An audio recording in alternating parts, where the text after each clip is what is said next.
The people in your village are simply unreasonable. Each one of them seems to have no brains. You kindly helped them sell sugar oranges, but you only made a profit of 10 cents per pound. And yet they questioned your conscience, saying you even profit from your own relatives' money. Upon hearing this, you couldn't help but sneer and said, "Then I won't take it anymore. Just let you watch your own sugar oranges rot little by little in the field." As soon as those villagers heard you say you wouldn't buy, someone immediately became unhappy and shouted, "How can that be? If you don't buy, who are we supposed to sell these sugar oranges to?" The village chief, Jiang Bang, hesitated for a moment and then said, "Xiao Che, that's not what I meant. I just said you should pay us back the price difference owed to the village. As for these sugar oranges, you can sell them or continue selling them. Next year, we will have strawberries, and you can continue selling those as well. But you can't keep making money without a conscience, so I should just work hard for you all for free. Running around, right?" You were directly amused by this shameless remark. What does it mean to run in vain?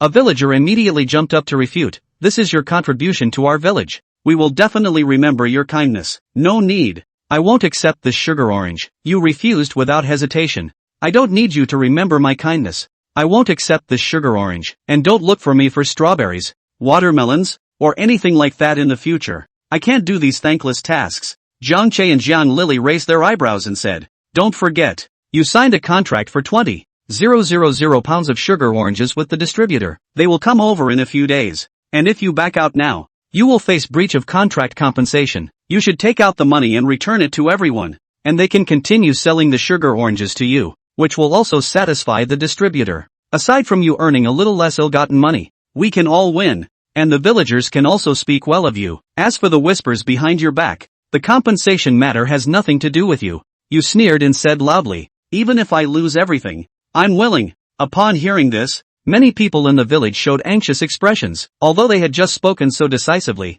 saying they wouldn't sell it to you even if it rotted on the ground. How could they really let thousands of pounds of sugar oranges rot there? That represents the hard work of their families for more than half a year, and many families are counting on this money for the new year. The reason they said that earlier was merely to put pressure on you, hoping you would cough up the 30 cents difference, but now you are so determined. So someone immediately stood up to act as a mediator. Someone softly said, "Xiao Che, I've watched you grow up since you were little. I know you are a good kid. Why don't you just do us a favor and return that little bit of money? You young people are smart. There are so many ways to make money in the future. Why do you have to focus on the few cents in the hands of us old folks? Uncle Xiao Che was just joking with you earlier. We didn't really mean to blame you. We just think you should broaden your perspective." Yes, Jiang Che, you are the first college student in our village. You can't just wash your hands of the village like this. We are all from the same village. You can't just ignore our village because of a small conflict. Well, Xiao Che, be a bit more magnanimous. A big man shouldn't be so petty. We are also willing to give you another chance,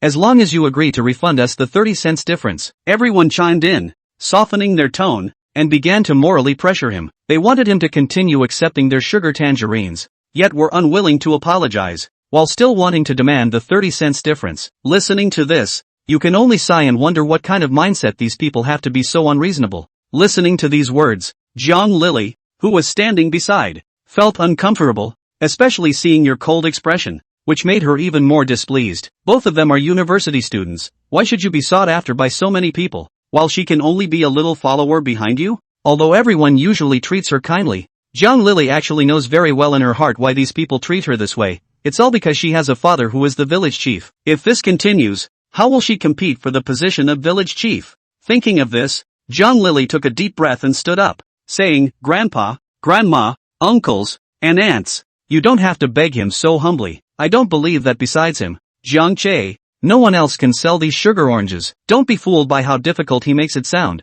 That's just to deliberately lower our prices. I went with him, and I know General Lu and General Hu as well. Without Jiang Che, I, Jiang Lily, can also help the village sell the sugar oranges. The sugar oranges in our village are of good quality and taste sweet. Could it be that there is no market for them? Everyone rest assured, the sales of sugar oranges in the village will be handled by me from now on." Jiang Lily patted her chest and said, facing the distrustful gazes of the villagers, "I can assure everyone that the price I, Jiang Lily, get will definitely not be lower than the price Jiang Che offered you, and I am not a greedy person. I will not earn the hard-earned money of the uncles and aunts in the village with a guilty conscience. Moreover, I can try to get the distributors to increase the purchase quantity a bit more. I also know that the sugar oranges in the village are definitely not just 20,000 pounds, right? I, Jiang Lily, am completely helping everyone voluntarily and will not take any benefits from you. Jiang Lily spoke with righteous indignation, her gaze as firm as if she were about to join the party, which immediately prompted the villagers of Jiangjia village to applaud. Lily is right. Lily is great. That's how a college student should be. Lily, you are the pride of our Jiangjia village. And let some people see that our Jiangjia village is not dependent on just one person. Humph. Some people really think they are the only college student in Jiangjia village? It's simply laughable. Your second uncle is also stroking his beard, looking at Jiang Lily with admiration. I've noticed for a long time that this girl is not bad. Village chief, you have a good daughter. Hearing the praise from the people around, the village chief Jiang Bonsai's original worries gradually disappeared, and a smile spread across his face as he said, everything is thanks to this child Lily. Jiang Lily had a provocative look on her face, and you also gave her a thumbs up, then turned to Jiang's father and mother and said, Mom and Dad, let's go home. Jiang's father and mother still looked worried as they returned to their own yard with you. After closing the yard gate, Jiang's father came over and said with great remorse, Xiao Che, I'm sorry, it's Dad who has caused you trouble. When the village chief Jiang Bang came seeking help, I also spoke up for him, so now I automatically take the responsibility upon myself. It's okay, Dad, this matter isn't your fault, they are just too greedy, you said nonchalantly. But what if Jiang Lily really finds a distributor? Jiang's father said anxiously, Dad, do you really think it's that easy to find a dealer? You chuckled and continued, why would someone buy sugar oranges for 1.3 yuan a pound in our village when they can get them for 0.8 yuan a pound next door? Isn't it because the quality and taste of our village's sugar oranges are good? Jiang's father looked confused. You couldn't help but laugh. Even if our village's sugar oranges taste great, so what? Aren't they still sugar oranges? Besides, do you really think our village's sugar oranges can compare to those from the neighboring villages? Then why is that? Jiang's father asked, looking bewildered. Because I didn't earn them 30 cents. But only earn 10 cents, you directly state the secret, which is what is called kickbacks. The distributor responsible for connecting with me actually also took kickbacks. Otherwise why would they choose our village's sugar oranges at 1 yuan and 30 cents instead of the neighboring village's sugar oranges at 80 cents? The reason and key to everything are here. I will give the connecting manager a 2-dime kickback for every pound after the transaction, while I actually only earn 1 dime from it. Father Jiang was still somewhat confused, watching your back as you returned to the bedroom. Scratching his head repeatedly, return to the second floor, into the bedroom, and you begin to think about what happened today. In any case, it seems that this Jiang village cannot be stayed in. The entire village is filled with ungrateful people. And then there's the so-called order for 20,000 pounds of sugar oranges. You can't help but laugh. Do the people in this village really think that just because they are from Jiang village, they can only buy sugar oranges from Jiang village? In your view, this is not a problem at all. After thinking everything through, you decided to rest your head and take a nap first, but in a daze, you didn't know how much time had passed when suddenly there was a loud crash outside the window, followed by your mother's angry voice. Who is it? Little brat, don't run. You opened your eyes wide and saw that the floor of your bedroom was covered with shattered glass, along with a fist-sized stone. You heard footsteps running up the stairs, and at that moment, your father pushed open the door and came in. Xiao Che, are you hurt by the glass? Dad, who did this? You asked with a cold face. A little rabbit ran too fast, and your mother couldn't catch up even after hearing the sound and chasing after it, but it must have been done by someone in the village. No need to think about it, Father Jiang said with a gloomy expression. Worried, Xiao Che, why don't you go out and avoid the storm, and we'll talk about it after these few days have passed. Also, go to the city to connect with those dealers and see if we can terminate the contract. Terminate the contract? Jiang Che froze for a moment and asked, Dad, why are we getting out of the contract? If you don't terminate the contract, where will our family get the money to compensate them? I've heard that the liquidated damages are quite a lot. They are multiplied several times. Jiang father said helplessly. Why should we pay for breach of contract? Jiang Che smiled as he put on his clothes and looked up at the clock hanging on the wall again. The time was now around 4 p.m. I didn't realize that I was in this daze thinking that I had only slept for a little while, but it turned out to be a couple of hours that had passed. Dad, is it hard to believe that other than this Jiangjia village, all other villages don't have Satsumas? I can remember that there seems to be quite a bit of Satsuma orange cultivation in that Shunjiang village next door. Shunjiang village? Jiang's father frowned. You want to go to other villages to collect Satsumas? Aha! If the people of Jiangjia village don't want to sell, is it possible that the people of Shunjiang village won't sell either? Jiang Che let out a cold laugh. It just so happens that I even met the mayor of Shunjiang village in town a few days ago, and he invited me to his house as a guest. It's just that you went to acquire Shunjiang village's Satsumas. These people in our village, Jiang father said with a frown. What does it matter to them if I acquire mine and they sell theirs? Jiang Che said directly. They were the ones who said they wouldn't sell it to me even if it rotted in the ground, weren't they?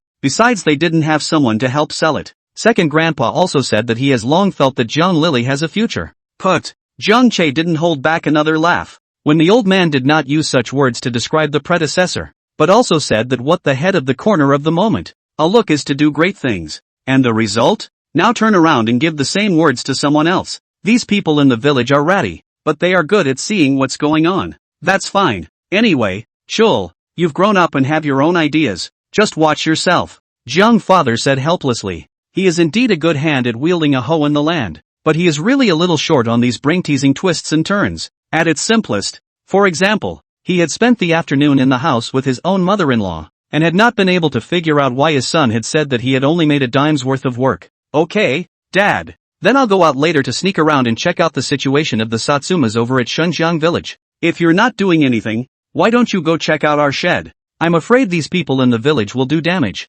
Jiang Che said with a frown. At this time of year, seasonal vegetables are also generally the mainstay in the markets of smaller cities. But the limitations of seasonal vegetables are also obvious. There is too little variety. Therefore, the rural business developed by the predecessor back home was mainly based on the cultivation of greenhouse vegetables. Greenhouse vegetables, a wide variety of vegetables, can be achieved by regulating the temperature in the greenhouse of various seasons of vegetable cultivation. In the market is very popular. Again, the predecessor made some money as a result. Even planned to next year to promote the cultivation of greenhouse vegetables in the entire Jiangjia village, to drive the entire village rich. But now, oh, Jiang Che sneered. Chapter 5, Great men have said that women can hold up half the sky. Same time, the village chief's house. Jiang Bankai looked at the baby bump of his oldest daughter. Lily, do you really have a way to sell all the Satsumas in our village? That's for sure. Jiang Lily raised her head in a very haughty manner. Why does Jiang Che work and I don't? I'm a college student too.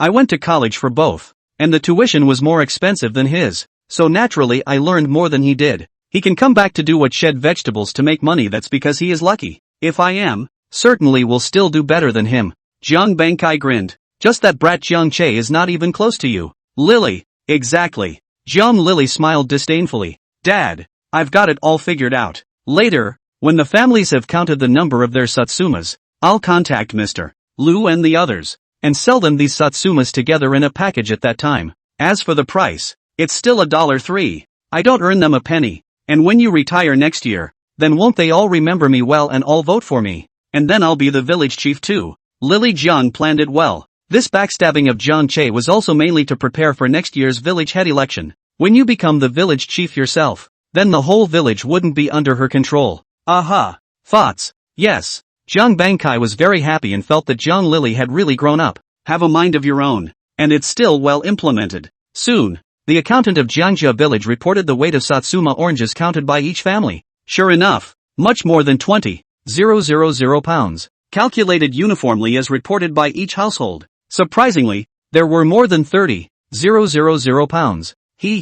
This Jiang Che's heart is really dark. Looking at the list in her hand, Jiang Lily sneered. Lily, what's wrong? The accountant's name is Jiang Hai and he is in his 40s. Asked, wearing a thick gray jacket. What happened to him, Jiang Che? When Jiang Che was mentioned, he couldn't help but frown with incomparable disgust. Uncle Hai, see for yourself. Our village obviously has 30,000 pounds of Satsuma oranges, but Jiang Che is only willing to sell 20,000 pounds. Why do you think that is? Jiang Lily returned the list back to Jiang Hai. Why? Jiang Hai was puzzled. You say he's only selling 20,000 pounds. What about the remaining 10,000 pounds? Are we going to be able to eat it all by ourselves? Jiang Lily sneered. Didn't Jiang Che say he was going to pick? Some of the bad quality ones certainly can't be sold, and they won't sell. Jiang Hai was puzzled. Oh, how could it not sell? Jiang Lily shook her head. Uncle Hai, you don't understand this, do you? Since we can't eat all 10,000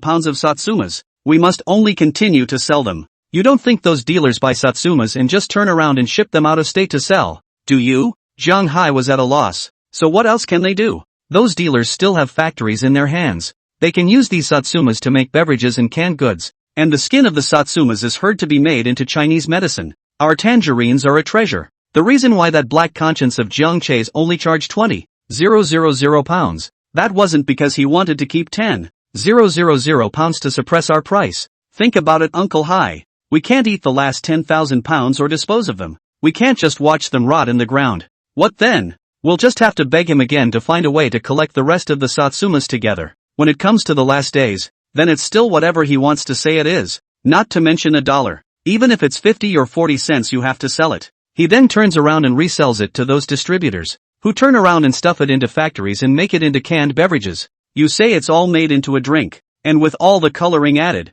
Who can drink out of that salsify quality? Jiang Che's backhand is to make another few tens of thousands. And we, one by one, have to be grateful to him. Jiang Lily said with certainty. Jiang Hai on the opposite side was completely dumbfounded. Brown. Surprisingly, how can a little salsify make these readers play like this? I shucks. This Jiang Che is truly heartless. Shameless. Even the village people are so calculating. Jiang Hai was furious. Fists clenched and tied. If Jiang Che was in front of him, I'm afraid that Jiang Hai would not hesitate to directly pounce on him. Uncle Hai, don't be angry. Haven't we seen through his schemes by now? Now leave these Satsumas to me, and I'll figure out a way for everyone to make sure we sell all 30,000 pounds. Let everyone have a fat year in peace and happiness. Good, Jiang Hai said excitedly. Lily, you're awesome. Uncle Hai really didn't misjudge you. Our entire future village depends on you. That little brat Jiang Che. Brown. So heartless. Thanks to the fact that I used to think he could be our new village chief and lead the village to wealth. Hearing this, Jiang Lily instantly laughed. Uncle Hai, it's not too late for you to wake up. I'm also a college student. No worse than Jiang Che. And the great man also said that women can hold up half the sky. Yes, the great man is right. Jiang Hai laughed out loud. A woman can hold up half the sky. Ha ha ha. Jiang Hai nodded his head vigorously. At the same time it was very eloquent to say, Lily, why don't you run for village chief next year? Uncle Hai will help you mobilize people to vote. Jiang Lily's eyes immediately lit up. Then thank you, Uncle Hai. Hey, didn't the great man still say? You hold us in your heart and we hold you high. Jiang Hai laughed out loud. Okay. Jiang Bankai coughed to interrupt Jiang Hai's bragging. Jiang Hai, it's too early to talk about this. I think it's better to wait until Lily helps the village get things done first. Okay. Then, village chief, I'll go down first. Jiang Hai nodded. Aha. Go ahead and tell everyone not to rush. Jiang Bankai nodded his head. After sending Jiang Hai away, Jiang Lily sat on the bench and took out her cell phone to rummage around. It was quick to find a number. Mr. Lu, one of the dealers contacted by Jiang Che. It's the general manager of a couple of big supermarket chains in town. It's this Mr. Lu alone. Just to acquire a full 10,000 pounds of Satsuma oranges from Jiang Che. Definitely a big client. Looking at the phone number, Jiang Lily pondered slightly before dialing it. Jiang Bankai stood beside him a bit excitedly and whispered, Lily, put it on speakerphone and Dad can listen and give you some ideas. Jiang Lily thought it made sense. Then the speakerphone was turned on. Quickly, the call was answered. The muffled voice of a middle-aged man came from over there. Hello, this is Lu Tao. Hello, Mr. Lu. Jiang Lily hurriedly said. I'm Lily Jiang, I don't know if you remember? Jiang Lily? Who was it? Don't remember. Chapter 6, sorry, we only recognized Jiang Che. Jiang Lily? Who is it? Doesn't ring a bell. Lu Tao said directly. Jiang Lily's smiling face froze. Somewhat embarrassing. Mr. Lu, never mind. Anything? I'll hang up if there's nothing. Lu Tao on the other end of the phone spoke again. This statement was made. All of a sudden, all of Jiang Lily's rhythms were shattered. She had originally wanted to climb into a conversation with Mr. Lu, to get acquainted with her feelings before talking about cooperation, because of the wine table. That's what Jiang Che did. Let's drink first and be happy. Therefore, she also wanted to talk to Mr. Lu first, and then talk about the cooperation after chatting happily. But I didn't expect Mr. Lu to hang up the phone directly. Mr. Lu, wait a moment, I do have a little something for you. I'm Jiang Lily from Jiangjia Village. We've met before, just 3 days ago, at the XXX Hotel. Do you remember me? Jiang Lily could only rush to say. There was silence on the other end of the line for a moment before it dawned on him that, oh, it's you. Yeah, that's me. Jiang Lily hurriedly nodded her head. Xiao Zhang's girlfriend, right? So your name is Jiang Lily. Good, I remember. Jiang Lily's expression stiffened once again. Anything? Why didn't Ko call me for you to call? Mr. Lu on the phone asked. Jiang Lily didn't know what to say again. Mr. Lu, here's the thing. Jiang Lily carefully weighed her words. that our village, after discussing it, decided that since Jiang Che's own side of the greenhouse vegetables is also very busy, it will be me who will interface with you for the time being. But don't worry, Mr. Lu, we in the village on this side of the Satsuma orange absolutely guarantee the quality and won't let you have any losses. As for the price, it will remain the same as previously negotiated. When do you think you'll send the car? Towards the end, John Lily's speech speeds up. The whole person is also confident. Business? And that's about it. It's just a handful of pinches. What did you say? Mr. Lu's tone has changed. Shao Jiang quit? Aha. John Lily said. Sort of. That can be the opposite of Mr. Lu, in the shopping mall so many years. How will not understand the curves and twists? Immediately, he sneered and said, excuse me, I only work with Ko. Then, with a pop, he hung up. Zhang Lily was dumbfounded. Zhang Bankai on the opposite side was also completely frozen. What do you mean? Only with Jiang Che? Brown. Is this Lu Tao sick? Zhang Lily took the phone and was furious. Thanks to the fact that I thought he was nice the other day, I didn't realize he was also a white-eyed wolf. Lily, how did this happen? Zhang Bankai asked as he scratched his hair. How do I know? Zhang Lily cursed twice. Immediately afterward, with a twinkle in his eye, he continued to speak. It should be that Jiang Che is doggedly anxious. He called General Manager Lu and the others ahead of time and got through, trying to deliberately screw us like this so that we can only sell our Satsumas through him. Yes, it must be. Zhang Lily gritted her teeth. This Jiang Che is really disgusting to the extreme, and he even called us to add to our problems, and telling people I'm his girlfriend. Yuck. Shame on you. Lily, what then? Zhang Bankai said with some urgency. Now that big boss only recognizes Jiang Che. Dad, look, you're in a hurry again. You say you've been the village chief for so many years. How come you can't change this disposition of being in a hurry when things go wrong? It's not like Lu Tao is the only one with so many dealers. If he, Lu Tao, won't do it, there's still Wang Tao and Zhang Tao. Our Jiangjia village's Satsuma oranges are of such good quality. Are we still worried that we can't sell them? I'll call a couple of the other old bosses. I just don't believe they won't take the money when it's all on their lips. Zhang Lily sneered and continued to make a second call. Can be quick. The second call was also hung up on. The third call was also hung up on. The fourth call was also hung up on. Zhang Lily was dumbfounded. Furious and cursing, he just slammed the phone down. Pong. Luckily all 10-year-old cell phones are still predominantly push-button machines, very resistant to building. It's not broken. Are these people, one or two of them, sick? They are all well. Is Jiang Che their father or their ancestor? And they only recognize Jiang Che? It's really Brown. Zhang Lily simply couldn't figure it out. Why is it that when it's obviously the same Satsumas, picked from a village, it's because she's the one to dock them, not Jiang Che? And those people denied it? You still only recognize Jiang Che? Are they all sick? All have some kind of major illness. The other side. Jiang Che left home. First, he casually skipped around inside the village. Sure enough, those people in the village were gnashing their teeth when they saw him. It was as if Jiang Che was their father's murderer. Standing at a distance and pointing. Disdainful sneer. Sure enough, they are all a bunch of underfed white wolves. The raw rice is a blessing. The fighting rice is a curse. Perhaps in their perception, Jiang Che was the first college student in the village, so he should help them out for free. But what does Jiang Che being the first university student in the village have to do with them? You haven't eaten a bite of their rice? Or did they offer any help to Jiang Che in getting into college and attending university? After skulking around, Jiang Che directly left the village. There is still some distance between Jiangjia village and Shunjiang village. Jiang Che waved from the highway, trying to stop a motorcycle. But I didn't expect the other party to directly walk away upon seeing Jiang Che. He even spat at Jiang Che before leaving. Luckily, Jiang Che dodged quickly, or else he would have to be spat on. Jiang Che silently memorized the license plate number and the person in the car. Oh, wait for it. Maybe the predecessor had a good temper. But the current Jiang Che wasn't a person with much of an open mind. On the contrary, it is quite vindictive. He simply walked straight over toward Shunjiang village. About an hour passed before Jiang Che arrived at the border of Shunjiang village. This village is obviously poorer compared to Jiangjia village. The most notable feature is the footpath. Potholes. I'm afraid we won't be able to land once it rains. Although Jiangjia village is not a concrete road either. The road is at least paved with gravel and the walk is very smooth. Especially since rain doesn't fill your feet with mud.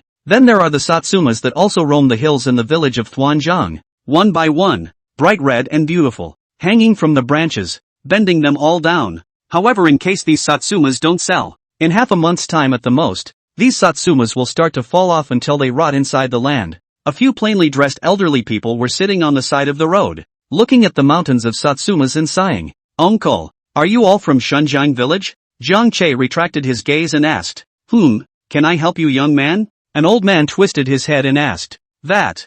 Jiang Che scratched his hair and opened his mouth in embarrassment. I'm a little thirsty from the walk. Can I pick 2 tangerines to eat? Chapter 7. I heard there's a college student from the next village who's very capable. Hearing Jiang Che just want to eat a salsify, the old farmer burst out laughing and, I thought it was something. Go ahead and pick it if you want it. Okay, thank you then. Jiang Che didn't have the courtesy to jump directly into the dirt. Casually, I picked a Satsuma orange. He didn't go up there either. So he just stood right next to the tree and peeled the Satsuma oranges away from their skins, revealing the beautiful red flesh inside. Bite into a juicy bite. Sweet. Very sweet. The flavor is definitely not worse than that of Jiangjia village. After eating one, Jiang Che once again raised his hand to pick a few more. A few of these tasted great down the drain. This sasankwa is so sweet. Uncle, how much do you guys pay for a caddy here? I'll count it to you later. Jiang Che wiped his mouth and said loudly. Ha ha, it's just a few candied oranges. What's with the money? Hearing Jiang Che praising that the Satsuma oranges were very sweet,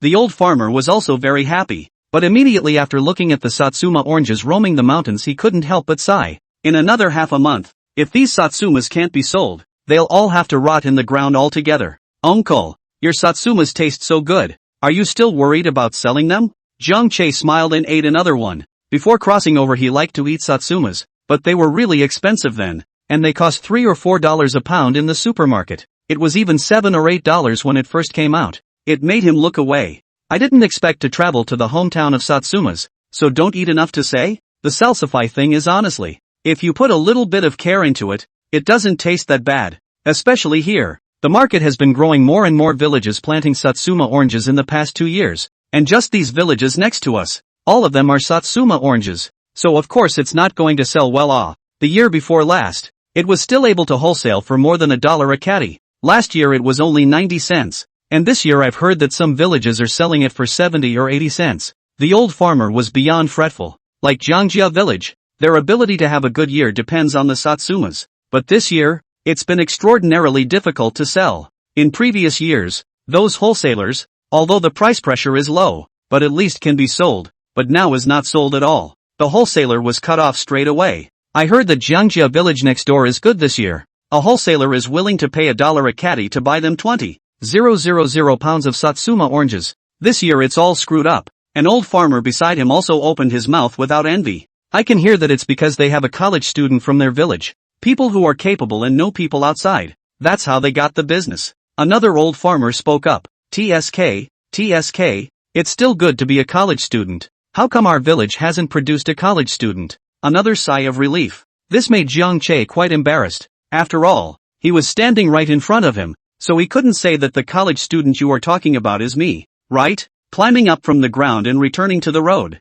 then patting the dirt on his hands, Jiang Che then opened his mouth and asked, That's right, uncle. Where is your village council? The village council? What do you want with our village council? Young man, I want to talk to your village chief about something, Jiang Che said as he scratched his hair. Oh, okay. An old farmer stood up, then pointed to a path not far away and spoke. Here, just follow this road all the way. Then make a right turn, then a left turn, then another turn and you're there. The old farmer's words turned left and right, causing Jiang Che to be full of black lines. Didn't know what to turn at all. Well, at that moment there was a sound at the end of the road. Lin Jisheng, what are you talking about? The left and right turns are confusing me. The old farmer known as Lin Jisheng froze. Then he pushed Jiang Che and said, Young man, don't bother looking. Our village chief is coming over. Mayor? Jiang Che also found the voice familiar. Sure enough, an old man carrying a hoe was soon seen coming down the end of the path. The old man was still tall, wearing a large cotton jacket and carrying a hoe.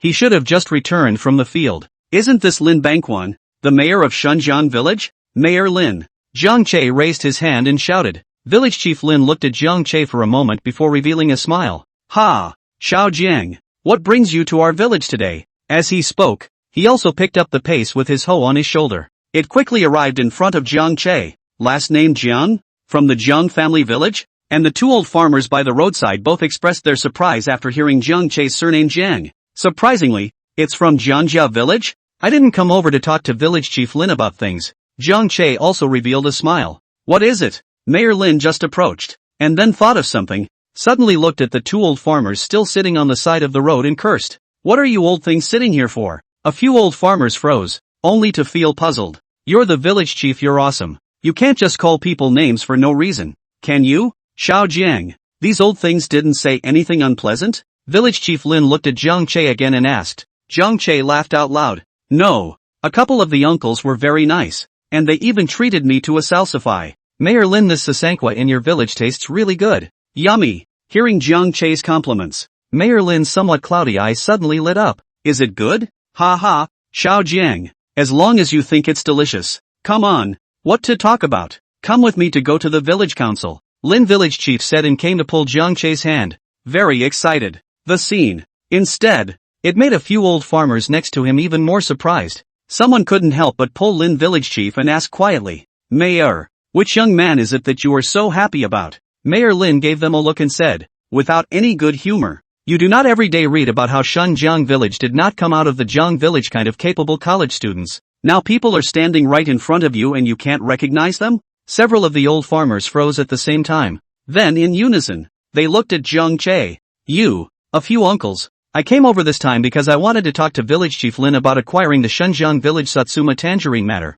Once again, several of the old farmers were startled. All of a sudden, all of the faces were filled with smiles. What they are most fretting about this time is? That's what to do with the tens of thousands of pounds of Satsumas that roam the hills. If they can't sell them, not only will they lose the hard work they've done in the past half year, but each family will even lose money, and they won't be able to have a good new year immediately afterward. Now Jiang Che had suddenly come. It also said that they wanted to buy the Satsumas from their village. How could they not feel happy? Good, good, good. Young man, promising, ha ha, can talk, then you and the village head to the village committee slowly talk. Ha ha, right young people, the evening to come to our home to eat dinner. The old farmers were all very enthusiastic, and their attitude towards Jiang Che was as good as it could be. Let's go Koto. Village Chief Lin looked at Jiang Che and said seriously. Chapter 8, Bullying, Calling the Police. Village Council. Jiang Che looked at Village Chief Lin, who had been constantly busy since entering the office, and said helplessly, "Mayor Lin, we'll just talk casually. No need to be so formal. Ha ha, unofficial. Mayor Lin hurriedly shook his head. "This is just the most basic hospitality on my part. Not to mention the fact that it's your first time here. Xiao Jiang. Ha ha, the water is definitely for you." Jiang Che also had no choice but to show a helpless yet polite smile, until Village Chief Lin brought the brewed tea to Jiang Che. Only then did Jiang Che say, "It's like this, Village Chief Lin, I intend to purchase 20,000 pounds of Satsuma oranges in your village. I don't know if Shunjiang village has that much." Yes, absolutely. Mayor Lin slapped his thighs in excitement. So many Satsumas in the village. Although he did not encourage the planting, but once it involves the whole village's loss of income, it is difficult for him to get out of the investigation. The marketing of these Satsumas is also a problem for him. Otherwise, it wouldn't have been the reason why he took the initiative to mention it a few days ago, when he just met Jiang Che on the street. He also didn't expect Jiang Che to actually come, let alone 20,000 pounds, even 30,000 pounds. "We have it in our village," Mayor Lin said excitedly. "No, just 20,000 pounds. Jiang Che shook his head. "There's one more thing I need to inform Mayor Lin about. The purchase price of the Satsuma oranges can't be the same as Jiangjia villages, which is also one piece." "How much is that?" 80 cents. Jiang Che said directly. "He's not a predecessor. The predecessor was willing to do good. He wasn't. What's more, with the experience of his predecessor, he wouldn't gamble on the so-called human nature. Since you're likely to be called unconscionable anyway, he might as well just do the actual thing." Jiang Che plainly said, "I just made money, so what? No money? He's doing all this for nothing." Hearing Jiang Che's words, Lin village chief's face had an instant stiffness, but Jiang Che continued next, saying, "Actually, it's not hidden from Village Chief Lin. If you ask around a little bit about these things, Village Chief, you'll be able to know a thing or two. I had an incident over at the Jiangjia village." With that, Jiang Che told the story about what he had done in Jiangjia village. The matter was also, as he said, impossible to hide. All it took was a little inquiring on the part of Mayor Lin to make it clear. Even, Jiang Che also hinted in passing about the fact that he had actually only earned a dime. And Mayor Lin is obviously the smart one. At first listen, the way he looked at Jiang Che changed immediately. This Jiangjia village's people are really a bit unaware of what's going on. The price of $1 is something that we villages can't even think about. And they even flipped out with you, Shunjiang. Over 30 cents, so they really don't have any insight. Shunjiang. Don't worry. I understand that bit of business you have with the dealer. Or else others wouldn't have put aside 60 or 70 cents of Satsumas and come to collect more than $1 of Satsumas. This side of Shunjiang village will do as you say. 80 cents is 80 cents. Mayor Lin directly tapped the table and decided. We can't let you just do your job and not get any benefits, right? Hearing village chief Lin's words, Jiang Che instantly revealed a smile. He didn't come to the Shunjiang village by mistake. That's how big the gap is between people sometimes. So be it. Jiang Che let out a laugh and stood up. 90 cents a caddy. I'll let you guys have another 10 cents from Lin village chief. Otherwise the difference with Jiangjia village is too much. Lin village chief you can't explain. Really? Mayor Lin was once again overjoyed. Don't underestimate this 10 cents. Every family is thousands of pounds of Satsuma oranges. This 10 cents counts for hundreds of dollars. Well, Jiang Che, will do what I say. Just wait for my news. Lin village chief. After negotiating the cooperation, Jiang Che then started walking back. But before we could get very far, the sound of a motorcycle came from behind us. Rumble. Jiang Che turned back. I saw village chief Lin chasing up from behind on his motorcycle. Koto. It's probably going to take more than half an hour to walk back from our place. Why don't I give you a ride, Shunjiang? Lin village chief said as he parked his motorcycle in front of Jiang Che.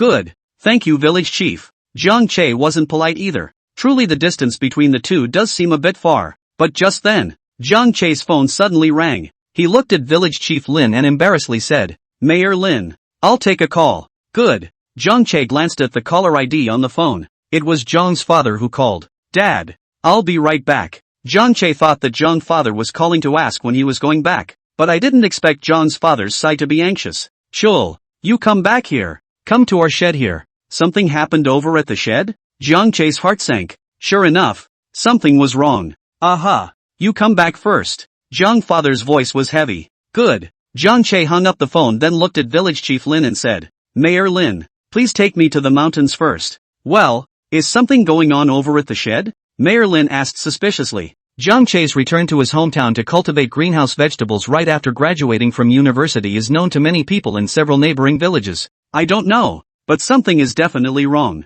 Jiang Che's face was gloomy. The mind had actually made a guess. If it was really those people from Jiangjia village who had done this, then he would make them pay no matter what. With a motorcycle for transportation. It only took 10 minutes for Jiang Che to reach the mountain. The hill. It is also the place where Jiang Che grows greenhouse vegetables. Upon arriving at the location, Jiang Che then saw the successive pieces of barns. Father Jiang roadside. Hang your head and look as if you've lost your mother. Dad. Jiang Che got out of the car. Chul, you're back. Jiang's father stood up in a hurry. Village chief Lin, thank you for sending Xiao Che back. It's okay. Old Jiang, your son can be a great help to our Shunjiang village. Mayor Lin waved his hand. Dad, what happened? Jiang Che walked up and asked. That's right, son, come on.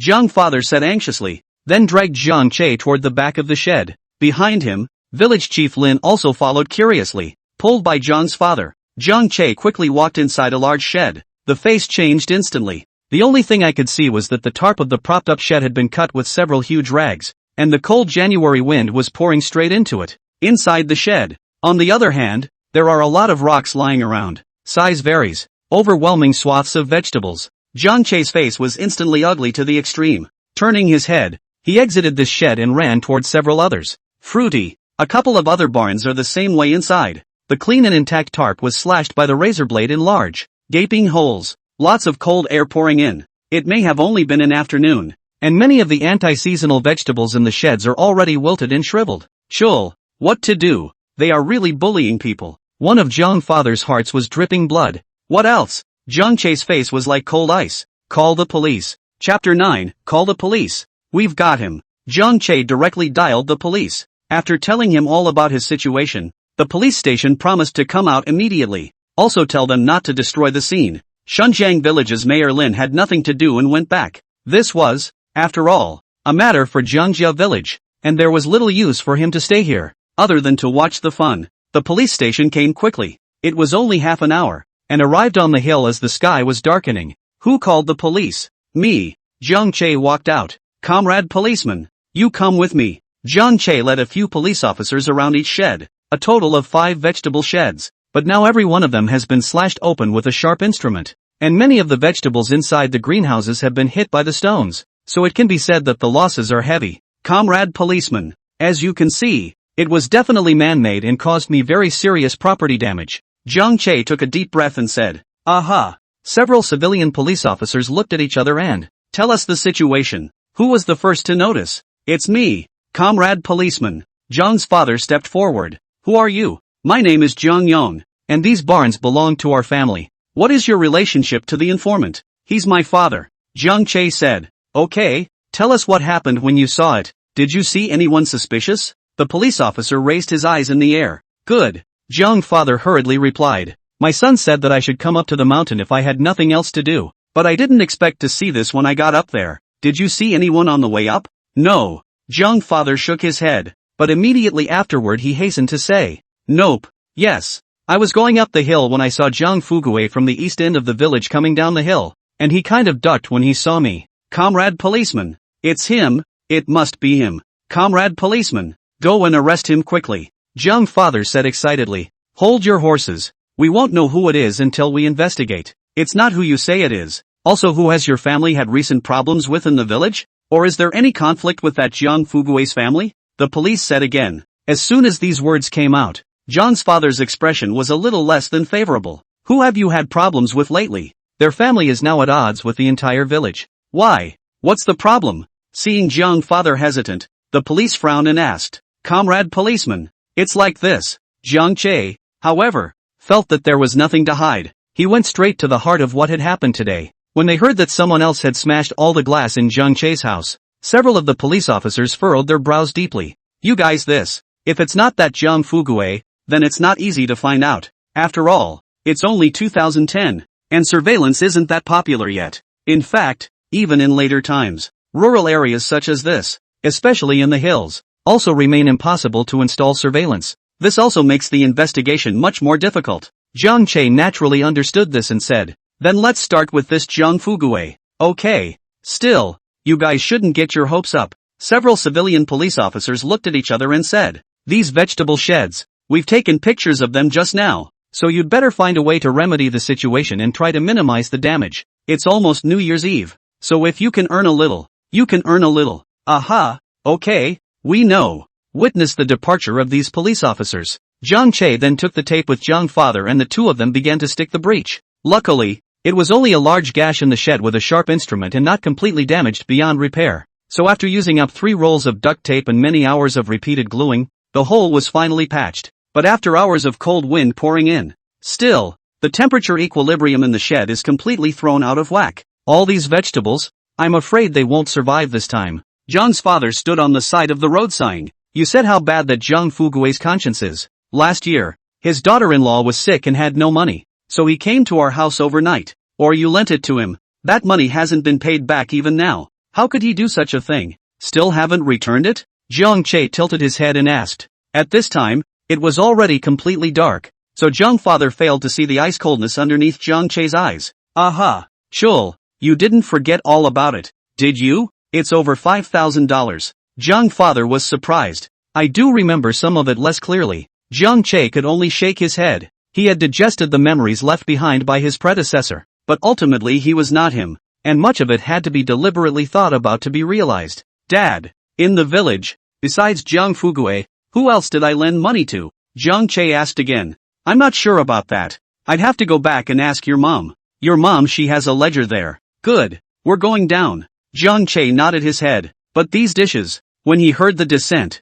Jiang's father sighed once again. Their family could have invested a lot of money in this shed. This walk. That's blood money. Even if the dishes were destined to die, he wanted to be here to watch. It's better if they're all dead. But I didn't expect Jiang Che to shake his head. I don't even want to remedy it. I don't even want to remedy it. For what? Jiang's father was surprised. These vegetables, they're not dead. They're sold. All of them. Jiang Che said directly. Jiang's father was dumbfounded. Unknown. How can we sell the vegetables when they're all dead? Who will still want them? There's always someone who wants it. Jiang Che turned on the torch on his cell phone and headed down the mountain. Only Jiang's father was left standing on the road, scratching his hair. Doubt was written all over his simple face. What do you mean? Back home. Jiang's mother had already brought dinner to the table. Very simple pasta, but it looked cozy under the incandescent lights. Mom, Dad said you have a ledger there. Why don't you bring it out to me later? Jiang Che said as he ate.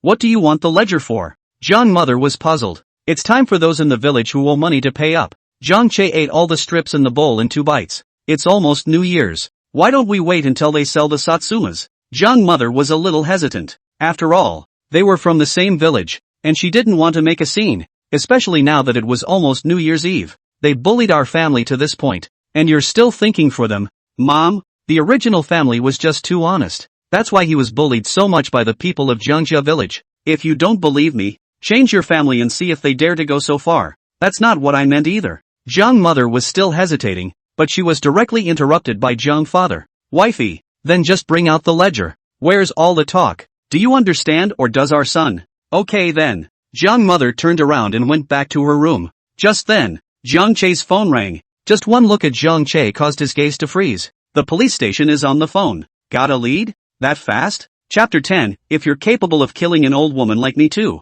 Phone call connected. The voice of the civilian police officer from before came straight from inside. Jiang Che, right? The civilian police officer's name is Chang. It's called Chung Yong. It was what Jiang Che knew from looking at the top of his identity name tag earlier. Officer Chang, it's me. Is there a clue? Jiang Che hurriedly said. Not a clue. Officer Chang let out a laugh over the phone. Not a clue?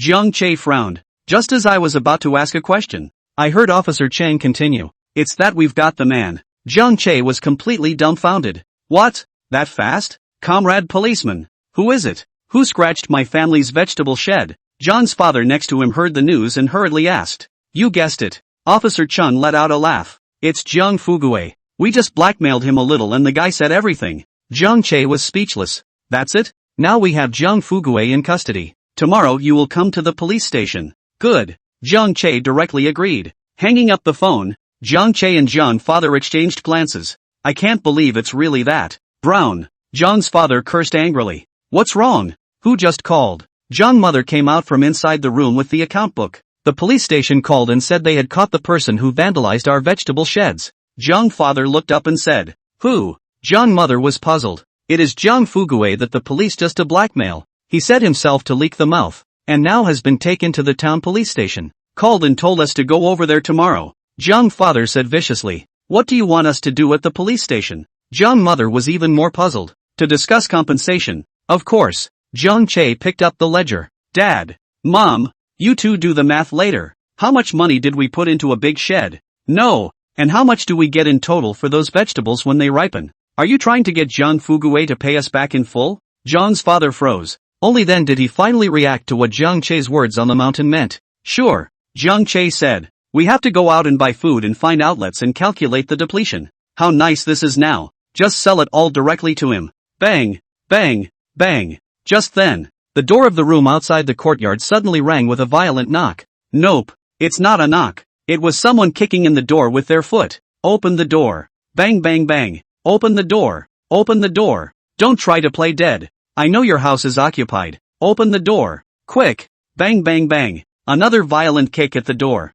I know your family is in there. Come on out and brown. Dare to do it. Dare not admit it. Ha? Jiang Che and John father exchanged glances. Dad. It's Jiang Fugue's mother-in-law and old mom. Jiang father said in a deep voice. Chul. Stay inside with your mom. I'll go out first. Lao Jiang. Jiang mother was worried. Dad. It's better if I go.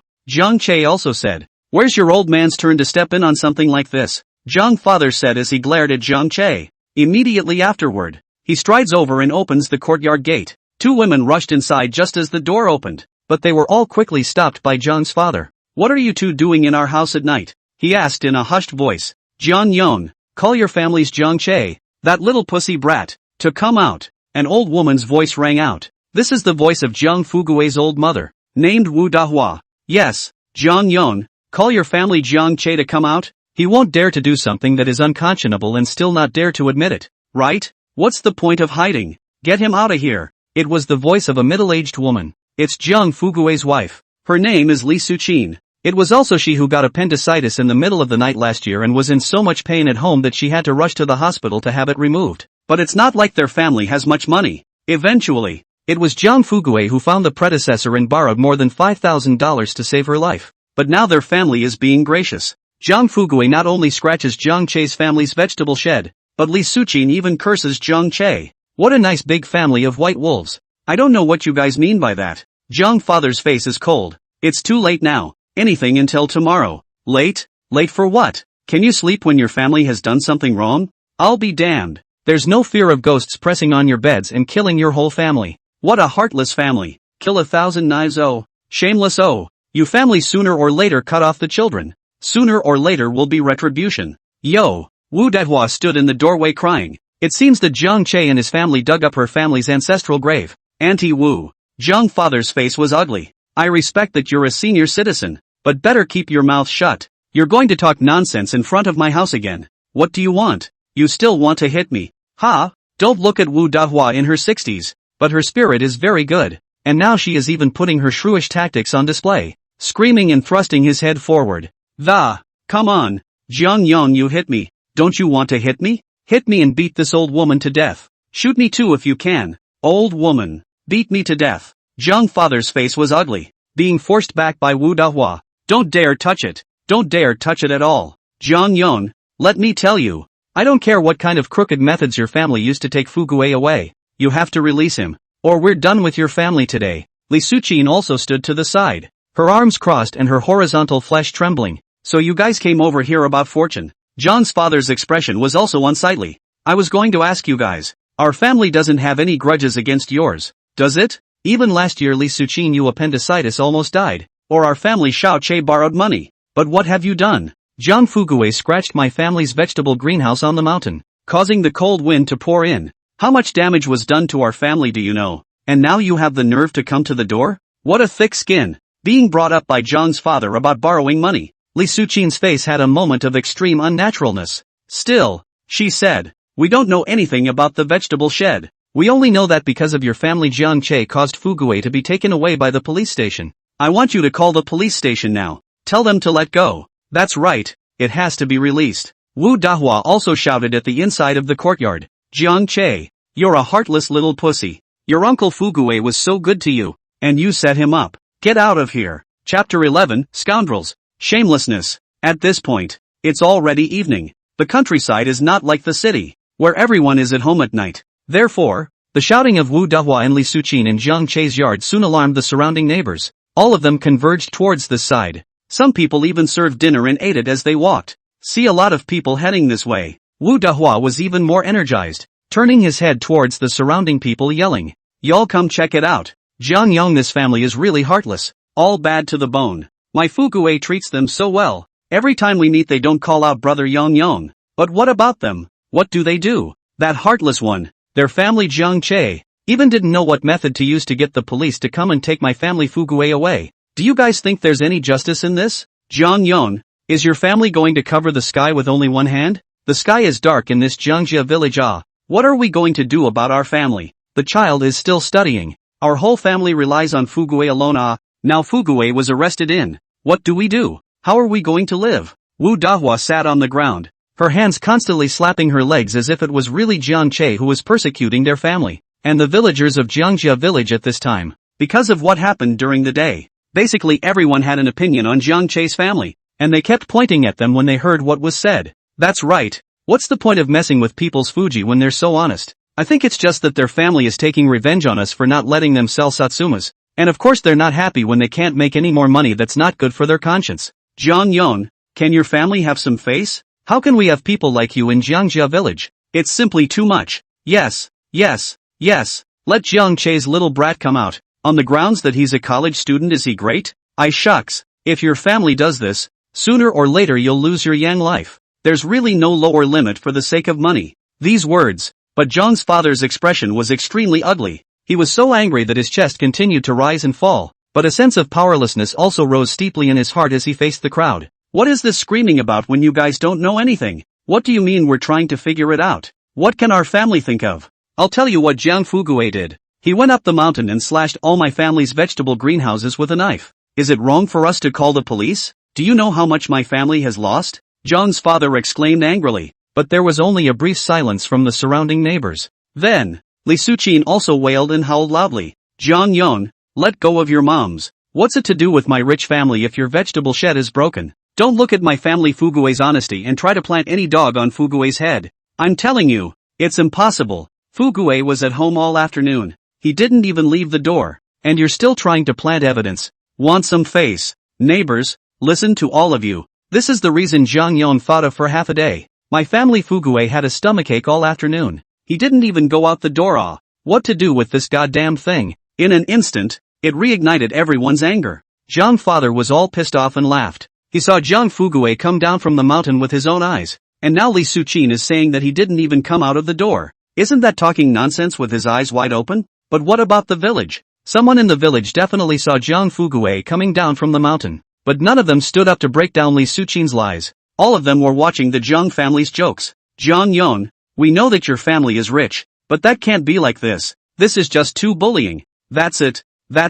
You guys are really bullying people. Let them go. We're all countrymen and women. So don't go too far. I poo. Really shameless. Cannot earn black money, so screw us? Your family has the ability to arrest us all in. It's none of our business if the vegetable shed breaks down. I think they just deserve it. They've done too many bad things. Even the Heavenly Lord can't look at them. Countless people were whispering. In the darkness, their faces were distorted. And one of them was like a stern ghost, horrible and hideous, choosing to devour people, making Zhang's father so angry that he was trembling all over. Still won't let your little pussy out? Zhang Che, you murderer of 1,000 knives are still not coming out. You dare not admit that you have done something bad, right? I know you sued our family Fugue. That's your uncle Fugue. When you were little, he even gave you candy. Do you have a conscience? Li Suqin pointed at the yard and cursed. Wow. Just then, another broken window sounded. Someone smashed the glass of Kong Chul's house with a rock in the darkness. This scene shook Zhang's father to his core. Who is it? But no one admits it. Dad. Zhang Che's voice rang out. He finally came out of it. And behind him, this was the equally fierce-faced Zhang mother. Zhang mother's hand was still holding a kitchen knife, staring at the crowd with incomparable anger. What do you want? It's downright deceptive. As soon as she saw Zhang Che, Li Suqin jumped at him as if she was crazy. You murderous, heartless man, who told you to get the police to arrest Fugue? Why don't you hurry up and release it? Or I'll fight you today. Zhang mother held a knife directly in front of Zhang Che, staring fiercely at Li Suqin. Li Suqin, if you dare to hurt my son for a single point today, I'll fight you too. Li Suqin's aura stalled. Behind her, Wu Daihua was once again crying out. There's no goddamned way. Murder, murder, murder, there's no justice. Come on, kill my old lady if you can. Watching this farce, Zhang Che's heart was similarly filled with rage. How in the world can there be such a brazen person? He walked up to Zhang's father and swept his gaze icily over the faces of everyone gathered outside the small courtyard. He knew the man who had broken his window 3 times had to be here. Dad, leave them alone. Let them make a scene. I've called the police. Zhang Che said coldly. We're going back. As soon as these words came out, some people in the surrounding onlookers immediately voiced their disdain. Call the police? Who are you scaring? Don't the police go home and sleep at this time of night? Do you really think you're so great because you're a college student? The police station is run by your family now. And who can you scare by moving to call the police? Even if the police come, what's the point? That's just it. Nowadays, some people think they are great just because they are college students. Do you think you are the only one in our village? Bah! Earning all this money against your conscience. Sooner or later you'll get what's coming to you. It is what it is. Dad, let's go back. Zhang Che led Zhang father inside. No one is allowed to leave. Not until you call the police station to have Fortune released today. Wu Dahua stood up from the ground and dragged Li Suqin along with her, surprisingly chasing after her into the first-floor living room of Zhang Che's house. Chapter 12, How much did you pay the police to work late at night? I'll tell you what. Want to run? Not even a door. Today you must call the police station and release Fortune. Wu Dahua dragged Li Suqin along and rushed into the first-floor living room of Zhang Che's house. Or you won't have a good night. Seeing the dishes and chopsticks that Zhang Che's family had placed on the table, Li Suqin became even angrier. For the sake of Zhang Fugue, they hadn't had time to eat at all, and now their stomachs were rumbling with hunger. But what about Zhang Che's family? I can't believe I'm sitting here eating with a clear conscience. In an instant, her anger rose and her evil grew. And eat? Fugue is locked up in the police station. And you guys are still in the mood to eat? Wow. Li Suqin actually directly overturned the table in the first-floor living room of Zhang Che's house on the floor. The tables in the countryside were wooden and therefore weighed little, and were easily overturned, with dishes shattered and noodle soup splattered all over the place. Ah! Zhang mother was stunned by the scene. What do you do? With a shout, She rushed up to argue with Li Suqin's theories, but she was pulled away by Jiang Che in time. By this time Li Suqin was in a state of madness. If Jiang mother went up to fight with her, it's hard to tell when something goes wrong. Mom, let her set off. The police will be here soon anyway. Let's not be afraid. He also looked up at the same time at Li Suqin. Li Suqin. I'll say it one last time. Jiang Fugue intentionally damaged my family's vegetable shed, causing serious property damage to my family. He's to blame for being taken away by the police. It has nothing to do with us. If you don't believe me, you can wait for the police to come and ask them yourself. In addition, we will also seek legal recourse to demand that Jiang Fugue compensate for the property damage caused to my family, and the money I borrowed from your family when you had appendicitis earlier. I'd like you to return that in a hurry. 2. When they heard Jiang Che say that Jiang Fugue's arrest had nothing to do with him, and even asked them to pay compensation, Li Suqin and Wu Dehua were stunned. Then they heard Jiang Che asking for their previous loan again. Li Suqin was even more furious. Where's the money in their family? And where is the money to compensate Jiang Che? Money, money, money. Jiang Che, all you know is money all day long. Have you fallen into the eyes of money? I don't know anything about shed losses or borrowing. All I know is that you've got my family Fugue in custody with your scheming. And if you don't find a way to get Fugue out of there today, Li Suqin's eyes were red as she looked around the living room. And then she saw the TV set placed right in the center. With a yell, she picked up the pieces of the china bowl on the floor and threw it. We'll fight you today. Pong. The TV made a muffled noise. In an instant, the screen of the television set shattered. Jiang father and mother's faces were hard to see, but Jiang Che saw this scene but revealed a smile and said, the TV was bought as over 2,000, so it's not too much of a stretch to discount it to 1,000 now, is it? This commotion also naturally attracted the attention of the people outside. There are quite a few people also hurriedly walked in, seeing the living room full of mess. Expression are very surprised. Money, money, money, money.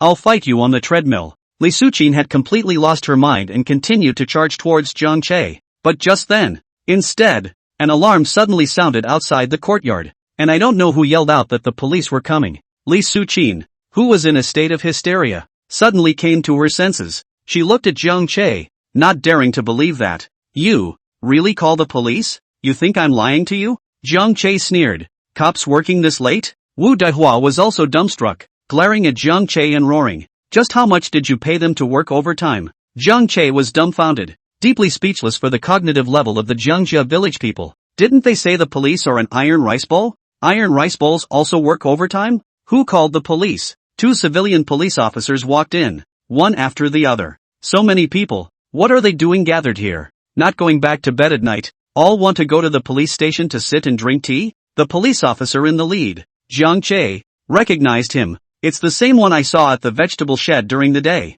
It seems to be called something like Officer Chang. I called the police. Jiang Che held up the phone and walked out. It's you? Officer Chang took a look at Jiang Che and was a bit surprised, not expecting it to be him. He looked around the room. Naturally, I saw the mess all over the place, and the broken TV screen. Tell me, what's going on? Since seeing the police come in, Li Suqin and Wu Dehua, 2 mothers-in-law and daughters-in-law, were like mice that had seen a cat, standing together with fear and trembling, no longer having the arrogant behavior before. They came after the police station was closed. But I didn't realize the police station was working overtime? Didn't they say no overtime in the Iron Bowl? It must be Jiang Che. This guy pays. It's what forced the police to come in and work overtime on the case as well. As soon as they thought of this, the gazes of the 2 mothers-in-law and daughters-in-law towards Jiang Che were filled with resentment. Comrade policeman, here's the thing. Jiang mother was full of grievances, stood out and pointed at Wu Dehua and Li Suqin. Both said, the 2 of them are family members of Jiang Fugue. Jiang Fugue, you guys remember? Aha. Officer Chang nodded. With that, he also looked at the 2 of them, Wu Dehua and Li Suqin. Just that gaze nearly made the 2 men go limp in unison. What are you guys doing over here? Officer Chung Yang asked. They said that we bribed the police station, and that's how Jiang Fugue was taken away by the police, and ran to my house crying and screaming and insisting that we call the police station to release him. Also the dishes on top of this table, and the TV they smashed. Jiang Che said directly. Is that so? Officer Chung Yang looked at Wu Dehua and Li Suqin's mother-in-law and daughter-in-law. The 2 men were both nervous and afraid at this time, so how could they dare to admit it? So they hastily shook their heads and waved their hands. No, it's not like that.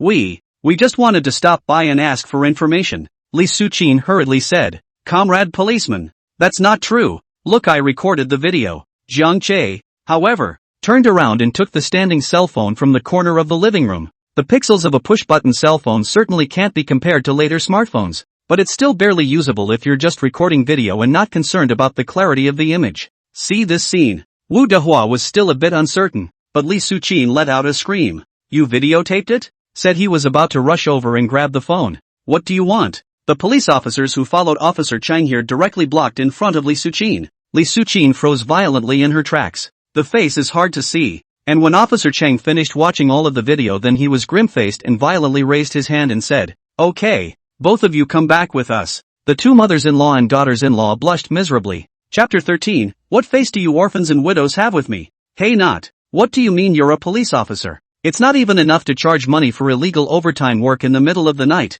but now you want to arrest us. You just took my son, and now you want to take us orphans and widows. Why don't you just let our family die? I don't want to live anymore. I just don't want to live anymore. Wu Dehua directly spilled the beans, lying on the ground, rolling from side to side. It made Officer Chung Yong's head fill with black lines as he watched. What kind of knowledge is that? Also, the police collect money for overtime violations. Yes, that's right. You police and the Zhang family just work together. It's too much. I'm going to file a complaint against you. Li Suqin also gathered her courage and said angrily. Exactly. The onlookers outside followed suit. People rich family, and did not kill and did not set fire. Just come to ask for a statement. You have the right to arrest people? How come they only bully us poor people? It's just unconscionable. That's just it. Hearing this, Officer Chung Yong's expression was incredibly ugly. He turned violently to look at the group of villagers behind him who were following the uproar of the all shut up. You guys are smearing the police. You can go to the police station to give feedback if you have any opinions,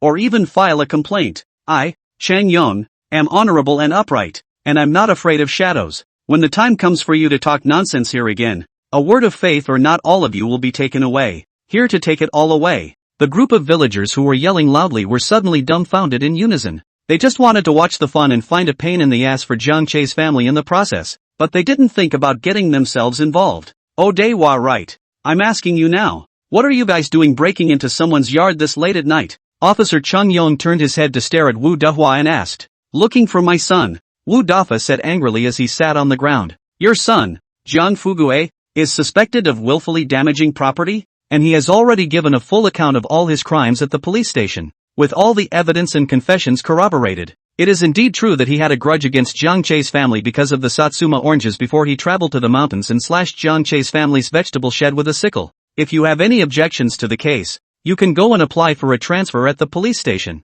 or even question Zhang Fugue face to face, instead of making a scene at Zhang Che's family. Officer Chung Yong said with a serious expression. Words. Wu Dehua and Li Suqin were both physically shaken. And you Li Suqin. According to the shots on the video, you overturned this table, didn't you? And you smashed that TV, didn't you? Do you have anything else to say? No. Wu Dehua and Li Suqin both subconsciously shook their heads. Well then, since there are no objections, then both your mother-in-law and daughter-in-law will return with us, Officer Chung Yong said again. This time, both Wu Dehua and Li Suqin froze once again. No, why are we going back? Since Fugue has been captured by you and the misunderstanding has been cleared up, we'll stop messing around and we'll go home. Yeah, we'll stop. Can't we just go home? Both Wu Dehua and Li Suqin's mother-in-law and daughter-in-law said in a hurry. They don't want to be benched at the police station. It's out of your hands now. Officer Chung Yong shakes his head. They told you to leave and you didn't.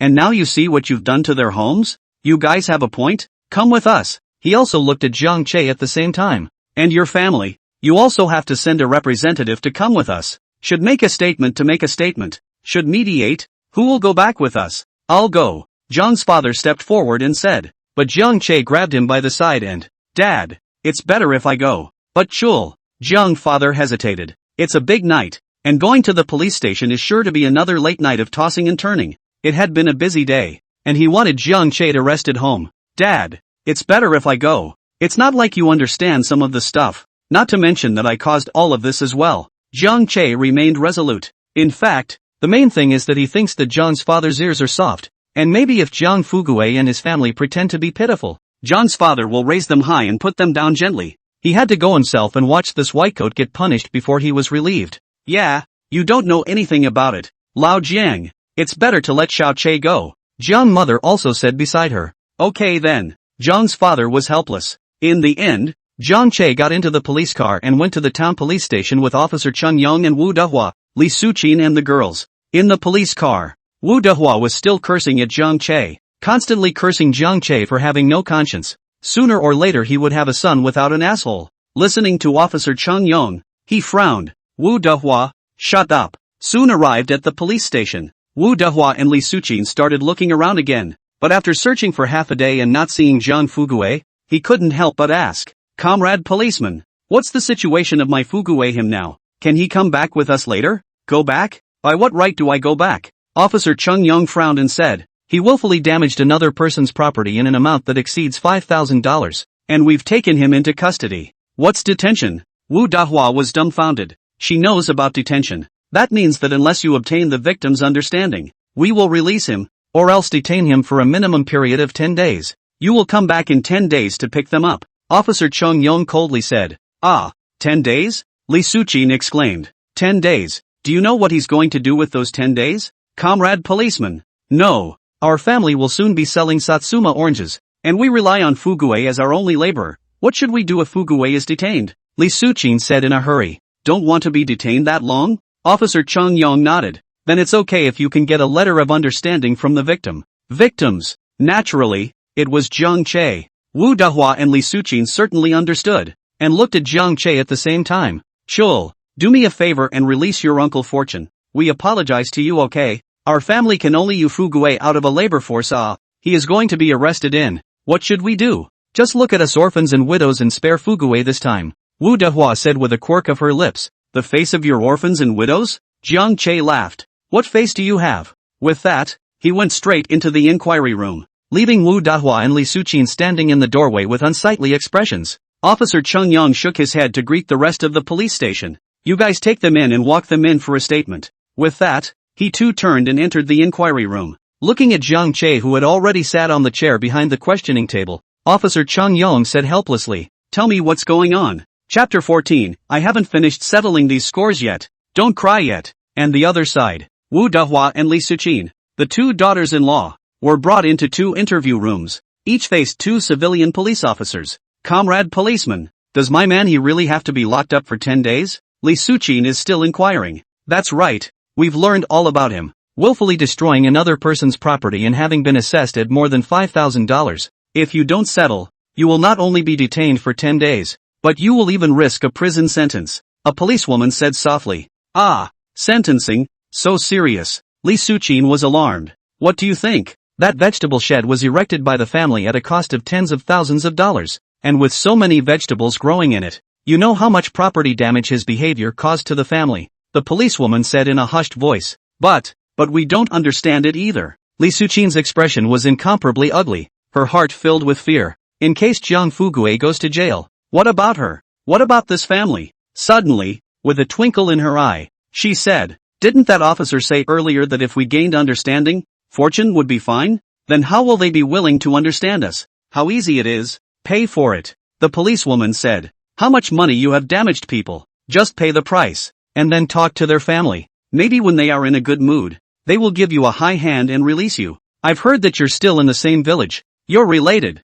and people aren't always so desperate." Hearing about losing money, Li Suqin's expression became bitter again. Their family is poor. Last year, she suddenly got appendicitis and almost died. She searched the whole village and no one was willing to lend her money, but finally Zhang Che's family lent her money. Then the police. "Police comrade, what if we have no money?" "No money?" The policewoman suddenly laughed. "And you didn't think you wouldn't have to pay for it if you went to jail, did you?" "Ah." Li Suqin froze. "You're in jail and you want to pay for it? What did you expect?" The policewoman sneered. "Even if you go to jail, you should pay people's money, that's what the law says. Otherwise who's going to pay for all the damage people have done? But our family doesn't have any money." Li Suqin was in a hurry. "If you don't have the money, borrow it. By the way, the real jail is not as simple as saying, the one affected that is not Zhang Fugue alone. There is also your whole family, which will be equally affected. I assume you still have children? The child is reading, right? You guys don't suppose you want him to have a jail father?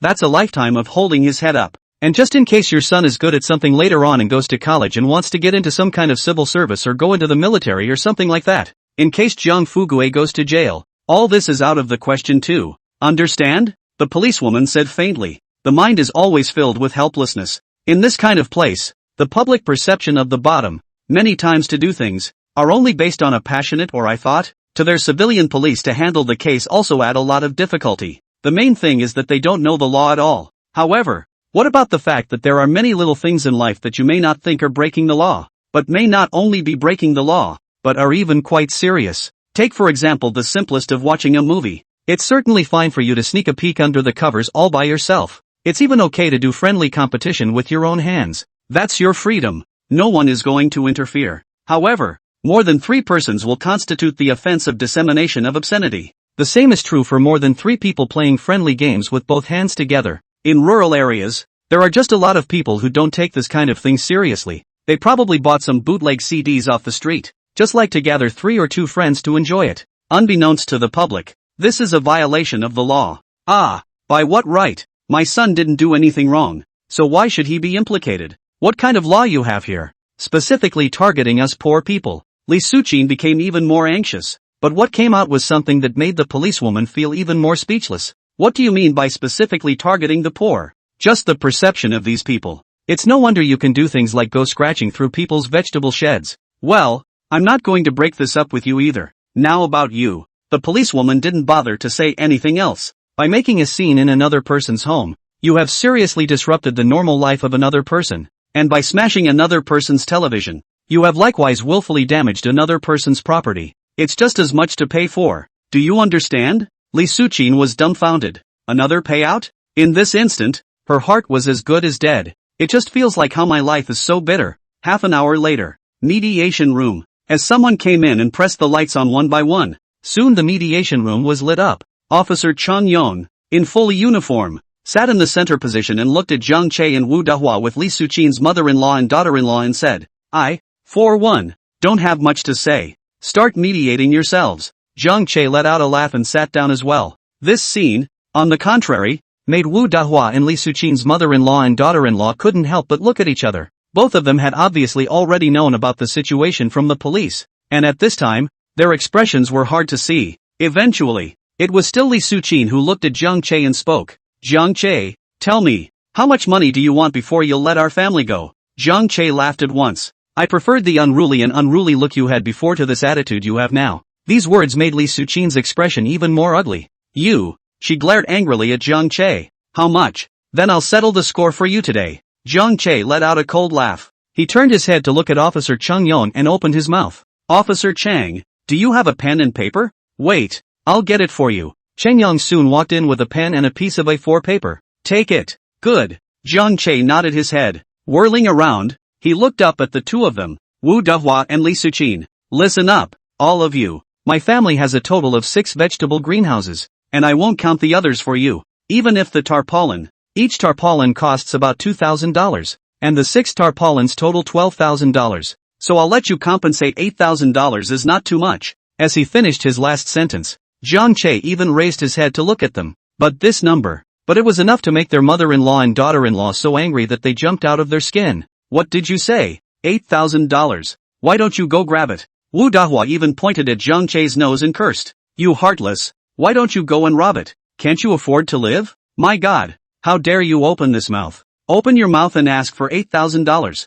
You are trying to force our whole family to die. Comrade policeman, do you care? You can't leave us alone because his family is rich. Ooh, can't live with that. The mother-in-law and daughter-in-law kept wailing loudly in the mediation room. But Zhang Che was all smiles. Don't you guys cry yet. I'm not done with these scores yet. You'll have more to cry about later. Chapter 15, A Moment of Impulsiveness. A Loss of a Wife and a Soldier. As per previous years, the vegetables in the 6 greenhouses my family sells all of them for about $20,000. So how about I just count $20,000 for you too? Zhang Che continued to write down the figure of $20,000 on the paper. Immediately afterward, he looked up again, looking at Wu Dahua and Li Suchin's mother-in-law and daughter-in-law. Their expressions became even more miserable and shaky, and they could not help but sneer in their hearts. And then there's this. Also my TV set. $1,000 in damages is not too much. 3 big bowls, a table, 2 benches. It's not too much to pay $100. And last year borrowed your family $6,000.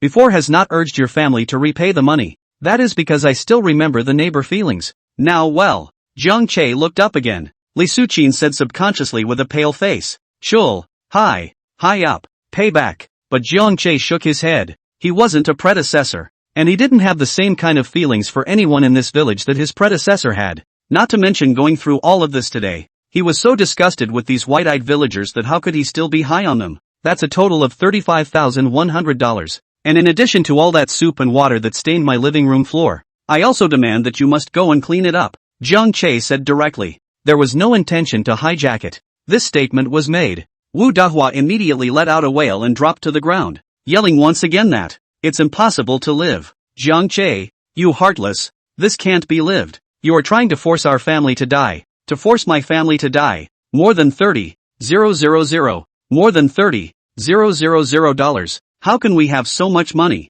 You're driving us to death. She wailed and howled as she slapped her legs in aggravation. Did I make you guys do all this? Don't you think that you deserve this? Jiang Che spoke faintly as he sat in this position. If there's going to be mediation, it's this much money. And if you can pay up now, things can be settled now. I can also give Jiang Fugui a letter of understanding. If it doesn't work, then there's nothing I can do to understand. Jiang Che spread his hands in a nice manner. But the police comrades should have also told you that even if you don't pay up now, you'll have to pay up just the same after Jiang Fugui finishes his time in jail. Don't think that just because you're in jail, you don't have to pay. Officer Chung Yong also said next to him. That's right.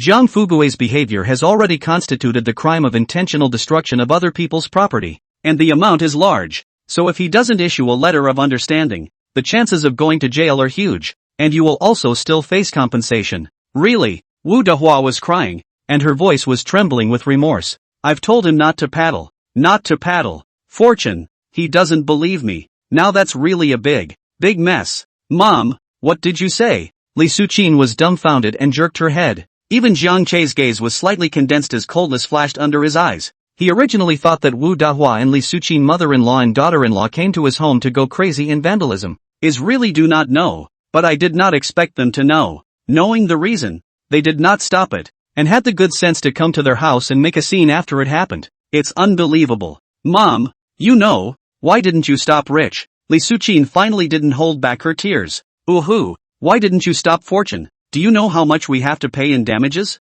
Where do we get the money? Woo-hoo-hoo. Mom, you've killed me. You've killed Fortune. You've killed our family. Ooh-hoo. Hearing his daughter-in-law's accusations, Wu Dahua herself is a shrew. Where is a good temper? And immediately accused each other with her. How was I supposed to know the consequences would be so bad? It wasn't your fault. If you hadn't gotten sick last year, how could we owe them money? And how would Fortune go to borrow money? And how would Fortune hate them for earning money against their conscience if they didn't go to borrow money? On what grounds? On what grounds can we honestly farm and not make any money or even get sick? He engages in this kind of crookedness and makes money by moving his lips. Rich, he's not happy about it. The old woman cried as loud as she could. However, it made both Jiang Che and Officer Chung Yong feel very speechless. Also never thought that Jiang Fugui traveled to scratch his family's vegetable shed. Motivation is actually because of jealousy. But the blame is on you. Doesn't deserve any sympathy. Mom, what did you say? You mean it's still my fault? Blame me for being sick.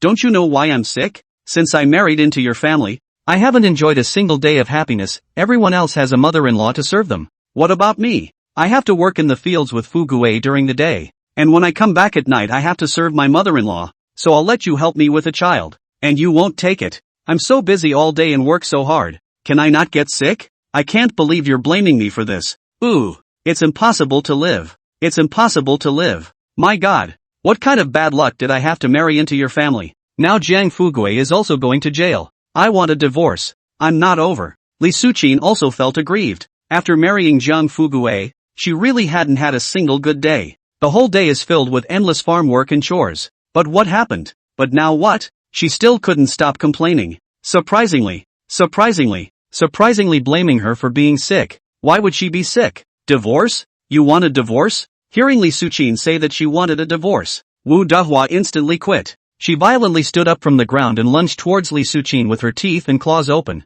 Want a divorce? I'm telling you. No way. You Tai. You. Now that my Fugui is in trouble and in jail you want a divorce. I'm telling you no way. You who was played rotten by my Fortune. Who else would want you if you divorced my Fortune? No way. The two mothers-in-law and daughters-in-law quickly got into a fight in the mediation room. Even Jiang Che and Officer Chung Yong were dumbstruck.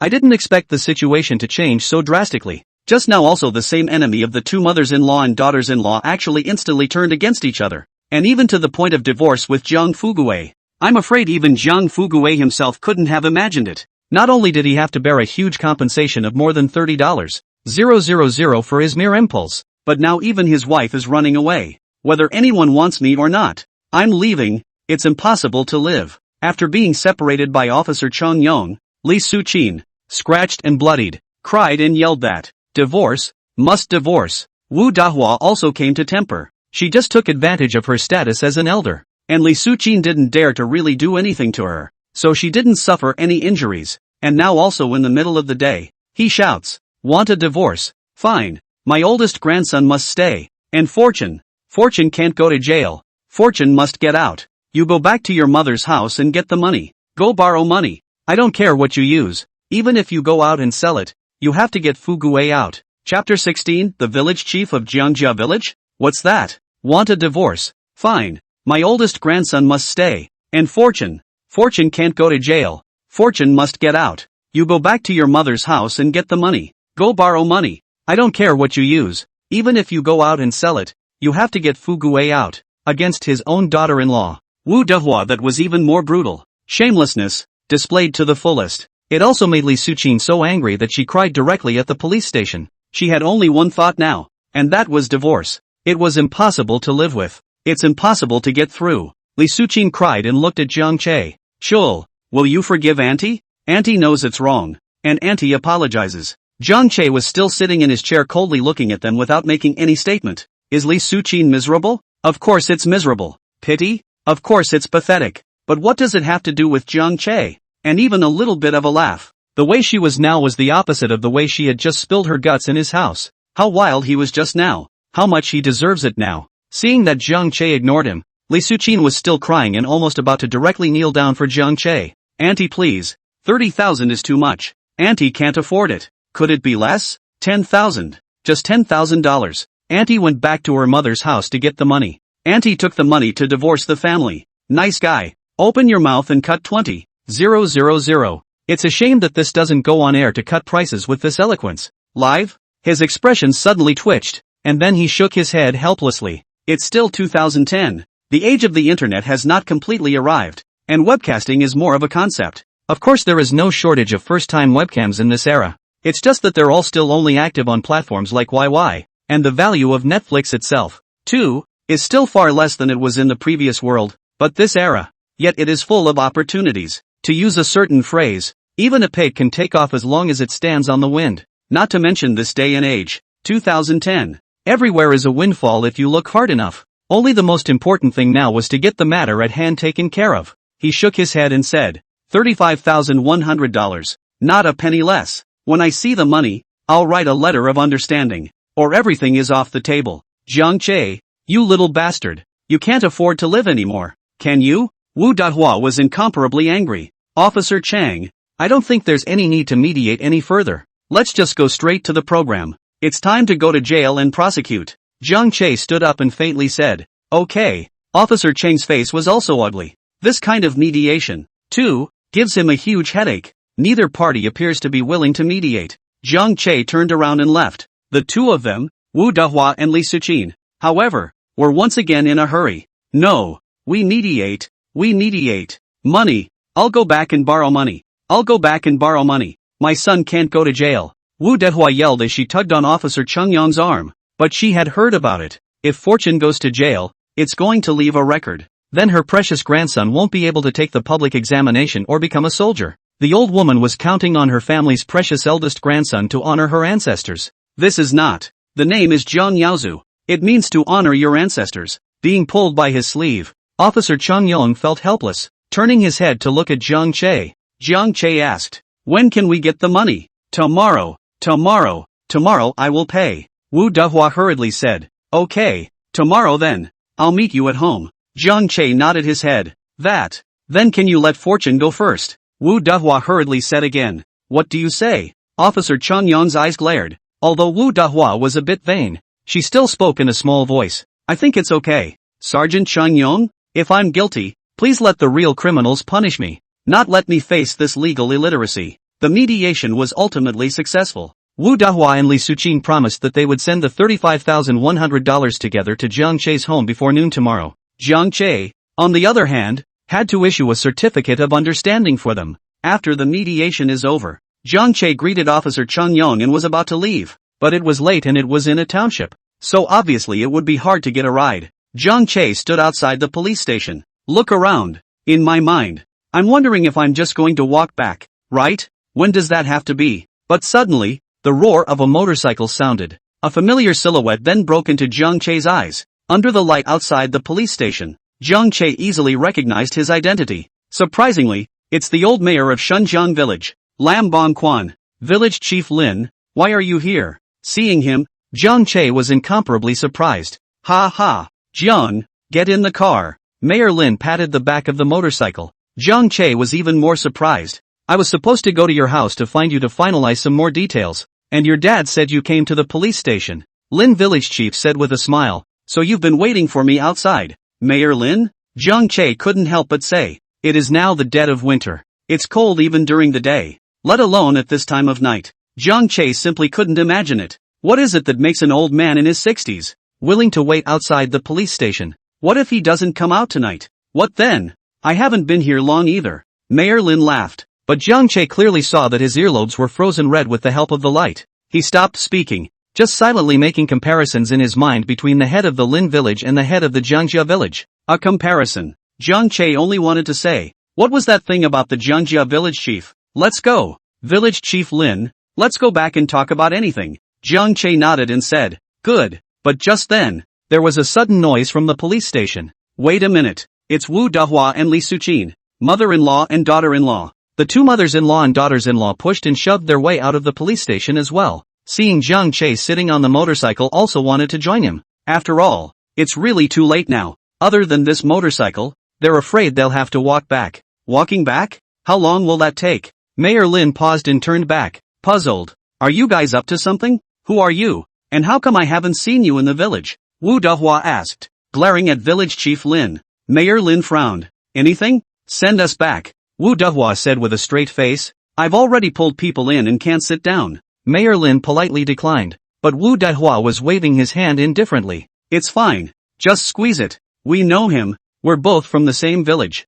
And it's on the way anyway. Village Chief Lin looked at Jiang Che. Wanted to seek Jiang Che's advice. After all, there really wasn't much difference between pulling one and those two for him. But Jiang Che directly rolled his eyes and said, go. Leave them alone. It's none of my business how they go back. Chapter 17, Second Grandpa, I still like your previous untamed look. While on the road, Jiang Che then realized what it was that Village Chief Lin was looking for him for. It turned out to be someone in Shunjiang village who still wanted to beg Jiang Che if he could collect a little more. After all, Shunjiang village that is a big grower of Satsumas. Each family has a lot. The whole village adds up to 30,000 pounds or far more. Yet Jiang Che only needs 20,000 pounds. What about the extra? Is it hard to just rot in the dirt? The villagers of Shunjiang village have also made their own suggestions. If Jiang Che can collect all the remaining Satsuma oranges, this kind of price is a little cheaper. 50 or 60 cents will do. Just don't let those Satsumas rot in the ground. Jiang Che fell into deep thought.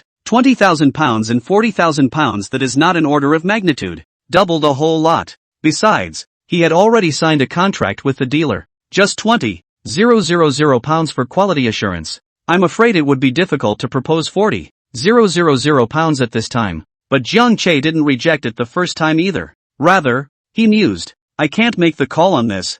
I need to talk to the dealer side over there. I don't know exactly if it will work or not. Okay. Mayor Lin was delighted, laughing loud and clear on a cold winter's night. Whatever works, as long as you're willing to help. Shaojiang, our Shunjiang village will be grateful. This time, Satsumas are coming in like crazy all over the country. And the prices, too, are getting lower and lower as they continue to be rolled inward. If they don't get their Satsumas out, when the year is over, then I'm afraid they'll rot in the dirt completely. I have to thank Village Chief Lin as well. If it wasn't for you, I'm afraid it would be hard for me to go back tonight. Jiang Che was also grateful. He's never been one to return a favor. Is really willing to help the people of Shunjiang village if they can. Of course there's a favor to be paid. If there is a grudge, it will be avenged. And so it was. Early the next morning, Jiang Che ate breakfast, put down his dishes and chopsticks, then took Jiang mother's account book and started to ask for money from one household to another. I hope the villagers make it bad for him. Then he wouldn't let the villagers of Jiangjia village have a bad time either.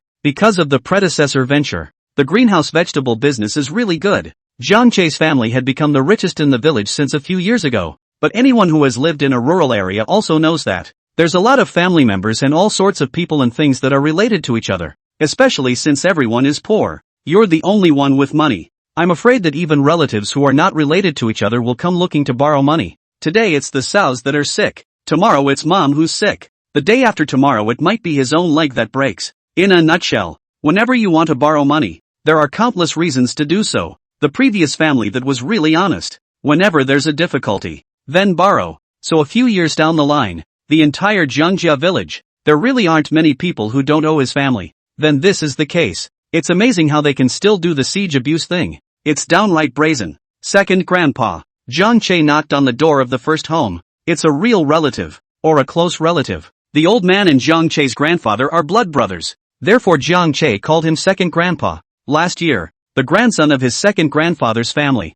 Jiang Bin, took a broken third grade. Then there wasn't enough money to enroll. The second grandfather that ran to Jiang Che's house all night long, cried poor and miserable, and then borrowed away $5,000. There's never been any mention of paying it back until now. Jiang Che's family hasn't gone to rush either. It always seemed that his family was in trouble, and his son was divorced and working alone to support their family. But that's it. Yesterday outside the door of Jiang Che's house, among the people who attacked and insulted Jiang Che was this second grandfather. So, Jiang Che was the first to come to his house. The first cut ashore is to behead your own relatives first. Jiang Che, what's your business? What? You know you've done something wrong, and you want to beg second grandpa to sell you the Satsumas. Dream on. The village headman's family, Lily, has already said he'll be responsible for selling all our Satsumas, and at the same price of $1.03. Not a penny of unconscionable money. Second grandpa leaned on his crutches, opened the door, and looked at Jiang Che and said coldly, well,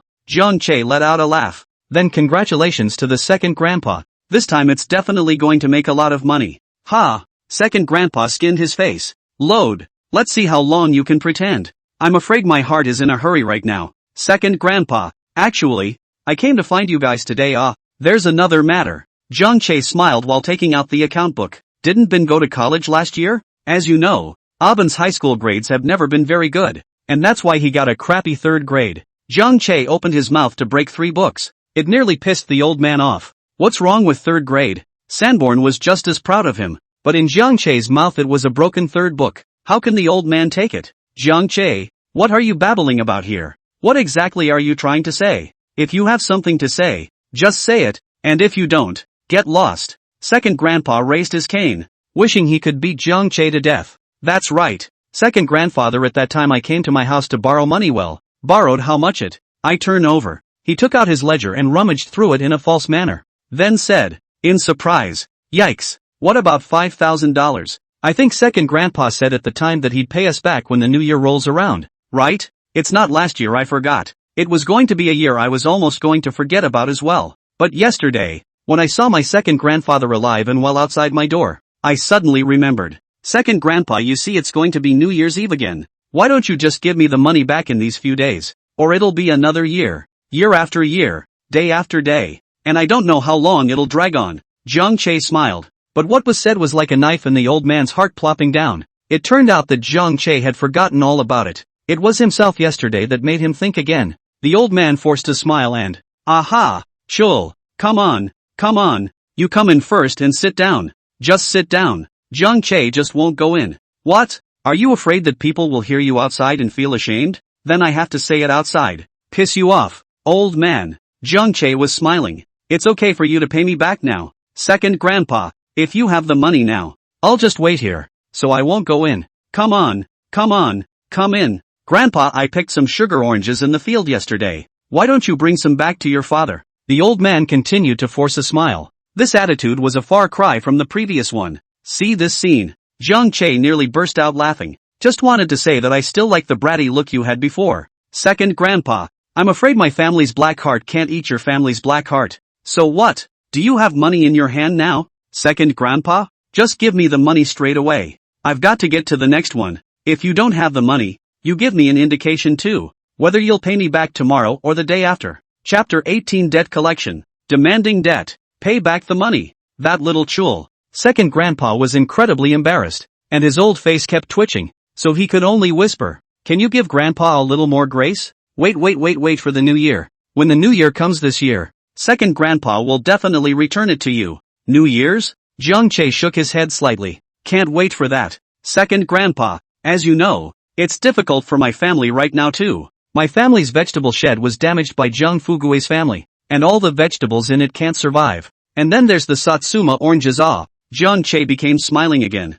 "I was making some money with a good conscience, but I guess not anymore. There's no money to be made this year, and it's been a hard year for our family, so you might as well return the money to me in just a few days. Second grandpa, and I'd like to buy a new dress too. Make some money with a clear conscience." The corners of the old man's mouth twitched madly once again. He was sure that this little pussy Jiang Che was definitely doing it on purpose. "Xiao Che what do you say? Second grandpa let your cousin uncle come back earlier this year, and promised to give you the money before the new year. What do you say?" The old man said again with difficulty. "Rural people may no longer be simple, but when it comes to borrowing money, that's really in your face, especially for fear that the debtor will come to the house and make the surrounding neighbors look at the joke. So there are rarely the kind of broken-skinned scoundrels who explicitly say they will not pay. That's why second grandpa could only hold his head in the face of Jiang Che's cynicism. So when do you think cousin uncle will be back?" "Second grandpa?" Jiang Che smiled and said. "New Year's, he'll be back before New Year's this year." The old man rushed to assure him. "I remember uncle cousin didn't come back last New Year's either, right?" Jiang Che continued. "Yeah, your cousin uncle didn't come back last year, so he's definitely coming back this year." The old man hurriedly nodded his head, like he was afraid that Jiang Che would not believe it. But who knows? Jiang Che's original smiling expression was an instant change, and he said coldly, "Excuse me, I've inquired all about it, and it's been a bad couple of years for construction sites, and uncle cousin hasn't even been to work for half a month. He's coming back? Come back and have the money to pay it back? Second grandpa, I'll give you 5 days at the most, and if I don't get the money back, I'll have to go to court." Hearing Jiang Che speak so firmly that it could be said that he had already torn his face off, the old man's face instantly became incomparably ugly. He said in a hushed voice, "Little Che, after all, I am also your second grandfather. What's wrong with second grandpa?" Jiang Che is standing in the doorway. "So second grandpa can owe money and lean on his old man? But my family is really broke right now. Can't you just give me a few days grace?" The old man was really sad. In his heart, he also regretted. Had I known that he would have sat at home yesterday, why go out to make a scene? There's no grace. It's 5 days, and if the money isn't paid back in 5 days then you'll see it in court. Jiang Che coldly smiled, then turned around and left. Behind, the old man, hobbling on his crutches, hurried to catch up, walking and shouting at the same time. "Jiang Che, Xiao Che, you slow down. You slow down? If you slow down, the second master won't be able to keep up, either." The old man was on the verge of tears. Muddy tears bent his back even further. Finally, after rushing closely and slowly, he stopped Jiang Che on the road. "Chul, you listen to grandpa. Grandpa's family now is really no money.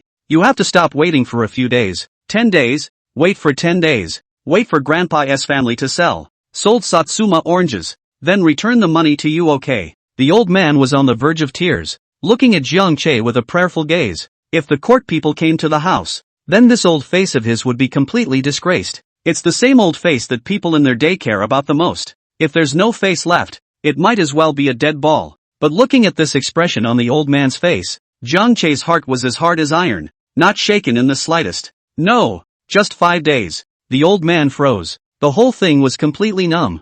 This Jiang Che, how can he be so oily and salty? He wasn't like this in the past. Looks like yesterday really spurred him on, but repeatedly to a junior bowed down. The old man also came to the temper. He simply put his neck a stem said, "Then you sue. My family doesn't have any money right now anyway. I just don't believe that my family will have money if you sue the court." Looking at this look on his face, Jiang Che instantly revealed a smile. "No money line. The old house, the land is all money. Then it's all against me. And when the time comes I'm afraid that you, second grandfather, are afraid that if you die you won't have a place to bury yourself." The old man completely froze, and his entire body directly broke defense.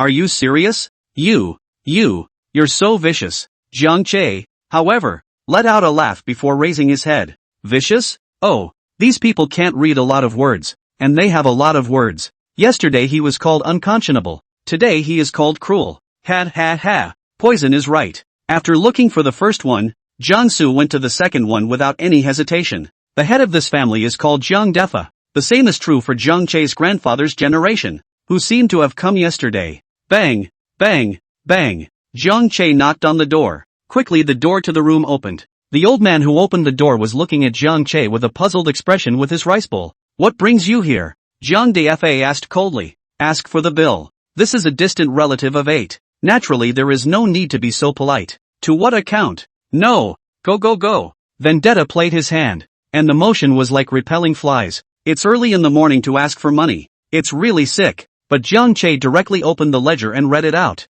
March of this year. Grandpa Defa, you called to borrow money at night and asked for $3,000 to let me guess what you were doing with it? Jiang Defa's face instantly changed. Jiang Che, don't you talk nonsense here. Let me tell you, don't think you're the only one who understands the law. You're planting evidence, and you're breaking the law just the same. Jiang Che shook his head with disdain. Yes? So I've broken the law. Then let the law punish me. Jiang Defa, then do you think you should call the police, or should I? As he spoke, he took out his cell phone and really looked like he was going to call the police. Don't. Jiang Defa's face changed. Hurrying out, as soon as he tugged Jiang Che, he walked towards the side path. Chul, Grandpa knows you're a good boy. Don't call yet. Then you pay it back. Jiang Che spread his hands and said. The corners of Jiang Defa's mouth twitched. Where did he get the money? If he had money, how could he have borrowed money from Jiang Che? Chul, how about a few more days of grace? Relief? Is 5 days enough time? Jiang Che said with a cold smile.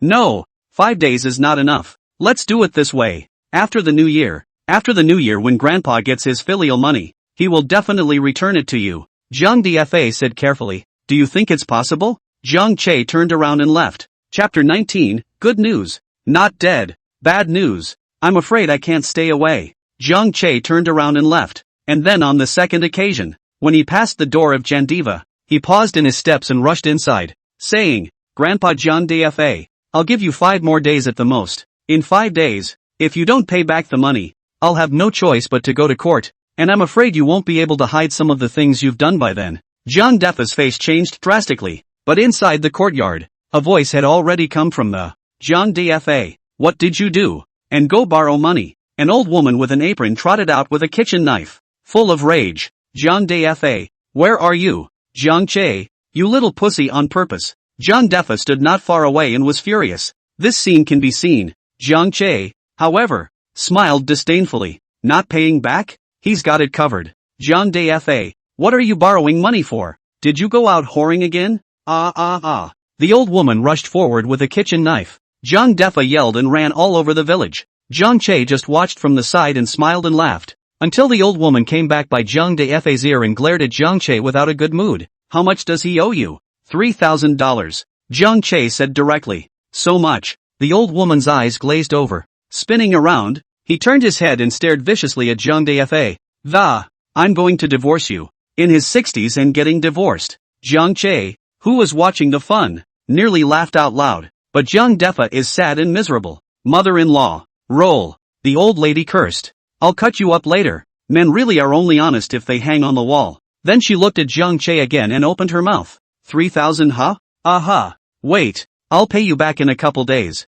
The old lady is dry. I'll get his son to call back the money. It's a ing disgrace. Oh, divorce. Jiang Che left satisfied. It's the next one. However, just as Jiang Che filled the village with debt collectors, his house is not far from Jiang Fugui's. The same is being done with an all-out brawl. Wu Dahua sat in the courtyard, slapping her leg while cursing her own daughter-in-law. Li Suqin, you're killing 1,000 knives. Really want to cut off your children and grandchildren. If you really want to divorce my family Fugui, I'll fight you with these old bones. Ooh, shameless, you're such a. My son has been so good to you, and now it's just a matter of something happening and you're divorcing him. You're so heartless. Li Suqin stood in the doorway of the hall, watching Wu Dahua spilling her guts, and her face was also crooked with anger. So the two of them, mother-in-law and daughter-in-law, were gone for half the night before they returned home. Li Suqin is sleepy. Come back and fall asleep. She's going to be a bit younger again, so naturally Sleepy is sleepy.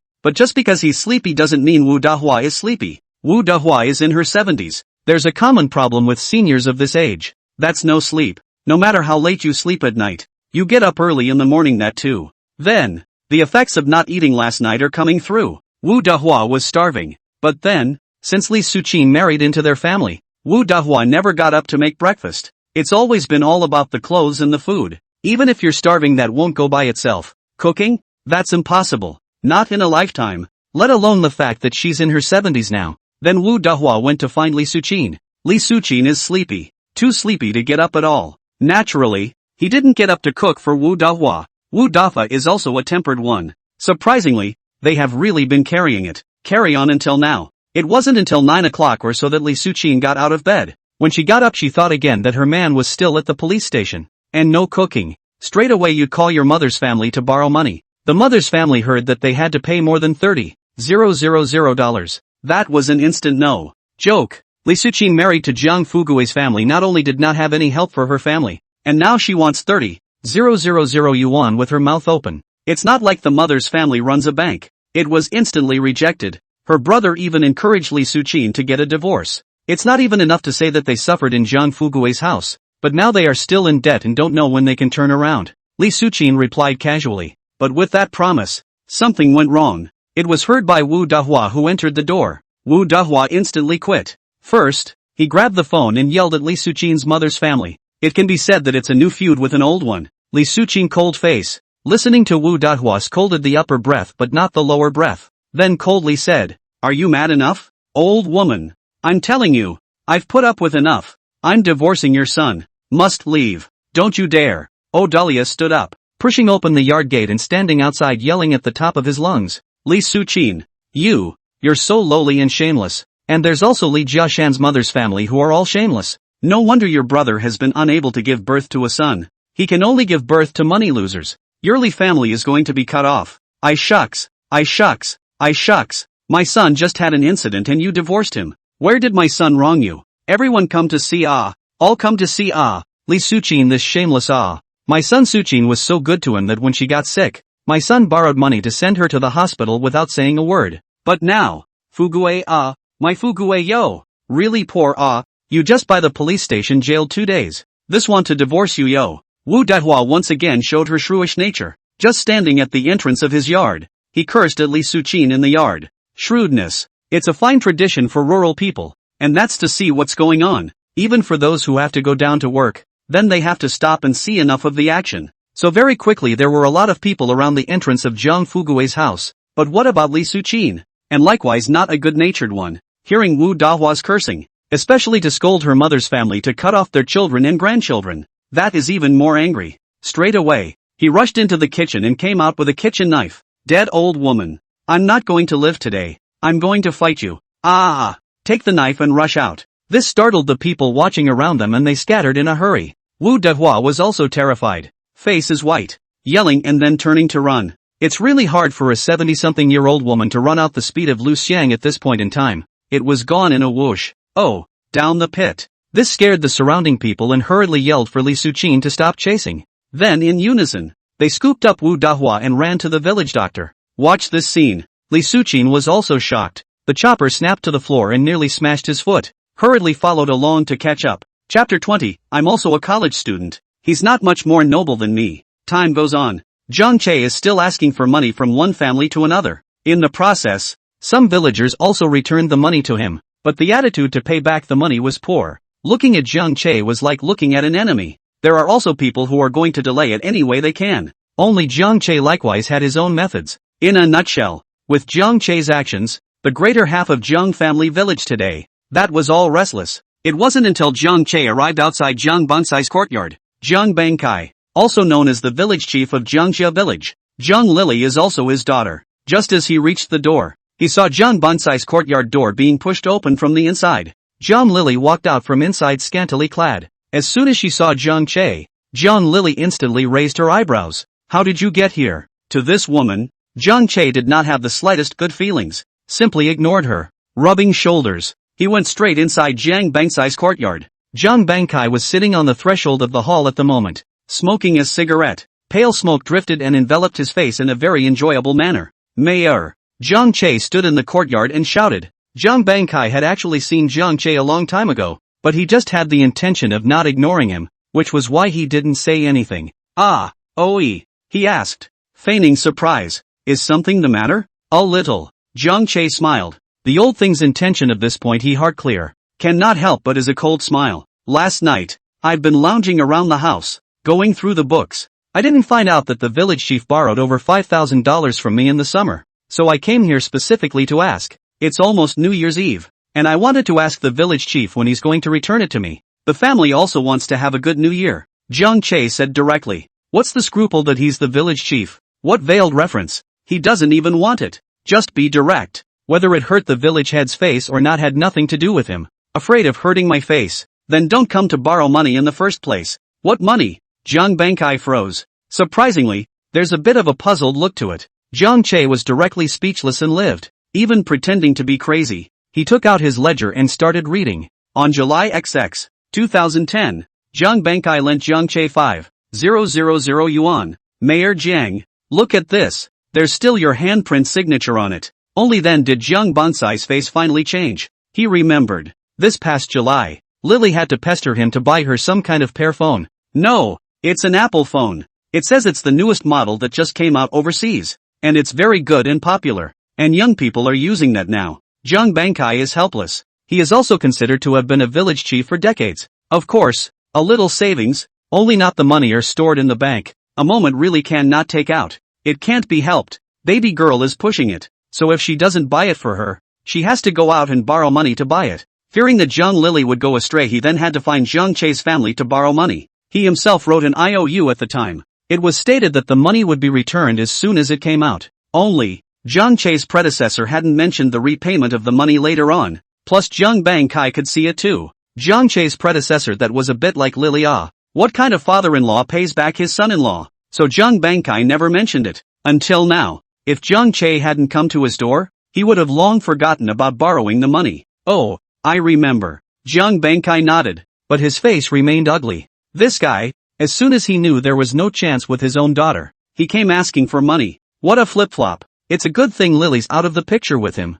$5,000, right? Jiang Bankai said with a frown. Aha. Jiang Che nodded his head. Mayor, if you have the money now, you better be able to give it to me now. Not now. Wait for the new year. I'll pay you back after that. Jiang Bankai waved his hand in a grandiose manner. I'm afraid those who don't know would think that Jiang Che owes him money. Mayor. I'm afraid not for the new year. Jiang Che shook his head and said, 5 days at the most. In 5 days, if you don't give it to me, village chief, I'll have no choice but to go to court. It's a prosecution anyway, so one more or one less is just as good. Pack it all up at once and take it with you. Simple and easy. He didn't want to re-sue again after the fact, specifically for the sake of Jiang Bansai's family. Isn't that asking for trouble? What? Jiang Lily's voice sounded from behind. Immediately after that, Jiang Lily came in with an angry face and, Jiang Che, what do you mean? You want a lawsuit against my family? Want some more face? Didn't I just dismantle your ruse in public? Do you need this to get back at us with a lawsuit?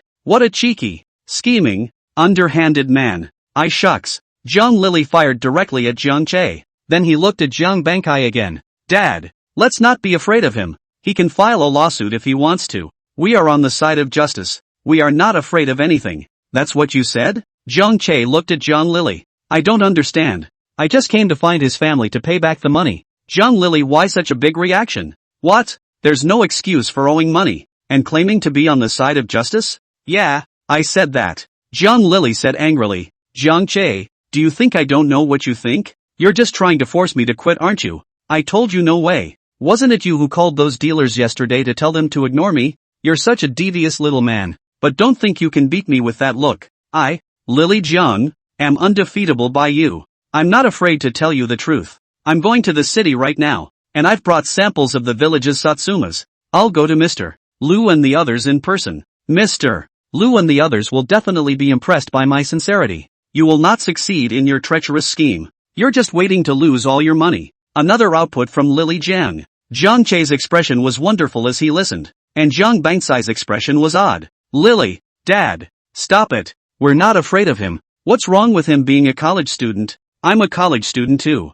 He's not much nobler than me. Jiang Lily was once again excited. Prior to this, the entire Jiangjia village seemed to only know that Jiang Che was a college student. What about her? But Lily Jiang, though only a junior college But a junior college is still a college. Not to mention her dad is the village chief. But these people in the village also still seem to only know Jiang Che. Usually when Jiang Che was mentioned, it was a thumbs up, saying he was top notch. What about the mention of her river lily? The crowd reaction was, oh, the sound of it. Someone might have said something about the village chief's daughter, and then it's gone. It's really gone. Therefore Jiang Lily could be said to be extremely jealous of Jiang Che. Now, as she continued to output, her heart finally felt better. Chapter 21, since Lily also wants to start her own business. Of course Uncle Hai will support it. You're going into town?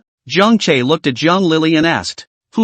Just, why are you panicking? Jiang Lily crossed her arms and held her head high, proud as can be. Don't think that just because you've greeted Mr. Liu and the others. Mr. Liu and the others have to be you. I even brought them samples of Satsuma oranges over this time, so they'll be satisfied. You'll be waiting to pay for the breach of contract when the time comes. There you go then. Jiang Che was speechless. I do not know who gave Jiang Lily confidence, so that she really thought, Mr. Liu, they acquired Jiangjia village's sugar oranges really because of the quality? It's like what that old farmer in Shunjiang village said. Something like salsify. As long as you use a little care, it won't taste anywhere near as sweet as it is on its own. Mr. Liu and his team chose Satsumas from Jiangjia village, totally because of his predecessor. Because the predecessor was smart enough, know enough to do it, too. Who doesn't want to deal with smart people? And this trip by Lily Jiang? Doomed to disappointment. But he was under no obligation to remind, and with a laugh he said,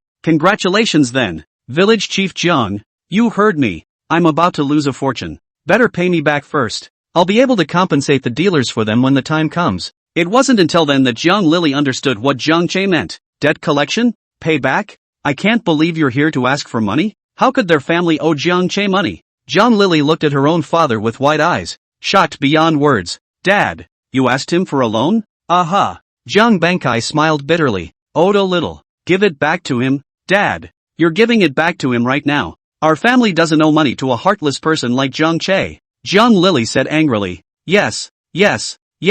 Give it back to me. Don't owe money to a heartless person like me because I'm really going to sue. Jiang Che stood to the side and rushed to speak. The first thing to do was to give Jiang Lily a thumbs up. Yeah. You're right about everything. It's a godsend. He had originally thought that he would have some trouble with this in Jiang Bankai, but I didn't expect Jiang Lily to come out of nowhere. Straight away, he made Jiang Bankai rush to pay back the money. Dad, when I sell the family's Satsumas in a few days, we'll have money. Jiang Lily continued. Give him his money back. We don't owe him any money. Okay then. Jiang Bankai was helpless and turned around to go back to the house, quickly taking $5,000 out and handing it to Jiang Che. Take it. $5,000. Order some. Jiang Che took the money. While his mouth was saying things like don't need to order and trust the village chief, his hand movements were not idle at all. Brush up. $5,000. 50 were quickly counted. Jiang Che tucked into the bag he was carrying. Okay village chief. I'm going back. Looking at Jiang Che's back as he turned to leave, Jiang Lily snorted coldly. Don't be smug. In a minute you won't be able to be proud. After saying that, Jiang Lily also walked out of the yard once again. It didn't take long. Jiang Hai, the village accountant, stopped right in front of him on his motorcycle. Each side of the motorcycle is also bundled with a bamboo basket. Inside the basket, filled with beautifully colored sugar oranges. That kid Jiang Che was here just now? Jiang Hai was still looking at the way he came. He brushed past Jiang Che and didn't greet him. Aha!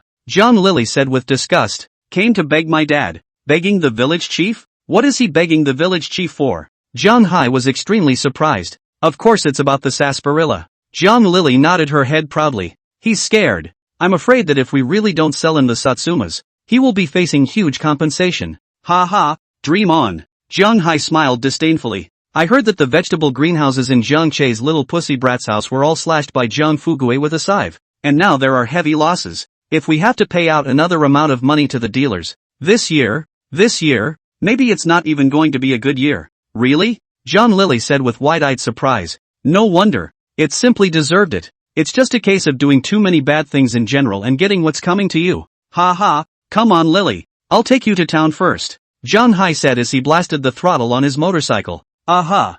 Jiang Lily was thoughtful. How had he kept forgetting about Jiang Che's family's vegetable shed? Uncle Hai. In the course of the motorcycle, Jiang Lily suddenly asked. I remember that the land where Jiang Che's family grows greenhouse vegetables on the mountain is rented in our village, right? Aha. Jiang Hai rode a motorcycle. Uncle Hai. I seem to remember they came to rent it around New Year's time. Didn't they? I was in the house at the time. Jiang Lily asked again. Well, there's my family's land too, which pays $1,000 a year. Jiang Hai replied again. The land on the mountain is usually not really much use. Not only is it far away, but it is also quite difficult to divert water for irrigation. So a lot of people's land on the mountain is perennially barren. When Jiang Che first proposed to rent their land in the mountains, they all agreed. After all, it's still deserted there. It would certainly be nice to get some money for it. Uncle Hai, why don't you guys stop renting to their family after this year and take the land back? I'd also like to rent it next year to grow something. Jiang Lily suddenly said. Thumbs up. The motorcycle braked instantly. The sudden inertia caused Jiang Lily to jump in fright and stifle a scream. But Jiang Hai turned around and asked, Lily, you want to start a business too? Aha. Jiang Lily patted her chest and said, that land on the hill is perfect for growing watermelons. And I'm planning to plant some next year. Uncle Hai, you guys rent that land to me. Don't worry. I'm sure I won't let you guys lose out on the $1,000 a year price tag as well. Lily Jiang had already planned it. This time, not only should we negotiate with Mr. Lu and them about the contract about the Satsuma oranges, but also the cooperation in the coming year. Like strawberries in the spring, watermelon in the summer, pears follow apples in the fall. It's all for sale. His own would have made a fortune if he could have grabbed the line and planted everything. Where is the need to grow a few greenhouses of vegetables like Jiang Che and have to go to wholesalers every year? Not only is it a pain in the ass, but it's also a pain in the ass. Can't make a few bucks yet. It was only in the countryside that a small fight like Jiang Che's could be noticed. And that was simply not worth mentioning in the really big cities. But while thinking about this, Jiang Lily never thought that she was in the big city. But even a stable job cannot be found. The Jiang Che she despises. At least have a piece of business of your own. Since Lily also wants to start a business, then of course Uncle Hai will support it. Tell you what, when Uncle Hai comes back later, go contact those families and we'll go to that little brat's house together. Tell him we're not renting. Jiang Hai smiled and nodded. Now, Lily Jiang is helping the village. Jiangjia village, tens of thousands of pounds of Satsuma tangerines can be sold, but also rely on Jiang Lily. Of course he was going to hold Jiang Lily up. What's more, Jiang Lily didn't say it. Same $1,000. Chapter 22. How did things go completely different from what she had imagined? Into the city. Cars and horses. Jiang Hai put Jiang Lily in front of a large supermarket chain. Lily, do you need me to take these in for you? Jiang Hai said as he wiped his sleeve. No, Uncle Hai, you go back. Leave the stuff here. I'll just call the waiter to move it later. Jiang Lily responded with a smile. Okay then. Jiang Hai was quite disappointed. He actually wanted to follow in and see what talking business was like, if it was the same lip-smacking as it was on TV. I'll go ahead and run my errands then. Jiang Hai straddled the motorcycle directly. Lily, just call Uncle Hai when you want to go back after your side of the deal. Okay, Uncle Hai. Jiang Lily nodded. Just then, Jiang Hai's phone suddenly rang. He picked up and listened for a couple of moments. Then a little awkwardly, he looked at Jiang Lily and opened his mouth. Lily, that village guy called and said he wanted to ask when the dealer's side would drive up to pick up the Satsumas. They're so they can prepare ahead of time and save themselves the hustle and bustle. Jiang Lily froze. Somewhat unpleasant. These guys in the village only know how to rush things. Don't you know that business needs to be talked about? But considering that he would still need their votes when he ran for village chief next year, he thought for a moment and opened his mouth. So be it. You tell them. Let's just say the dealers will probably be here in a couple days. Those who have few laborers at home and are afraid that they will be too busy then can pick some now. Okay. I'll notify them here. Jiang Hai was instantly delighted. If Lily dares to say that, it must be a sure thing. Aha. Uncle Hai, then you go ahead and get busy. I'll go in first too. Jiang Lily turned around and went into the supermarket. In the lobby of a supermarket, she waved at a supermarket attendant from a distance and, hey, come here for a second. The supermarket attendant froze, seeing her in such a big way, with a bag on her back. She thought she was some new leader from the supermarket, so she rushed over and, can I help you? So who? Where is your manager Lu Tao's office? Jiang Lily asked directly. Lu Towers. It's the supermarket manager. Also, the regional manager of the supermarket chain for the entire city. I'm in charge of several large supermarkets of the same size. Ah, you're looking for manager Lu Tao? The waiter was surprised. May I ask what you want? Straight away, the honorific you was used. We're talking business. Just tell me where he is. Can I let a little waitress like you know about business? Jiang Lily was very proud, hearing that she was here to talk business. The waitress dared not be slow, so she hastened to point out a position for her and said, just keep going in here. Miss, walk to the far end and you'll see the manager's office. Okay. Jiang Lily nodded, and then reaching out and pointing again, tugging like a 2x4. You go get 2 more people to take the stuff in front of the supermarket and move it into Manager Lu's office. Remember, no stealing food, okay? If I find out, I'll be sure to have your manager. Lu, fire all of you. The supermarket attendant was speechless. What kind of people are these? Only wanting more of the same. He didn't refuse. Very quickly, the attendant then walked out of the supermarket lobby with 2 other attendants. But when they saw the 2 baskets of Sasanqua oranges placed outside, their expressions were all odd one after another. Moving? Someone asked. Move. Let's move it to the lobby and put it there first. And if we do have to move it to the manager's office, we'll do that then. 2. This waiter had sensed that he might have been cheated, and his expression was ugly. Lily Jiang walked down the employee aisle of the supermarket. Very quickly, just saw a closed door. The doorplate read manager's office in 5 hot-stamped block letters. Jiang Lily stood in the doorway and took a deep breath.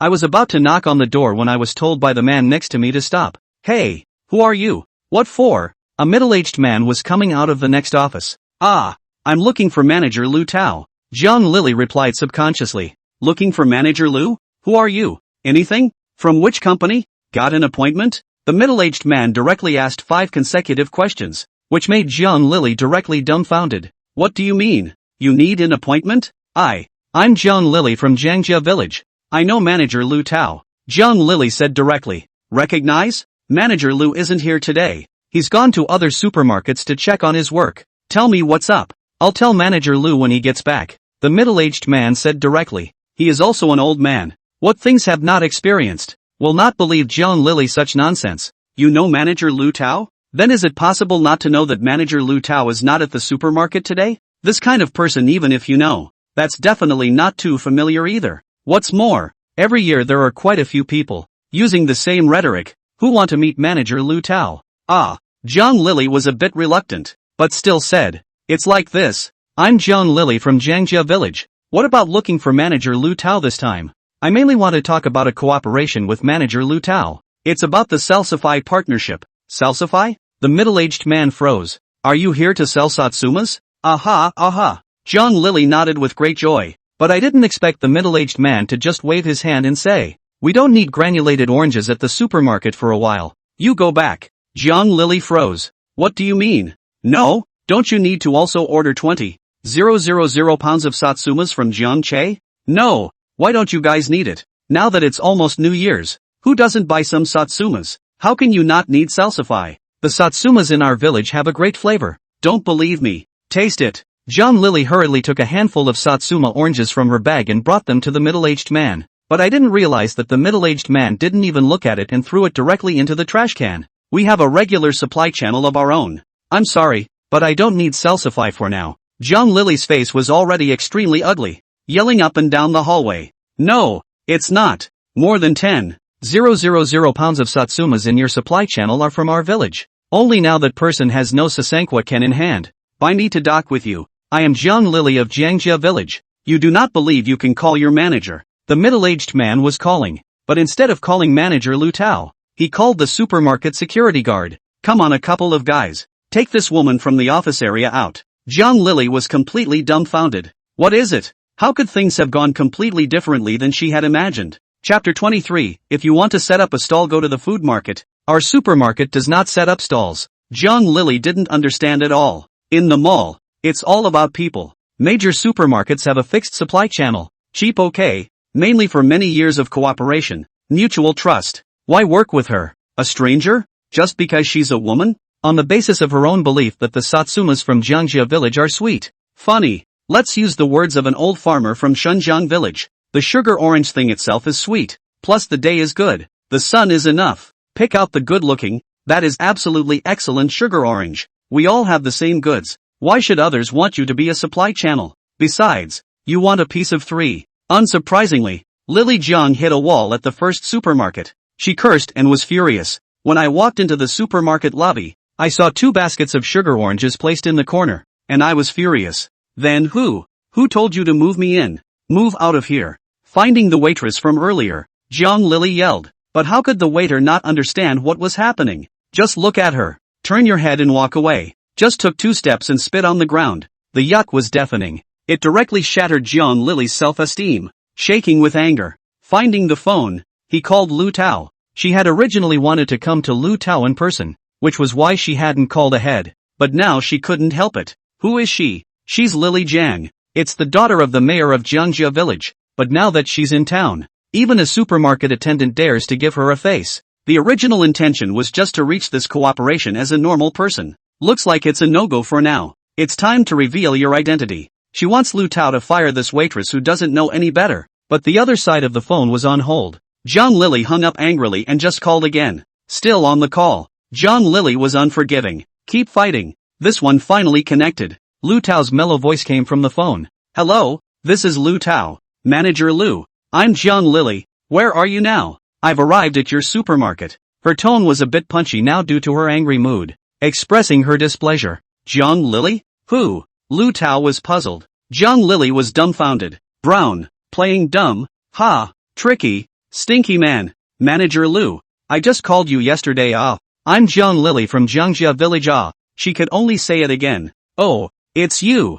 So it was you, too. That old Hofong called and was outside my office? Lu Tao seems to have finally remembered. Aha. Manager Lu. What about me coming here today? I still mainly want to talk to you about the matter about the salsify. I've also brought over some Satsumas from our village. They taste great. You can try them. Where are you? I can make a special trip to bring it to you as well. Jiang Lily hurriedly said. As for the firing of the supermarket attendant, she hadn't forgotten, but she wasn't stupid enough to mention it now. She planned to wait until she had officially become a supplier to the supermarket. Then she would look for Lu Tao to open a waiter, which would not be a handful. That's a bit of a facade. He must be giving it to himself. That's how it's written in the novels. Oh, not interested, Lu Tao said lightly. I remember telling you that yesterday. We have enough Satsumas in our supermarkets, and there's no intention to keep adding more at the moment. You might as well look elsewhere. Then just hang up. Looking at her cell phone, Jiang Lily was frozen in place. The whole thing was completely numb.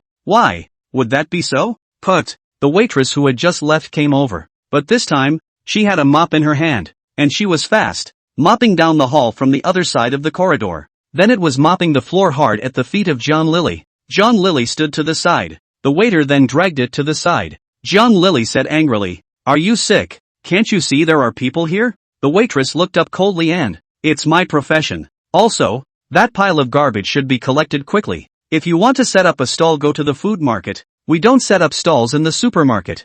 Jiang Lily directly broke the defense. Turning his head, he saw 2 baskets of Satsumas piled up in the corner. You dog-eyed things. I'll make you regret it. Jiang Lily cursed hatefully. Just want to go and move 2 baskets of Satsumas to take away. But, it's a little heavy. Each basket contains several dozen pounds. The 2 baskets together were over 100 pounds, heavier than herself. She couldn't move it with all her might. One could only turn back and look at the waiter as if for help. But the waiter was a loving show of hands and continued to mop the floor. Jiang Lily breaks defense again. It was close to tears. Why? It's so simple to see Jiang Che start a business. It's just a matter of having dinner and a drink with someone and getting the business done. When it comes to yourself, it's this. Jiang Lily could only grit her teeth and keep moving. As for calling Jiang Hai, that's even more unlikely. It's so humiliating. In the end, Jiang Lily still blushed and carried the 2 baskets of Satsumas together outside the supermarket. Watching people come and go on the streets, the traffic was unrelenting. Jiang Lily was at a loss. Next stop. Where to? Same time. Jiangjia village. Home. Jiang Che, Jiang father, and Jiang mother were gathering around the table. Tap on the external debt that Jiang Che has recovered. Counted about $40,000. There's still over $30,000 of it left to get back. I didn't realize that I had borrowed so much money out before. Jiang Che couldn't help but sigh. That's not. Jiang mother didn't have the good sense to open her mouth. I've long instructed you to hold on to your money a little tighter. Don't act like a good Samaritan and borrow from anyone who asks for it. Now you know. Some people don't take money well. Don't worry, Mom. It won't happen next time. Jiang Che hurriedly said. Borrowing money? That was the predecessor. He's not a predecessor. It's your own money to get every penny back. It's just that Shul. If those families really don't pay back the money, you really want to fight them in a lawsuit? Jiang father asked hesitantly. Sure. Jiang Che nodded his head. Why don't we get our money back? When we borrowed the money, we talked about it for days and days and months, and then it turned out. Now we don't mention the money and they pretend they don't know. It's just that this lawsuit should cost quite a bit of money. 2. Zhang father spoke again. In the general perception of many people, especially in the minds of rural people whose cognitive level is already low, lawsuit, that only exists in TV shows. That's something they usually don't even think about. The cost of hiring an attorney alone is out of their reach. Dad, don't worry about that. Jiang Che, however, laughed. Nowadays, our country's policies are good, and lawsuits are simple, and ordinary civil lawsuits like ours don't cost much. You can sue one for $50. As for hiring a lawyer, that's even easier. The state also has free legal aid for us in the countryside. Specifically. So we're not afraid of them. Just sue. Chapter 24. Being directly included in the blacklist of a group of dealers. The state has a specific policy for rural areas. Free legal assistance. To enable all rural people to afford lawsuits and effectively take up legal weapons to defend their rights and interests. Plus small civil lawsuits. That's really only $50. And it's still efficient. And the courts will deal with it quickly. Note, real courts don't really work like that. And every case drags on for a long time, but due to the needs of the novel's plot, we'll go straight to trial whenever there's a case involving the protagonist. Just as Jiang Che was giving Jiang father and mother their knowledge about the law, the phone tucked in his cell phone suddenly rang. Jiang Che was stunned when he took a look. Lu Towers. Dad. Mom. I'll take a call first. Jiang Che took the phone and walked out of the living room. Just in the yard. Put the phone on. Hey, Mr. Lu. Xiaojiang. What have you been busy with lately? Lu Tao's voice was filled with laughter. It's still all that. Every day is just eating and sleeping, and then just going around the village. Jiang Che casually replied. Yes, but I did hear you were in a bit of trouble. Lu Tao laughed out loud on the other side of the phone. Jiang Che was unimpressed. From the time Lu Tao made this call, he had already roughly guessed why. Not to mention that he hadn't even thought of hiding these things from anyone. It's not much trouble. Jiang Che smiled and nodded. Mr. Lu, they're looking for you? Aha. It's that little girl who follows you and has called me 3 or 4 times. Lu Tao laughed out loud. But I turned them all down. Even though he had expected it, Jiang Che was still surprised. Mr. Lu Xiaojiang, let me ask you one thing. Are you confident that you can fix this mess? Yes. Jiang Che said confidently. That's fine. I trust you too. Lu Tao continued with a loud laugh. From the first time I met you, I knew you kid had a future and could behave much better than with that girl next to you. I also said that if you couldn't solve it, my side could unilaterally terminate the contract and also make you lose less money. Since you can fix it, I'll wait for your good news. Thank you, Mr. Lu. Jiang Che was grateful from the bottom of his heart this time. He also didn't expect that Lu Tao would trust him so much. It's okay, we're just doing it for mutual benefit. Lu Tao laughed out loud. By the way, I reckon that girl won't die. She should go to Old Wu and the others. Doesn't require me to call Old Wu and the others as well. Mr. Lu, no need. Jiang Che revealed a smile. I believe that Mr. Wu and the others will make the same choice as you. Good boy. Ha ha, since you can fix it, I'll hang up. Okay, Mr. Lu, you guys just come and pull then. After hanging up the phone, Jiang Che re-entered the living room. I saw that John's father and mother had already folded the tens of thousands of dollars neatly. Mom, how much money does our family, plus what others owe, have left? Jiang Che suddenly asked. Chul, what are you asking for? Jiang mother was puzzled. I want to do something else. Jiang Che shook his head and said, no more vegetable sheds? Haven't we been doing quite well? Father Jiang asked. It's doing quite well, but you can't make much money doing it. And this village? Jiang Che's eyes flashed. After only 2 days of traveling, Jiang Che was already completely disappointed with this village. Perhaps Jiang father and mother and they had a special affection for Jiangjia village because they were born and raised here. But he was different. Not to mention, he really doesn't think you can make much money from something like a vegetable shed. Don't say it's a small fortune. In a few years, I'm afraid it will be difficult for a small-scale vegetable greenhouse like his to even feed his family. Chul, so what are you trying to do? Jiang father couldn't help but ask. Not sure yet. I'm going to go ahead and check out the city tomorrow. Okay, then I'll check the bank book. Jiang mother got up and walked towards the bedroom. In no time at all, he walked out with 2 red books. Jiang Che also couldn't help but come over to his head. Oh look, nice guy. There's only a few tens of thousands of dollars in the passbook, too, together with the outstanding debts recovered, and those yet to be collected. The total is only about $150,000 or $160,000. If we hadn't fixed this house last year, we could have estimated over $200,000. Jiang father said with a sigh. He doesn't know anything about entrepreneurship, but he does know that it's tough. What can you do with $100,000 or so in startup capital? It's okay, Dad. Don't forget we have $30,000 in foreign debt. Jiang Che looked at the time. It's 11 o'clock. Why hasn't Jiang Fugui's family come over yet? The appointed time. But it's noon. Of course he had heard about what had happened to Jiang Fugui's family. It's none of his business. Just pay it back. Not paying back? Then wait for Jiang Fugui to go to jail. Jiang Che let out a cold laugh. I'm going to go make dinner. So you father and son take your time waiting here. Jiang mother got up and walked to the kitchen. Jiang Che and Jiang father didn't expect it either. Wait. Just don't squeak. Neither Jiang Fugui's old mother nor Jiang Fugui's wife came over. By the end of the night, the police station called. Asked Jiang Che what he should do about Jiang Fugui. It was actually asking Jiang Che if he wanted to understand Jiang Fugui. Jiang Che only said softly in response, it's time to file a case, and it's time to sentence. Okay. Since the person concerned has said so, the police station can only follow the procedure. Evening. Nightfall. The lights are on. The city didn't get any colder as night fell, either. Instead, it's more prosperous. In the midst of the crowds, Zhang Lily hung her head in shame and was driven out from a large supermarket by 2 security guards. Satsumas in their own bag. Also from being rubbed and broken in the pushing and shoving. The juice wet her satchel. It's a sticky mess. She hit the wall again. Zhang Lily sat on the steps outside the supermarket, next to 2 baskets of Satsumas, staring blankly at the traffic. Why? She couldn't really think straight. She walked to 3 supermarkets today. All of them are dealers that Jiang Che had talked to before,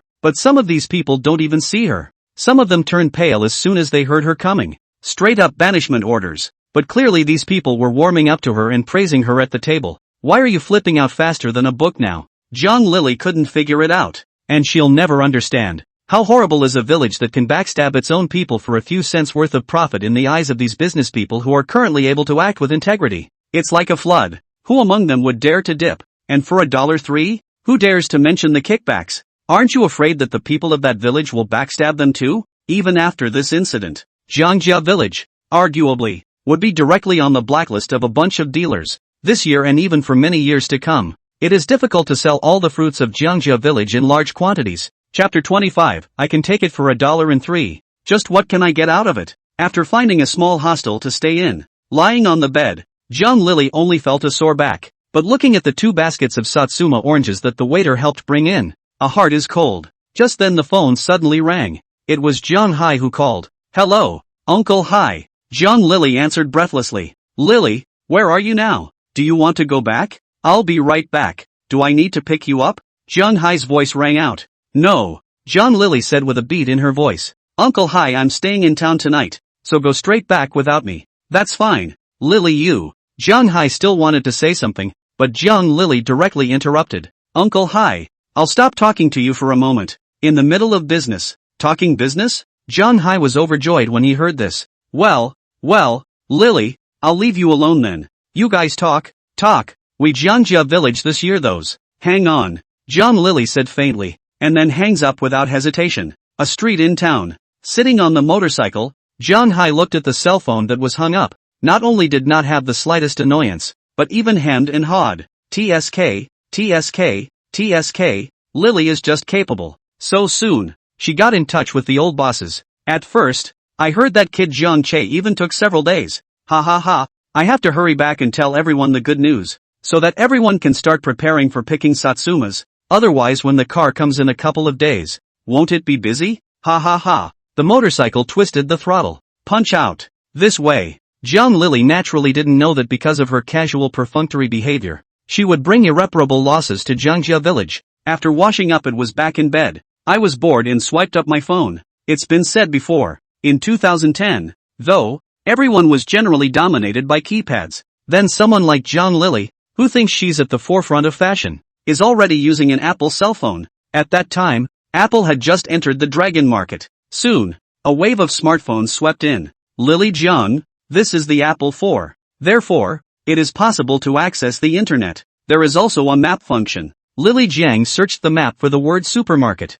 Quickly, the names and addresses of several more large supermarkets popped up. Let Zhang Lily be delighted by it. Rush to find a pen and paper and record the address. Oof. I just don't believe that you can greet these supermarkets as well. Zhang Lily sneered. She still thought that she had hit a wall with Mr. Lu. Mr. Wu and the others because Jiang Che had secretly greeted her and deliberately tripped her up. What about replacing the dealer yourself? She just didn't believe that Jiang Che could be crafty to this extent. If it's really that great, it's not like you've been stuck growing a few vegetable greenhouses in Jiangjia village. After taking down the addresses of these supermarkets, Jiang Lily also found a wholesale fruit market and likewise planned to visit it. It's called two-handedness, and she was finally in a barely better mood. Maybe it's time to sell the Satsumas soon. Just as she was confused and about to fall asleep, just heard the phone ring again. It's Jiang Bangkai calling. Lily, where are you now? I heard from your Uncle Hai that you're not going to come back tonight? Jiang Bansai's concern came over the phone.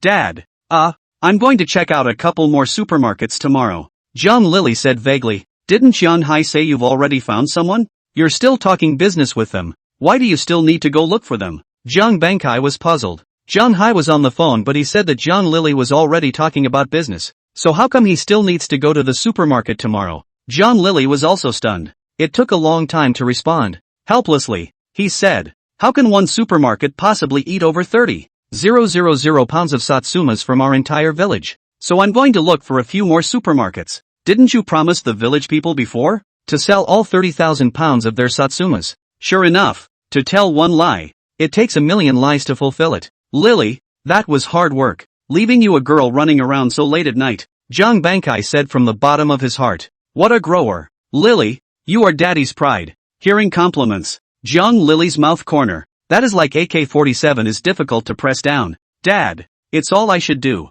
Okay Dad, I'm going to bed. I have to go out and look around again tomorrow. Well, go Lily. The phone hung up. Jiang Lily finally fell into a deep sleep, and she had a dream. In the dream, she sold all the Satsumas of the whole village and was loved by the whole village. On the ballot for the next village president, she won by a straight full vote. Jiang Che, on the other hand, left the Jiang family village in ashes. It's just a shame that the dream didn't end before the alarm clock rang. Didn't get to see Jiang Che's poor and desperate appearance. After packing up, Jiang Lily learned her lesson this time. Straight away, all 2 baskets of Satsumas were stored in the hostel. Just picking out a small bag to put in my satchel. I've stored things in the hostel. No one is allowed to steal from me. And if I find out I'll have to call the police. On the way out the door, Jiang Lily didn't forget to warn the front desk of the hostel. Hostel receptionist? Out the door. Stop the car. Jiang Lily took a cab and went straight to the first large supermarket of her choice. Points of interest. It's a large underground supermarket.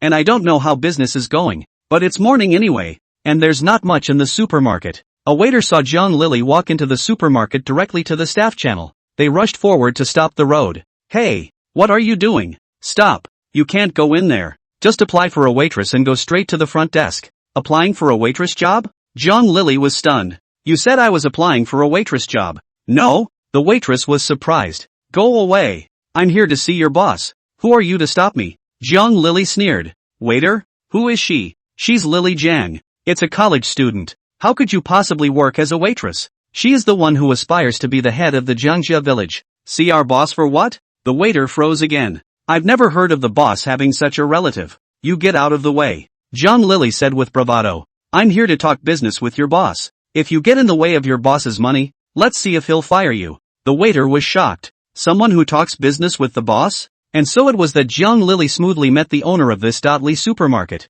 A middle-aged man with a bit of a bald head. Sit behind the computer desk. After hearing the introduction and also tasting the Satsuma oranges brought by Jiang Lily, the middle-aged man smiled and nodded his head. This salsify does taste good. The price of $1.03 is honestly too expensive. But I can barely take 5,000 pounds. But what's in it for me? The words fell. The lustful gaze fell on Jiang Lily's chest position. Chapter 26, Almost Being Forced to X. Jiang Lily was a bit regretful. Benefits? Jiang Lily froze. What more favors? But soon, she saw the middle-aged man walk out from behind the desk. Yeah, the bulk purchase price for Satsumas on the market right now is around 60 to 80 cents. This sarsaparilla you brought does taste good. Kind of sweet, but no one will take it for $1.30. Jiang Lily was a bit confused. Just now he said he could take it for $1.30, but why? All of a sudden, did he say no one would want it? Don't you get it? The middle-aged bald man suddenly reached out and put his hand on Jiang Li's shoulder.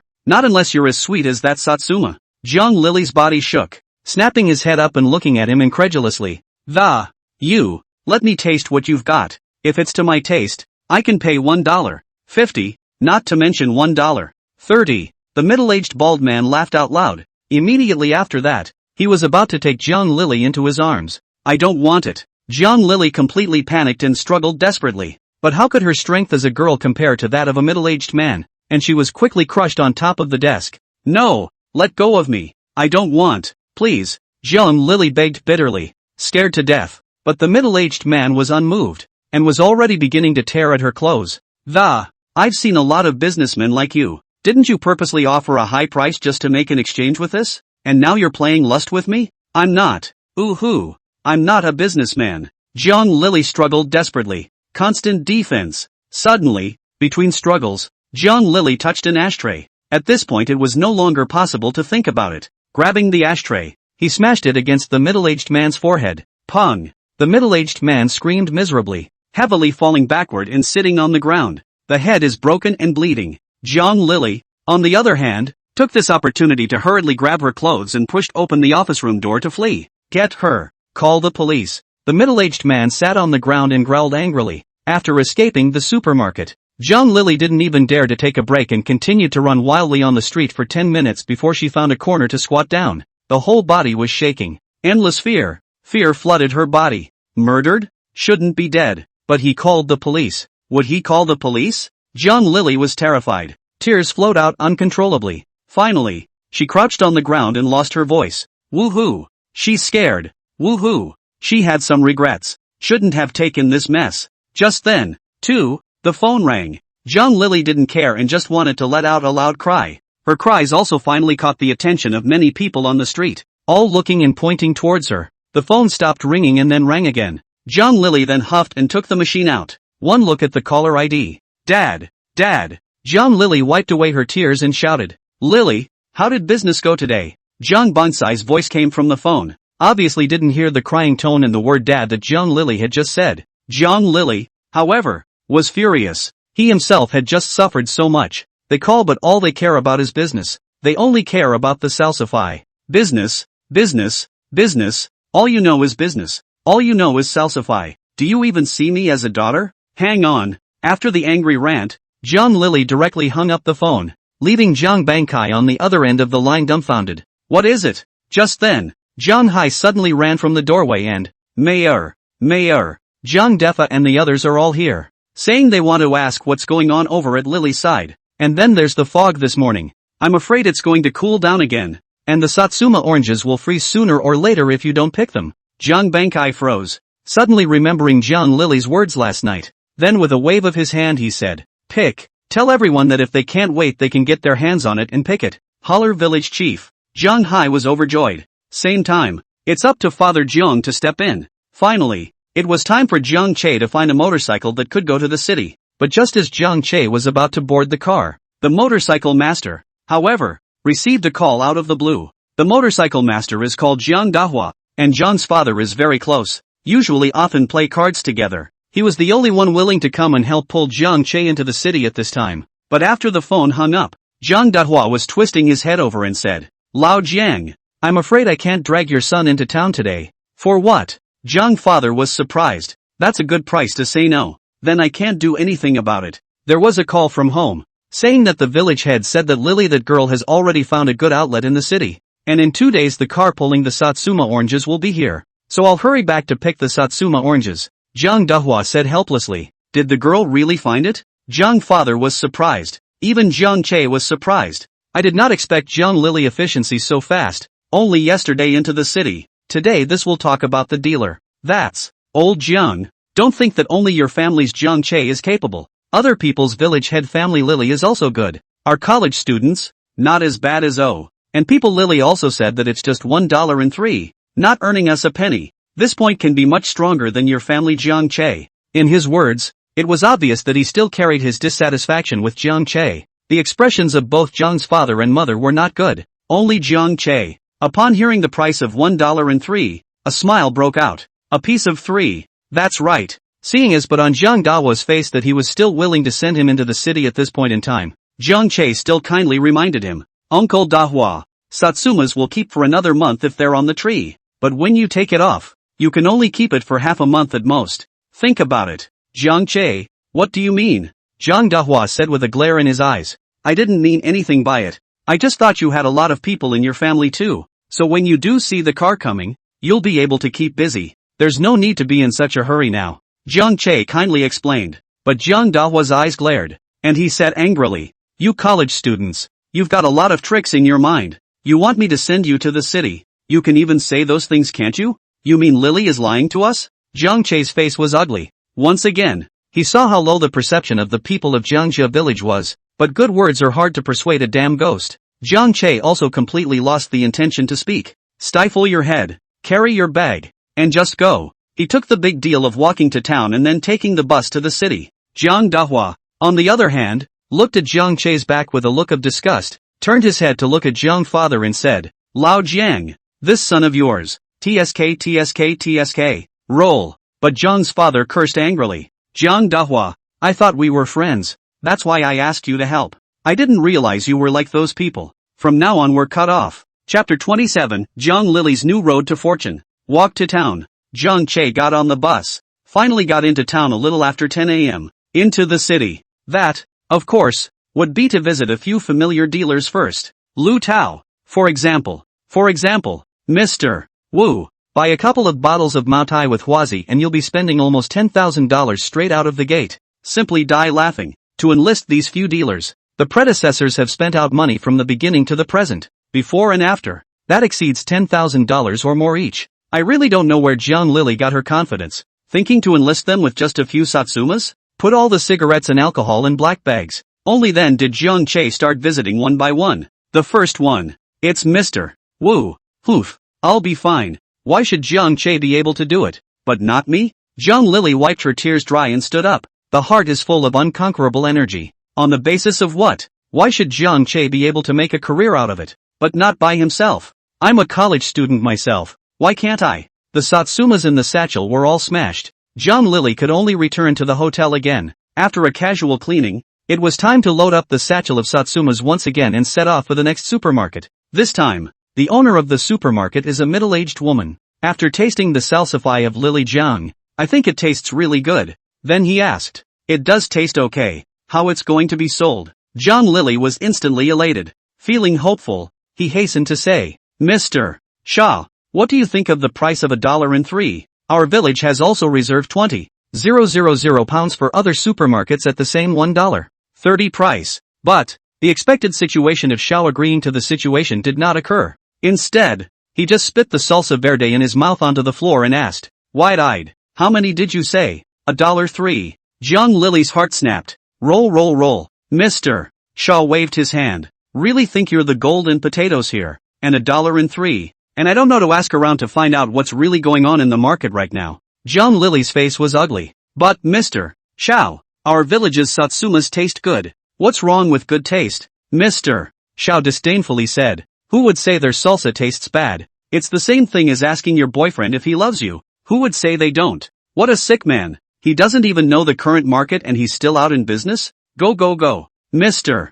Zhao's look was like he was shooing away a fly. Jiang Lily could hardly see hope. "How would you like to leave like that?" and asked, undeterred. "Mr. Shao, what's the market now? You really don't know?" Mr. Shao looked up. "Please ask Mr. Shao for some guidance." The successive strikes had forced Jiang Lily to lower her lofty head. "Well then, I'll tell you." Mr. Shao stood up and looked at Jiang Lily and said, "Sister, I won't lie to you. Sister, there has long been an oversupply of Satsumas on the market now, and the intensifying cold winter has made it more and more difficult to keep Satsumas in storage. Now believe it or not, all my sister has to do is make a phone call, and the Satsumas in those villages, they'll have to sell them even if they're 60 cents, 70 cents. If you're willing to sell, and we're both women, I'll give you 70 cents on the dollar. I can take 10,000 pounds, but it has to be good in quality. 70 cents. Jiang Lily's body trembled. How is that possible? She had managed to take this task from Jiang Che with great difficulty, and if she sold it for less than Jiang Che's price, let alone running for village head next year, I'm afraid it's this new year, she's not even going to have a good time. Those people in the village, she knew better than anyone what kind of virtue they were. "Well, is it for sale?" Mr. Shao asked with a smile. "Not for sale." Jiang Lily turned and ran, like falling away. That's more like an unwillingness to face the unknown truth. Just as she was about to leave the supermarket, ghostly, Jiang Lily directly entered the interior of the supermarket. Come to the fruit stand. Found stalls selling Satsumas. Asking price, $3.60 a pound. I shucks. What a black heart. Jiang Lily nearly cursed. These city bosses, who are desperately trying to squeeze a price out of them, are retailing them for as much as $3.60 a pound. Once again, this left her feeling extremely unbalanced. It also made Lily Jiang firm up the price of $1.03 again. You guys make so much. Make more than $2 per pound on the difference. What's wrong with letting the farmers of their Jiangjia village earn a little?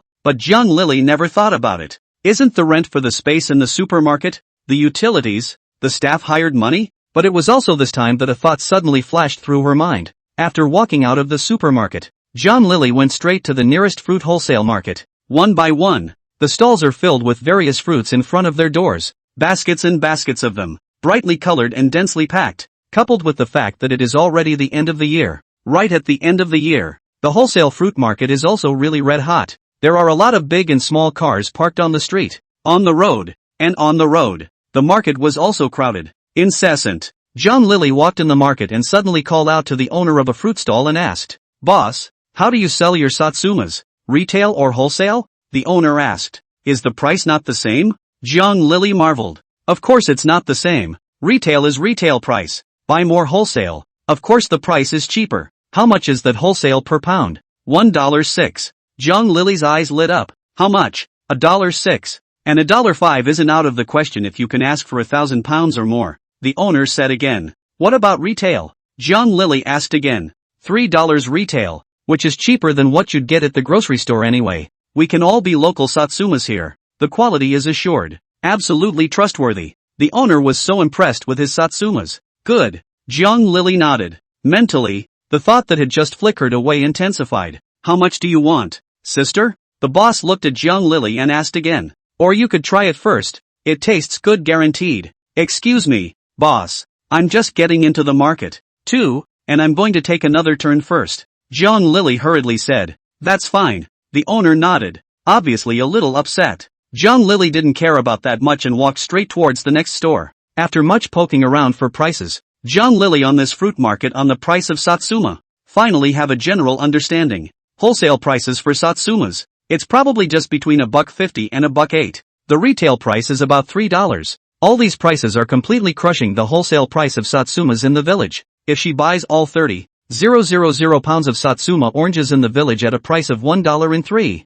she will get them for herself. Then get it here and sell it. 1 pound. She'd make at least 20 cents on the difference. 10 pounds is 2. 100 pounds is 20. 1,000 pounds is 200. 10,000 pounds is 2,000. The village has a total of more than 30,000 pounds of Satsumas. Well, isn't she going to make almost $7,000? Win-win. Chapter 28, Dad. I don't believe you've been the village chief for so many years and don't have any money in your hand. Lily Jiang was thrilled with her genius idea. Win-win. Definitely a win-win. One can swear to it oneself. Originally, she had only wanted to help the village with something to help her be able to defeat Jiang Che in next year's village chief election, and definitely had no intention of trying to make money. But, the way to make a living is now at hand. It would be a real cutie if you didn't catch it yourself. You can make money, do things, and gain favor with the villagers. Oh, my God. Simply a genius himself. Jiang Lily found a stall that was labeled as a storefront transfer. Called the number on it.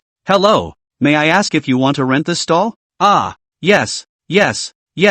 I'd like to do that for a few days. Half a day later, Jiang Lily walked out with her head hanging down. On the phone earlier, she had originally just wanted to take that stall through a short-term lease, but I didn't realize the stall owner didn't agree. Only annual rentals are accepted. Of course Jiang Lily wouldn't agree. She only wanted to rent it for half a month or even a month before she wanted to start a year-long wholesale fruit business here. This path will have to take a back seat. Walking out of the market, Jiang Lily hung her head. The heart is 100 times more reluctant. Extremely reluctant to give up this approach. But she couldn't accept a year's rent in a million years. That's been tens of thousands. The gains don't pay for the losses. But suddenly, what did she see? Just outside the wholesale market, there were people selling fruit from their cars. One moment, a car instead of a store. 4 words instantly came to her mind. At the thought, Jiang Lily's eyes lit up. She hurriedly walked to the side and called Jiang Bankai over. As soon as the call was answered. Hey Dad, it's Lily. Jiang Lily hurriedly said. Ah, Lily, have you talked business yet? Jiang Bankai is also picking sugar oranges in his own field. The work was hot. The Jiangjia village villagers in some neighboring fields also rushed to look over after hearing the sound. Wanted to know how well Zhang Lily had negotiated the business. Dad, is there anyone around you? Zhang Lily asked in a small voice. Ah, there is. Why? Everyone is waiting to hear from you, Zhang Bankai said subconsciously. Dad, change places for a moment. I have something to tell you. Ah, what? You didn't hear me? Bad signal? Zhang Bankai was worthy of being a village chief, and his reaction speed was extremely fast. Quickly, it was time to take the phone while heading for an unoccupied path not far away. It didn't stop until it was well away from the crowd. Lily, what's wrong with you? Dad, there's no one around right now, so why don't you tell me what's going on? You're not in trouble? Zhang Bankai asked. No. Zhang Lily hurriedly spoke in a low voice. No, Dad, I found a way to make a living. It's a good way to help people sell their Satsumas and we can make some more money. Make money. Zhang Bansai's eyes lit up. How do you make money? You can make money while being able to help the village. It's a win-win. A real win-win. Dad, listen to me. We can find a car. Zhang Lily was incredibly excited and told the plan to her. Dad, we still give the village $3. We take them out and sell them ourselves. And with the quality of our village's Satsuma oranges, it's absolutely no problem to sell them for $6, $7. When the time comes, the extra money will be our own. What do you think? Zhang Lily said excitedly. Then what's the difference between us and that Zhang Che kid like this? Zhang Bankai was a bit hesitant. Of course there's a difference. Zhang Lily smiled disdainfully. The difference is that 30 cents. We make the village more money. Zhang Che made the village earn 30 cents less. But what if it doesn't sell? Zhang Bankai still hesitated. He was, after all, the head of a village, and old and wise. Dad, don't worry. Zhang Lily patted her chest on the other end of the phone and assured her. Your daughter, me, never fights a battle without certainty. Can have done market research just now. I've mapped out all the traffic, the turnover in the wholesale market. Plus, we don't have rent. It just doesn't cost much to rent a big van. And we can do it even cheaper than the people inside the market. They must have just all come to buy us. Okay then. Zhang Bankai was also a bit moved by what she said. Lily, you're a college student. Dad trusts you. That's good. Dad, talk to the people in the village. Just lie and say that the wholesaler only wants 1,000 pounds of Satsuma oranges right now at the moment. And see if that's okay. Zhang Lily opened her mouth. Ah, 1,000 pounds? Zhang Bankai was surprised. They won't agree. I'm afraid. 1,000 pounds. It's too little. The village people will probably have to fight. Hearing this, Zhang Lily was also thoughtful. Indeed, these people in the village, you either help them sell them all or none of them. Otherwise they could really fight. Obviously, the intention to get 1,000 pounds of Satsuma oranges first to test the water also fell through. But Lily Jiang was incredibly confident in her plan. Think it's definitely profitable. Then he gritted his teeth and said, then how about this? Dad, we also simply don't test the waters. You just pay for all the Satsumas in the village. I'll look for a car tomorrow and have it come to the village the day after tomorrow to haul Satsumas. I'll stay away for a while and finish selling the Satsumas in town first. But Zhang Bankai was bitter. To put it mildly, more than 30,000 pounds of Satsuma oranges will also be purchased for $1 1 pound is $1.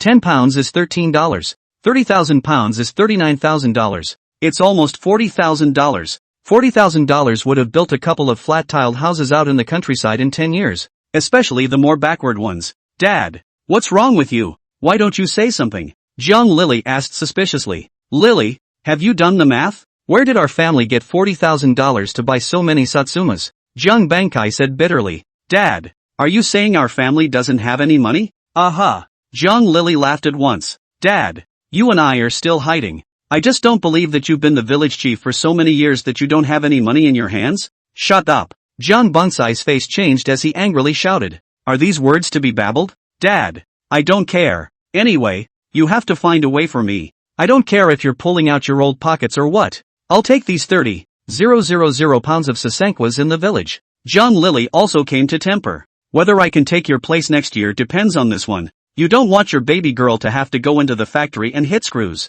Zhang Bansai's face was ugly. Lily, Dad, you trust me. I'm sure I can make money. Not to mention that if you don't tell me, and I don't tell you, who's going to know where you got that money? And who knows if the money is from you or from the dealer? Chapter 29, I don't earn a penny, but I have a request. Hang up. Zhang Bankai frowned with worry, but eventually stumbled toward home. He's old enough to have a daughter, and he still has just one. So if he doesn't help her, who will he help? Back home, Jiang Bankai shivered and fumbled under the mattress for half a day. Finally finding a crumpled red bankbook. The passbook is open. Deposits, $367. 400. Nice guy. You keep saying that Jiang Che's family is the richest? I didn't realize the village chief was the richest man. It's just that this money, he dares to use it? Jiang Bankai sat on the bed, looked at the numbers on the passbook, and lit a cigarette and took a drag. It seemed to have made up its mind about something. Tucking the passbook into his pocket, he stood up and headed for the entrance to the village.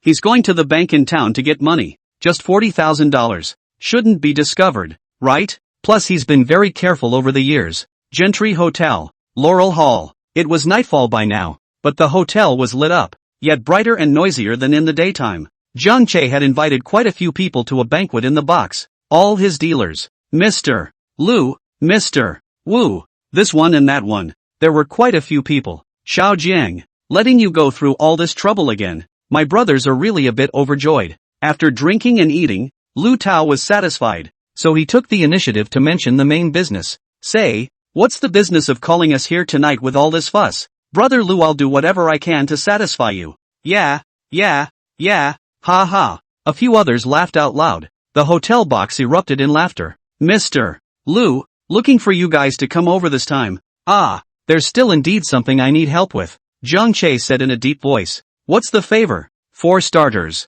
Mr. Lu said with a smile after holding up his wineglass and taking a sip. It's just that I have another batch of Satsumas on hand, but you all can rest assured that there will never be any change in the quality of the 20,000 pounds promised before. Jiang Che said directly. Oh, how many more? Mr. Wu let out a laugh. I happen to hear a joke here. Would Xiao Jiang like to hear it? If Mr. Wu wants to tell a joke, of course I'm all ears. Jiang Che said with a smile. Good. Mr. Wu applauded and laughed. Just yesterday, the little girl who was with you last time came, said Xiao Jiang that you've been removed from their village, and now you don't have any Satsuma oranges in your hands, and she wants to resell them to me. Same price as before. $1.03. Xiao Jiang, what's going on in this matter? You'd better explain it to a few of us first. This statement was made. All of these people in the box, with the exception of Lu Tao, all of them looked towards Jiang Che. Apparently all went through the same thing. Meet those stares. Jiang Che could only smile bitterly.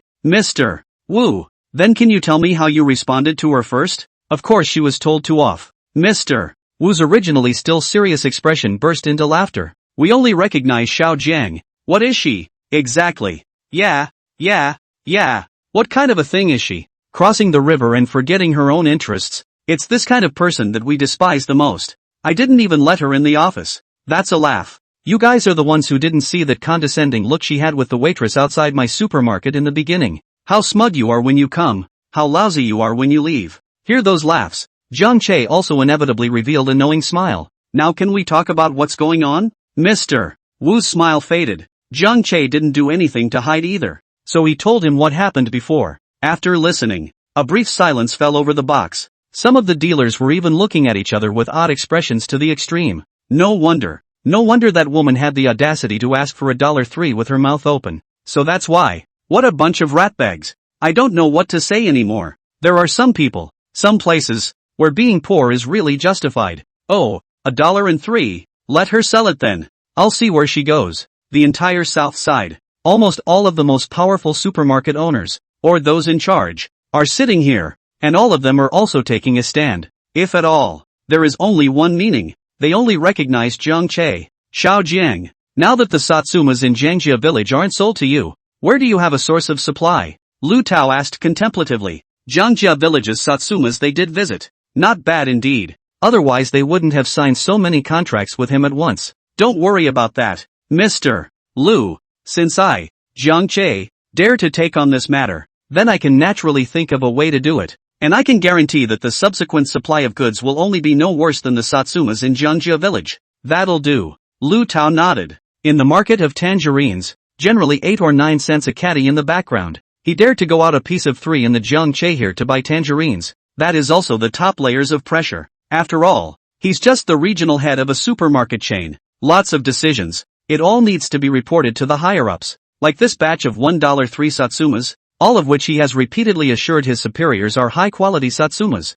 It can be sold for a high price. If Jiang Che took a batch of crooked dates for him, he wouldn't be able to explain to his higher company, Now that Jiang Che had guaranteed it, he could also rest assured. Then in that case, what did you mean by what you said just now? Xiao Jiang? Still have a batch of Satsumas on hand? There was a big-bellied Mr. Wang who suddenly spoke up. How many more? Where did it come from again? The next village over from Jiangjia village. Jiang Che explained. I've been to that village, and I've eaten Satsumas, and the flavor is no worse than that of Jiangjia village, but their village chief has a request. Just the Satsumas from their village will do, provided 40,000 pounds are taken together. 40,000 pounds. That's double the original 20,000 pounds. It instantly had a crowd of dealers talking to each other. See this scene. Only then did Jiang Che continue. But I did talk to them. 40,000 pounds of Satsumas. All at the original price never. I will only buy 20,000 pounds of Satsumas at the original price.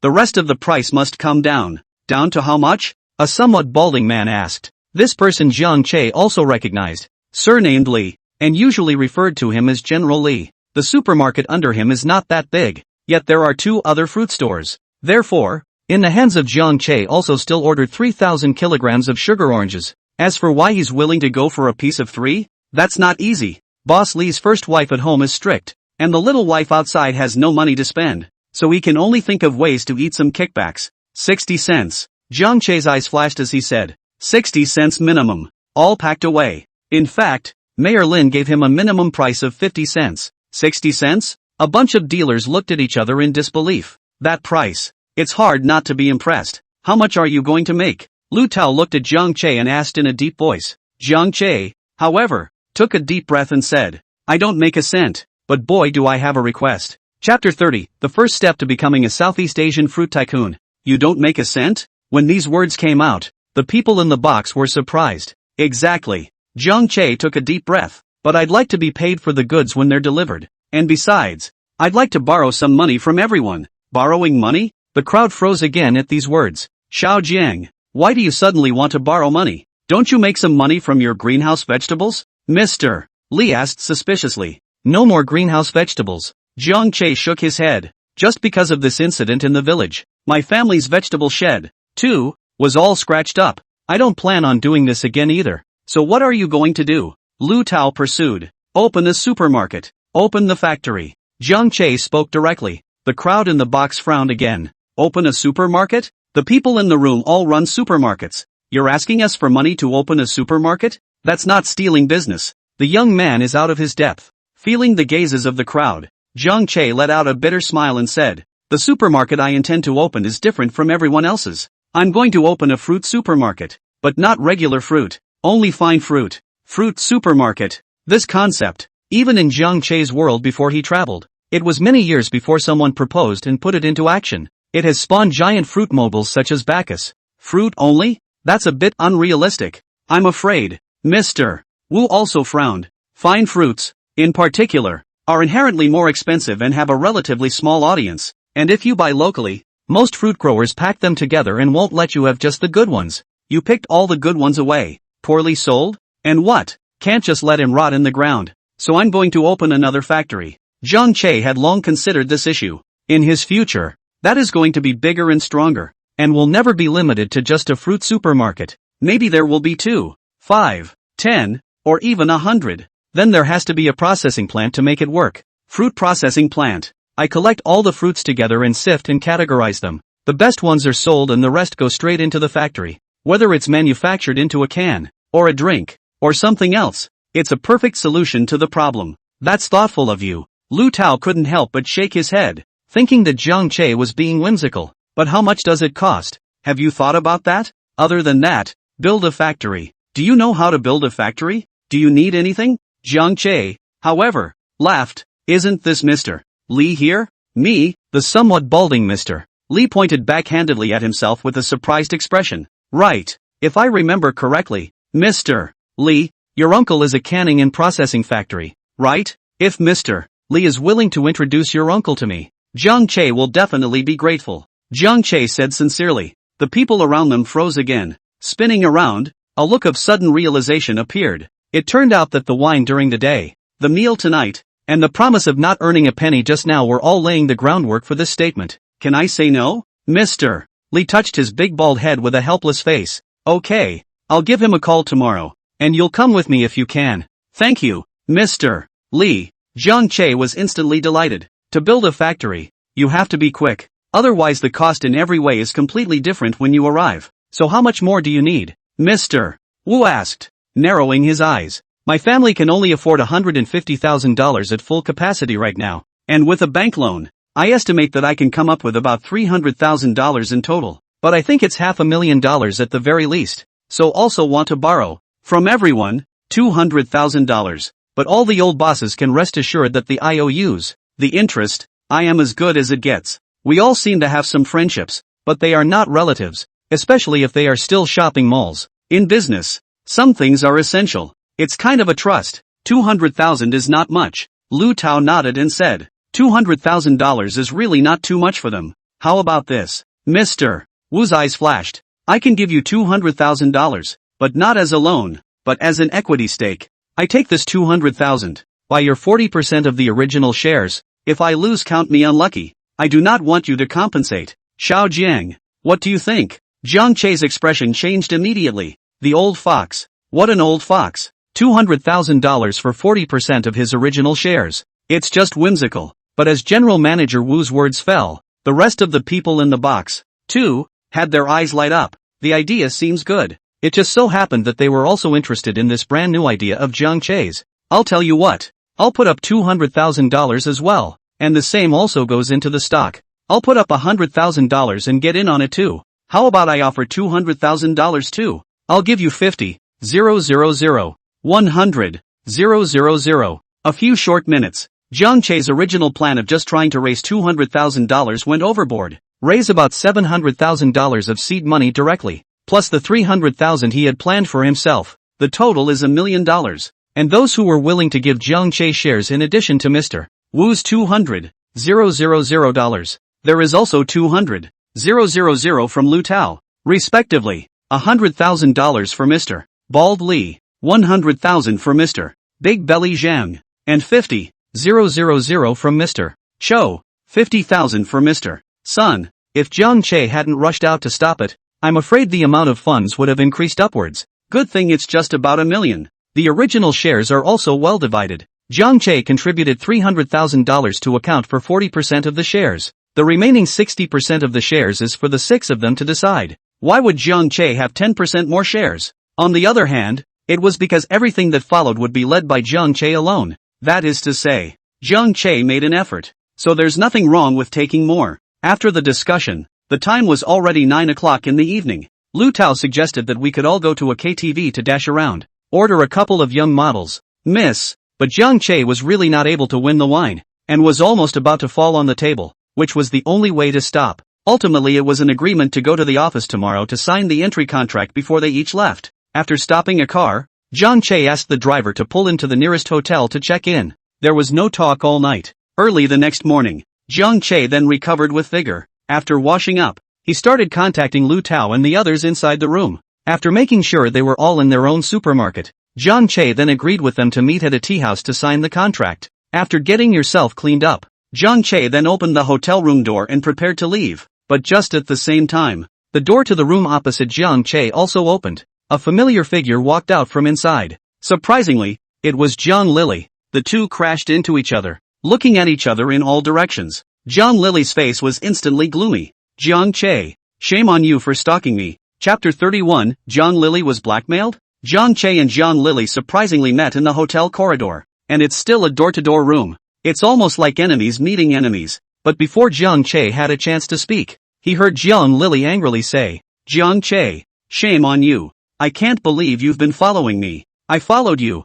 I didn't even know you were staying at this hotel as well. What was I following you for? Jiang Che frowned coldly and, if you have persecution paranoia, go straight to the doctor. Don't go crazy on me. After saying that, he was going to leave. He didn't feel the slightest bit good about this woman, nor did he understand why the predecessor liked her. Aren't there any women in Jiangjia village? But on second thought, it seems true. At least, the only woman who had gone to college seemed to be Jiang Lily at the moment. Plus Jiang Lily was not bad looking. Forget it. It's got nothing to do with him now. He's not a predecessor. Jiang Lily? Count on it. But Jiang Che wanted to go. And yet some people don't want to. Jiang Lily rushed up in 2 steps, angrily blocking in front of Jiang Che. Jiang Che, stop. You're following me. Are you trying to sabotage me on purpose? No wonder I've been having a rough couple days. So it's because of you. You're so shameless and shameless. I'll tell you what. Don't you think that by enlisting those dealers I'll have no choice but to concede defeat to you? And I'm not afraid to tell you that I've got it covered.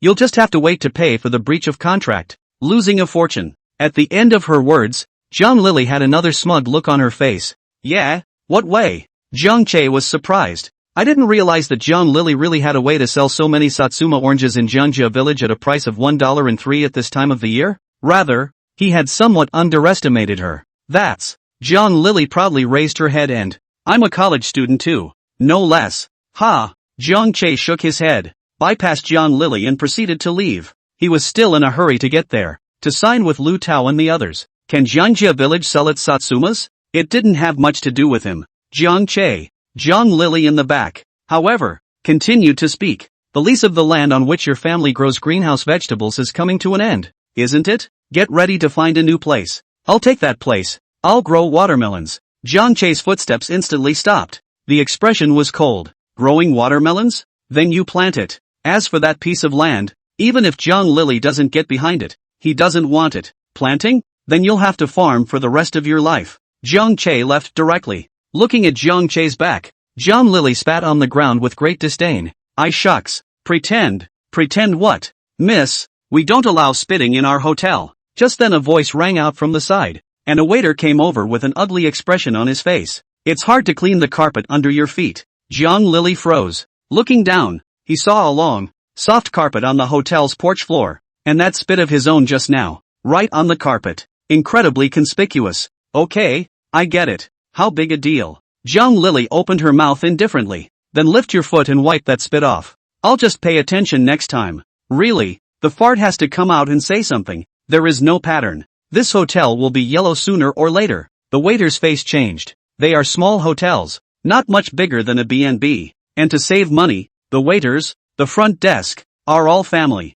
Now being told to my face that the hotel will be yellow sooner or later. How can the waiter stand this? Said at once. Miss, you will need to reimburse us $500 for carpet cleanup. Zhang Lili's face changed drastically. Brown, what did you say? How dare you blackmail me? Carpet cleanup costs. Never heard of it. Miss, our carpets are a pain in the ass to clean every time they need to be hauled to the factory for cleaning. So we need to make a claim against you. The waiter also said coldly. The main event is a no-nonsense one. That's right. I'm just giving you a hard time. What? No? Then call the police. There's no jitterbug in 10 years anyway, and there's no fear of you being exposed. You, what if I don't give? Zhang Lili's face was incredibly ugly. Spit on yourself. You can throw up anywhere in the village, can't you? What's wrong with the city? The city's a big deal? You're a city girl, aren't you? A fine for spitting?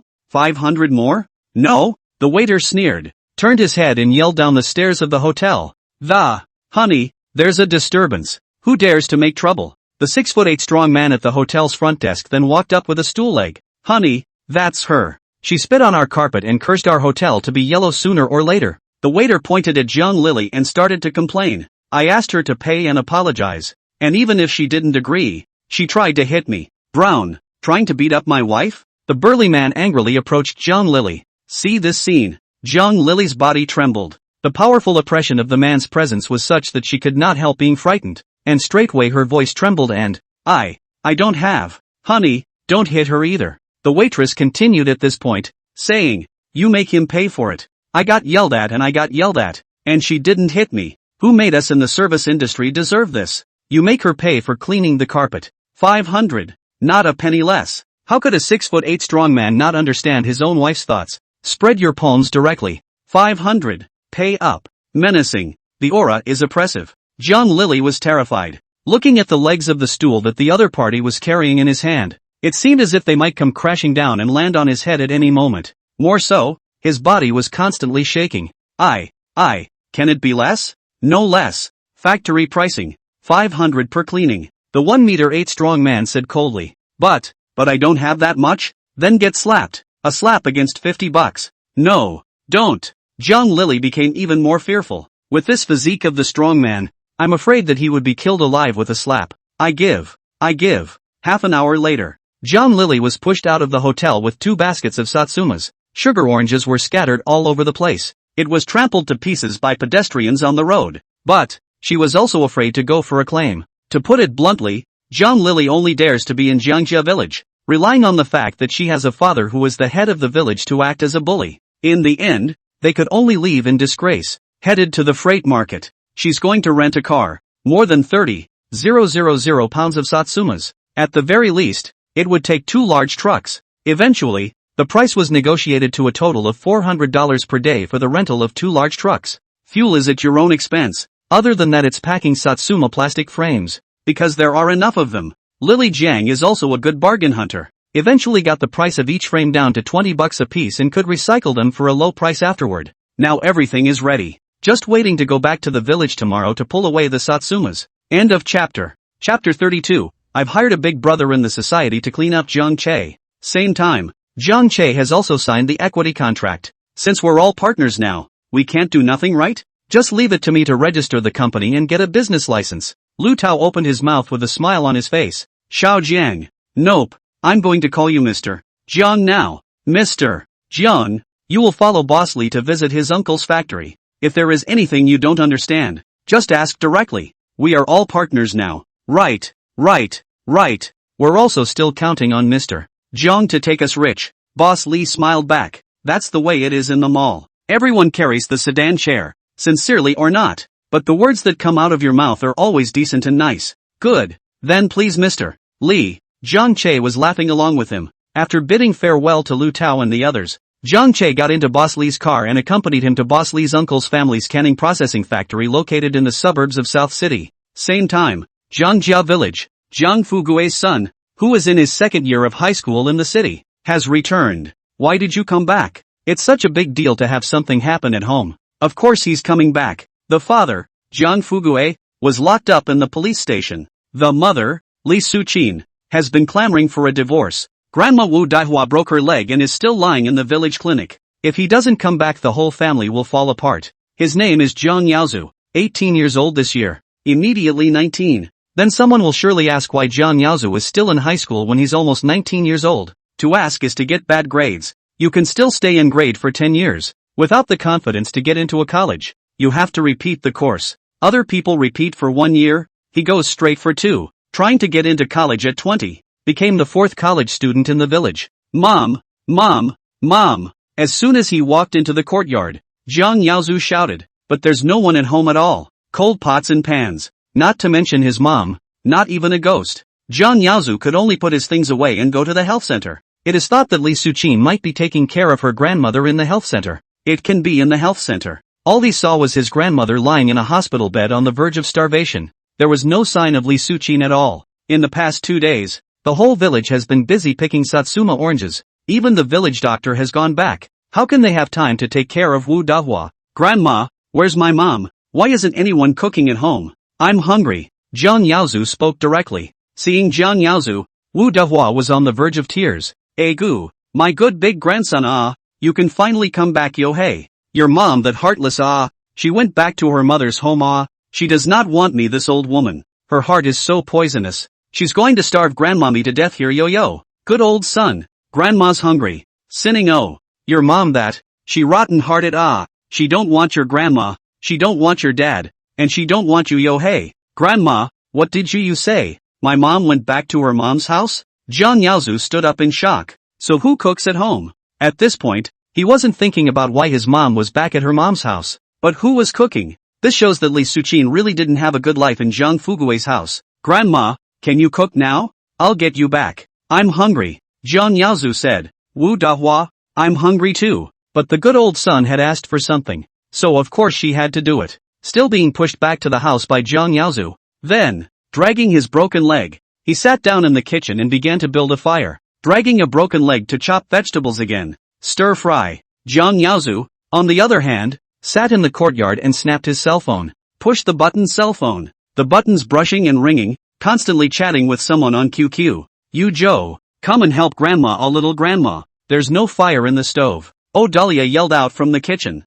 Grandma, take your own time. I'm doing my job. Zhang Yaozu responded without looking back. Zhang Yong's family is bullying us so much. I'm going to find some brothers to settle the score with them. Reckoning? What's the math? How do you settle the score? Wu Dahua said in a flash. To get them to release my dad. Of course. Humph. Do you really think that I, Zhang Yaozu, am someone to be messed with? Zhang Yaozu proudly said. Although he, Zhang Yaozu, was not good at studying, he was really good at fighting and fighting, plus the reason that he was a repeat student. His physique was far taller than the other students in the class. Therefore, Zhang Yaozu was usually the little bully in the class that no one dared to mess with. There's another reason. Of course. That is, Zhang Yaozu has recognized a few big brothers outside the school. Those are the tough guys who hang out on the road, killing without blinking an eye. Zhang Yaozu was planning to call a few big brothers back today to teach Zhang Che a good lesson. Then doesn't Zhang Che think he's great as a college student? What's wrong with college students? It's just as useless in front of a social big brother. Good. Yaozu is awesome. So we should teach the little pussycat Zhang Che a good lesson. If it wasn't for him, your father wouldn't have been arrested by the police station. Your mom's rotten ass wouldn't go back to her mother's house. Okay, Grandma, my big brother and the others have already left, so hurry up and get the meal ready. I'll eat and go pick them up. Zhang Yaozu stood up and said excitedly. Good big grandson. Grandma's going to step it up. Wu Dahua promised while dragging her broken leg, so she continued to be busy in the kitchen. South City. Suburbs. A factory building that wasn't too big. Zhang Che walked out of the factory with Mr. Baldy Li. Well, any thoughts yet? Opening the car door, Mr. Li asked as he sat in the car. It's probably all pretty much understood, and it's not too far from what I expected. Except for the equipment purchases. I still want a bunch of new ones, Zhang Che said after some thought. When Mr. Li's uncle heard that Zhang Che also wanted to open a processing plant, he said that he had a batch of old equipment in his hand and could sell it to Zhang Che at a discounted price. The price is quite a bit cheaper than brand new though. However, Zhang Che still wanted to acquire it on his own. Obsolete equipment, regardless of whether it is now good or bad, on the later maintenance costs will be greatly increased. And then there are the various aspects. All in all, one is neither a whim nor does one intend to do it only for a year and a half. Rather, it's a long-term business. It is natural to plan for a long-term business. Fine, just decide anyway. We don't have a problem with it, Mr. Li said with a smile. By the way, there's another issue, and that's the location of the factory. You know, right now, even if it's a suburb on the edge of town, what you'd spend to build a factory here is definitely a lot. Where are you going to build the factory? This is also important to plan ahead. Mr. Li, Zhang Che smiled. I've thought about it. Just build the fruit processing plant to the village, directly on the energy head purchase, but also a few transportation and so on,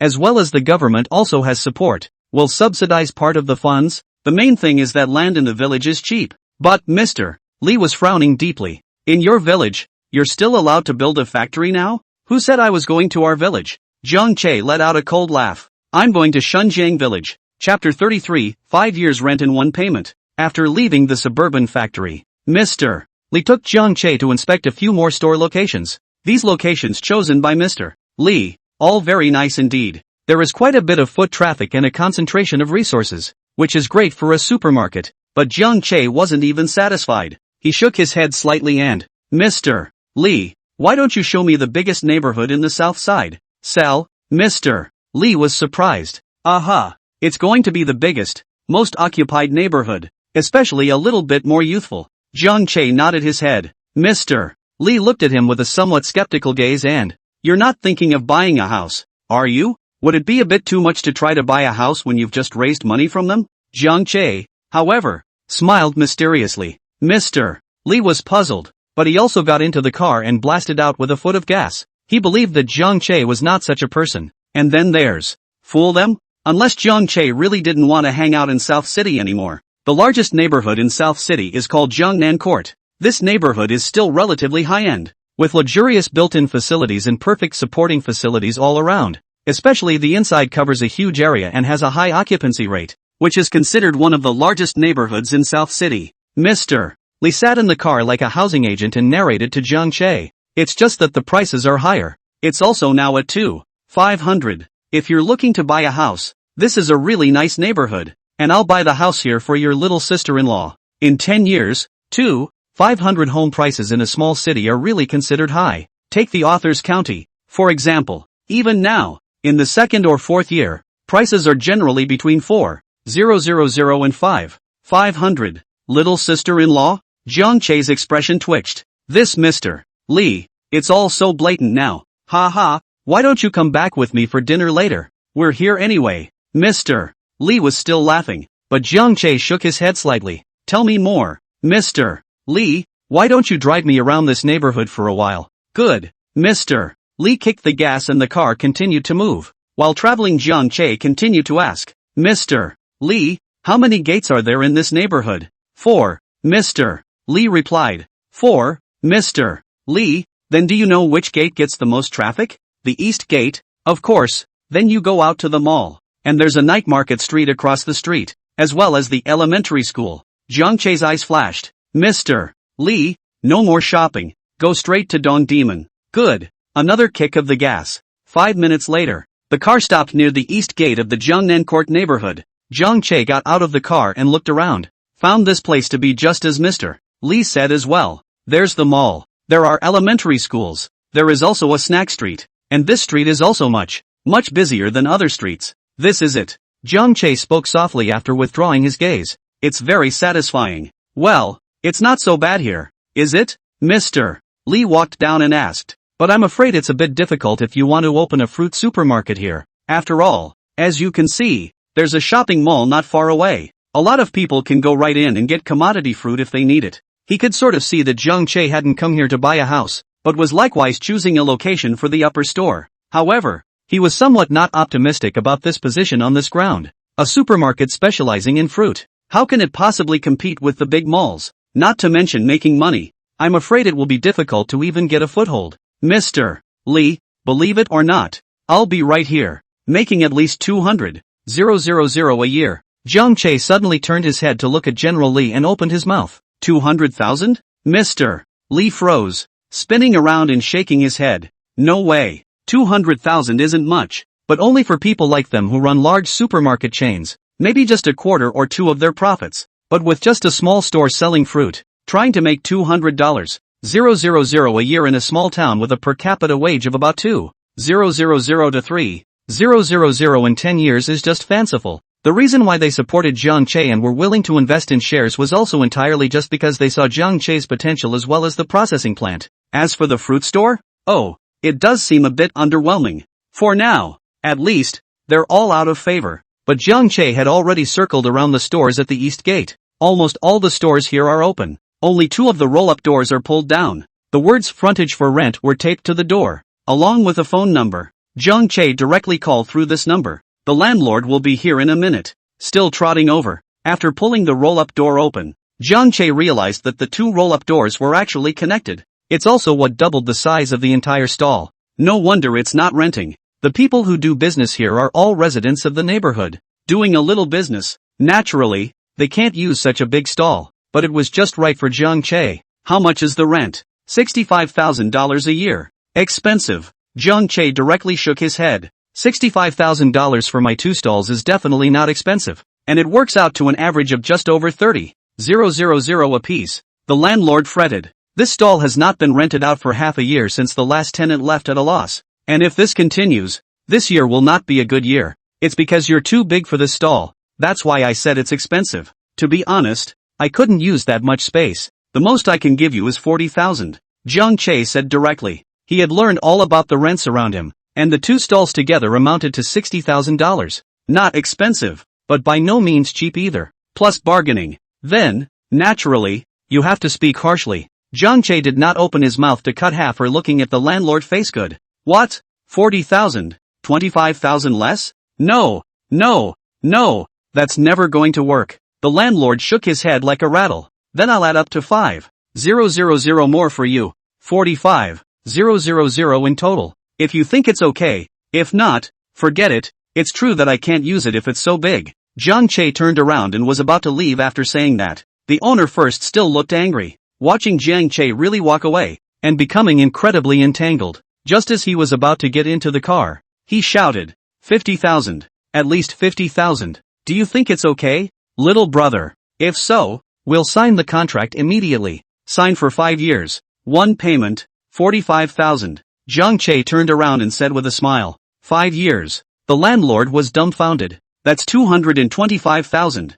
225,000 at a time. Sign. Yes. In the end, it was the price of $225,000 that smashed the owner's sanity, and he decided to sign the contract straight away. Very quick contract signing. Zhang Che also got the stall key from the boss. One lump sum. $225,000. The millions that Zhang Che had raised. This was a quarter less at once. Only after getting on the car did Mr. Li say, helplessly, Shunjiang, you're too impulsive. That's 5 years. Chapter 34, do not say you buy a second-hand car? You even if it is a Mercedes-Benz BMW, the same as the small master to you smashed. Mr. Li is old and wise. In his opinion, Zhang Che's one-time delivery of 5 years of rent was too impulsive. First of all, it won't say whether business is good or bad and whether it can continue, even if it's rent. And who knows if rents will be lower next year. If you lose money halfway through, or stop doing it, what happens to the rest of the rent? Zhang Che,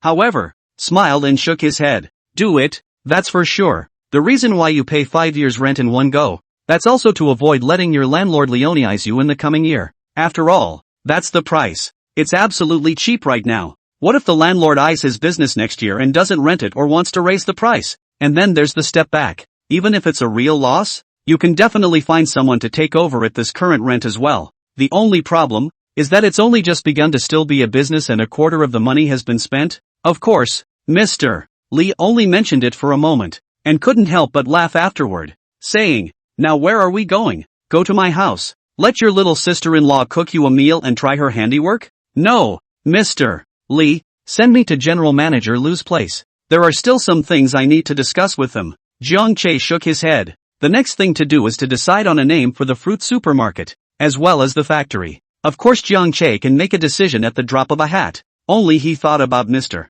Lu, Mr. Li, and they as investors. Some things still need to be discussed. By the time they finalized all the details and came out from inside Lu Tao's supermarket, it was already 5 in the afternoon. Zhang Che had also decided to return to the Jiang family village. We have work to do tomorrow. You have to go to the town official and apply for college business support as well as bank loans. Shunjiang, which hotel are you staying at? I'll send you back. Lu Tao asked with a smile. Mr. Lu, no need. I'll go to the station and go straight home. There's still a lot of preparations to be done tomorrow. Zhang Che shook his head and said, tell you what, I'll take you to the station. Lu Tao nodded contemplatively. But when Lu Tao drove Zhang Che to the station, he realized that the station was closed. But the good thing is that Jiangjia village is just over an hour's drive from the city. Lu Tao thought for a moment and spoke. So I'll take you back, Zhang Che? By the way, we also examined the quality of your Satsumas, so we can't get screwed. Lu Tao laughed out loud. But tonight,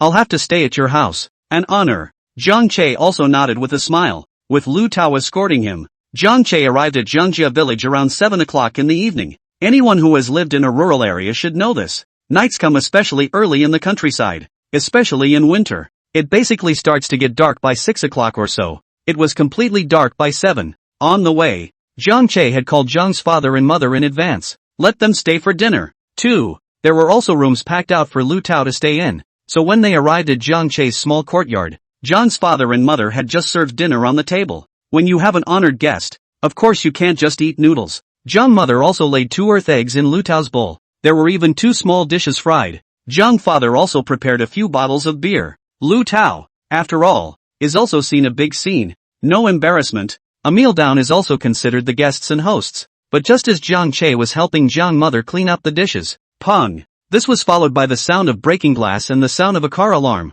Lu Tao froze. Zhang Che, however, changed his face drastically. Brown. He hurriedly put down his dishes and found the yard with a light switch. Snap pressed the light. Straight out of the gate. Lu Tao and Zhang's father, Zhang's mother, and they followed closely behind. But when they saw the scene in front of them, they all froze. Only Lu Tao's car, a Mercedes worth more than $300,000, had its sunroof smashed to pieces. The ground. Car. It's full of broken glass. There was also a fist-sized pebble that landed in the seat. The dismal sirens of cars and the wah wah wah wah wah wah wah wah wah wah wah wah wah wah wah wah wah. Brown. It must be those little brats again. Zhang's father was furious. Open the courtyard door and go out after them. Zhang mother's face was pale. What can we do about this? Get a broom and we're going to clean up. Lu Tao's face was grim as he took out his phone and started calling the police. Mom, don't move. Don't sweep. These are the proofs and what the insurance company needs to set the blame. Zhang Che hurriedly stopped Zhang mother. The best thing to do is to stay put and not destroy the scene. After reporting to the police, Lu Tao grimaced again and called the insurance company, telling them to send someone over immediately now. This was a time when it wasn't as developed as it is in the latter days. Even 3G telephony is not yet completely widespread. Naturally, it is not possible to report insurance online. Everything will have to wait for the insurance company's people to verify it on site. Mr. Lu, this, how much money do we need to pay out? Our family to pay out. Seeing Lu Tao finish his phone call, Zhang mother came over. In the consciousness of many rural people, since Lu Tao's car was parked in their yard when the accident happened, they must also be responsible. Big sister, it's none of your business. Lu Tao shakes his head. Whoever is responsible, and none of them can get away with it. Zhang father also walked back at that moment, hanging his head. Those little brats are running too fast to catch up. They can't catch up at all. It was still night. Zhang's father couldn't even see clearly whose child it was. I'll go out and look for it. Mr. Lu has already called the police. It's fine. The police will be here in a while, Jiang Che said. Immediately after that, he also grimly entered inside the night. The village. There are quite a few homes with children, but Jiang Che had actually always had a suspect candidate in his heart. Most mischievous, most asshole, the most lawless of children. None more so than Aunt Lu's oldest grandson, Jiang Wang. He is 12 years old and is known in the village as a dog all smack. Jiang Che suspected that the first 2 times the glass of his house was smashed, it was also this Jiang Wang did, but he did not catch the current, and has been tolerated. This time, Jiang Che couldn't bear it anymore. It's too much of a bully. But when Jiang Che walked to Aunt Kuru's house, that's how I learned that Jiang Wang had gone to Grandma's house all this morning. Never came back. Who could that be? Jiang Che walked back with an ugly face. Suddenly, a flashlight burst into life in front of the road. Immediately afterward, a tall youth stood in front of Jiang Che. Stand still, Jiang Che. Jiang Che paused in his footsteps. With the help of the flashlight, Jiang Che finally saw the visitor. Jiang Yaozu, Jiang Fugui's son. Good for you. I didn't expect you to still dare to come out. It seems that the lesson you just learned hasn't been given enough? Jiang Yaozu opened his mouth with a cold smile. Very rampant. A lecture? Jiang Che's eyes flashed. Did you just throw the rock in my yard? So what if it is? Jiang Yaozu clasped his arms, emboldened. You deserve it purely and simply for earning some heartless money in our village. Don't say you're just buying a used car. Even if it's a Mercedes-Benz BMW, I'll smash it for you just the same. Chapter 35, I'll give you a chance to call. Shake 2 people. We're 3 against 3. Looking at Jiang Yaozu's emboldened appearance, Jiang Che laughed. Now that we know who smashed it, this Jiang Fugui family is really making a fool of themselves all the time. Jiang Che also didn't want to be here and have any conflict with him, so he wanted to bypass Jiang Yaozu and return home to wait for the police to come over. But, instead, 2 men scurried out of the side path again. A left and a right surrounded the riverside. Hey, you want to leave now? The moonlight is dim. Jiang Che couldn't see who the visitor was. However, it was possible to hear that the voice was by no means someone from Jiangjia village, because he'd never heard of it in Jiangjia village. Who are you? Jiang Che looked at them as he slowly took a step back and asked in a deep voice. Hey, we're here specifically to clean you up, Sojourner Hades. The other man laughed out loud. Jiang Che, I'll give you a chance. Call the police station now to withdraw the case and release my father. Today's matter can still be resolved smoothly. Otherwise, it would be nothing but bloodshed. Jiang Yaozu looked at Jiang Che with extreme disdain. Any idea who either of them are? They are all big brothers that I recognize. They are bloodless killers on the road. No one has ever been able to escape from under them. Yes? Jiang Che had an odd expression. Just then, too, someone next to him clicked the flashlight on. Jiang Che also got a good look at the person's appearance. Skinny, scruffy, wearing a pair of baggy pants, keeping his face cool even as he freezes and shivers in this winter. A ruthless man indeed. Nearly sub-zero weather and still wearing so little. The thin man snapped open his pants leg. My humble servant, God's legs on grass. It's the same leg that has stepped on more than 40 lives to get to this point. Scared? Jiang Yaozu looked at Jiang Che and smiled coldly. Jiang Che was dumbfounded. Just now, he had noticed that this God's leg, grass on the fly, was limping a bit, and it was also smooth-turned. It's hard for such a person to get on the bed, and stepping on 40-plus lives? Walking lame? At the same time, the other flashlight next to Jiang Che also lit up. With a pop, Jiang Che also got a good look at the other person. It's a baldy, tougher. In near-zero temperatures, it was even still open-chested, and his face was frozen white. Baldy stroked his few hairs, pretended to be menacing, and, for every person I kill, I have to glean a hair. Just look at the amount of hair on my head and you'll see how many people I've killed in my life. Kid, it's best if today's matter can be resolved peacefully. If not, then I'll just have to pull out another one. Scared? Jiang Yaozu looked at Zhang Che and increased his volume once again. Zhang Che was speechless. Where did you find all these hummers? Seeing that Zhang Che didn't answer, Jiang Yaozu roared once again. The sword is not sharp and the horse is too thin. So what will you fight me with? Fly on the Grass yelled back. The spring wind blows. The war drums beat. Who have I ever been afraid of when walking in the Jianghu? Baldy sneered back. Battle with Guangong in hand. Let's do it if you don't want to. Immediately after, the three men spoke in unison. For streets in the southeast, northwest, and north, inquire who is the father. We will see blood when we draw our swords. Zhang Che directly froze. What? Is spiritual discourse so advanced in this post-crossing world? At this time of year? Kid, have you thought this through? How is this going to work out? Flying on Grass looked at Zhang Che and said, how can I fix it? How can I solve it? The police station isn't run by my family. So if I tell him to arrest someone, he'll arrest them, and if I tell him to release them, he'll release them? Zhang Che was helpless. These society boys are a real pain in the ass. Mang. Impulse. A little inattention and they might actually dare to move the knife. Zhang Che had only crossed over a few days ago, and he didn't want to receive his box lunch just like that. So what you're saying is that there's no way to fix this? Baldy raised his hand and rubbed his head, acting menacing. Aha. Tomorrow at the most, I can ask at the police station. Zhang Che spread his hands. Fly on the Grass and Baldy exchanged glances. Big brother. Second brother. This won't work. Absolutely not. What if he goes to the police tomorrow? Jiang Yaozu still has some brains. Fly on the Grass nodded and looked at Zhang Che anew. Sorry then bro. We walk in the Jianghu. All we care about is the word of righteousness. Since junior brother Jiang Yaozu has found us a few as brothers, then this is something we have to settle for him. Can't fix this, so I'll have to fix you. Tonight, it's all about making you disappear. Zhang Che was dumbfounded again. Disappear? Is this going to happen? At the same time, he was slowly backing up, ready to escape at any time. Fight? He can't fight 1 against 3. Of course he can't. Then it's just a matter of running. You guys talk about righteousness in the Jianghu. So if the 3 of you beat up one of me, is that righteousness? Zhang Che slowly opened his mouth, trying to stall for time. But I didn't expect it. The opposite side of the room. Flying on Grass and Baldy looked at each other actually nodded. Then Baldy walked out, throwing his hands violently at Zhang Che. So be it. I'll give you a chance to call. Shake 2. And we'll go 3 on 3. Zhang Che was once again dumbfounded. Ergo, Jiang Yaozu was also dumbfounded, and hastened to speak out,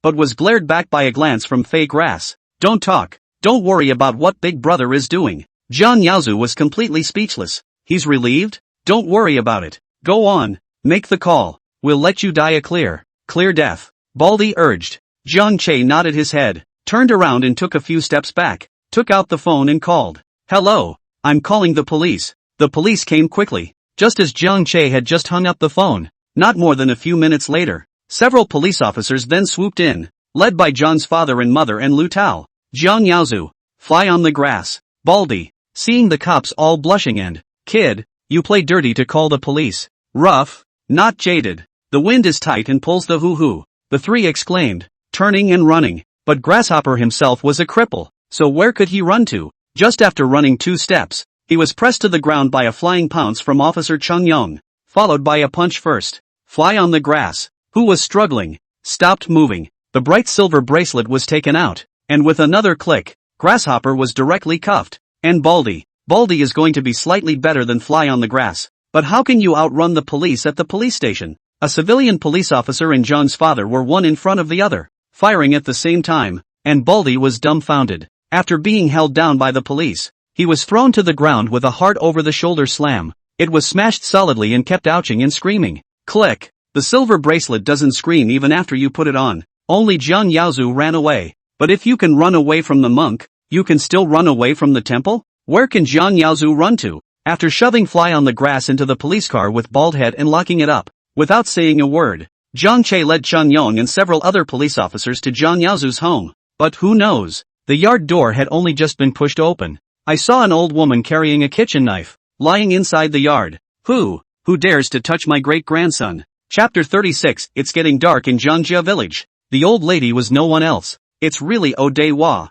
She had broken her leg and at this point had to lie on the ground in the yard, but still blocking the doorway with a kitchen knife. staring at Jiang Che and the others with incomparable ferocity. No one is allowed to hurt my oldest grandson. Seeing this scene, Officer Chung Yon's face changed, and he hastened to stop several other police officers. None of them move. In fact, he didn't need to say anything. The other several police officers had all lost their movements. Oh Dahlia, what are you doing? Why don't you put the chopper down? Do you want to assault a police officer? Officer Chung Yon spoke in a deep voice. I'm not doing anything. I just want to tell you that no one can take my grandson, not even if you are the police station. Oh Dahlia exclaimed. Inside the room, there was the sound of rummaging. It was obvious that Jiang Yaozu was inside. Oh Dahlia. Jiang Yaozu broke the law. He'll have to come back with us to be investigated. And don't you dare lean on us here. Assaulting a police officer is also a crime. Chung Yon looked inside the house. I don't know. I don't know what's against the law and what's not. And I don't know what the law is.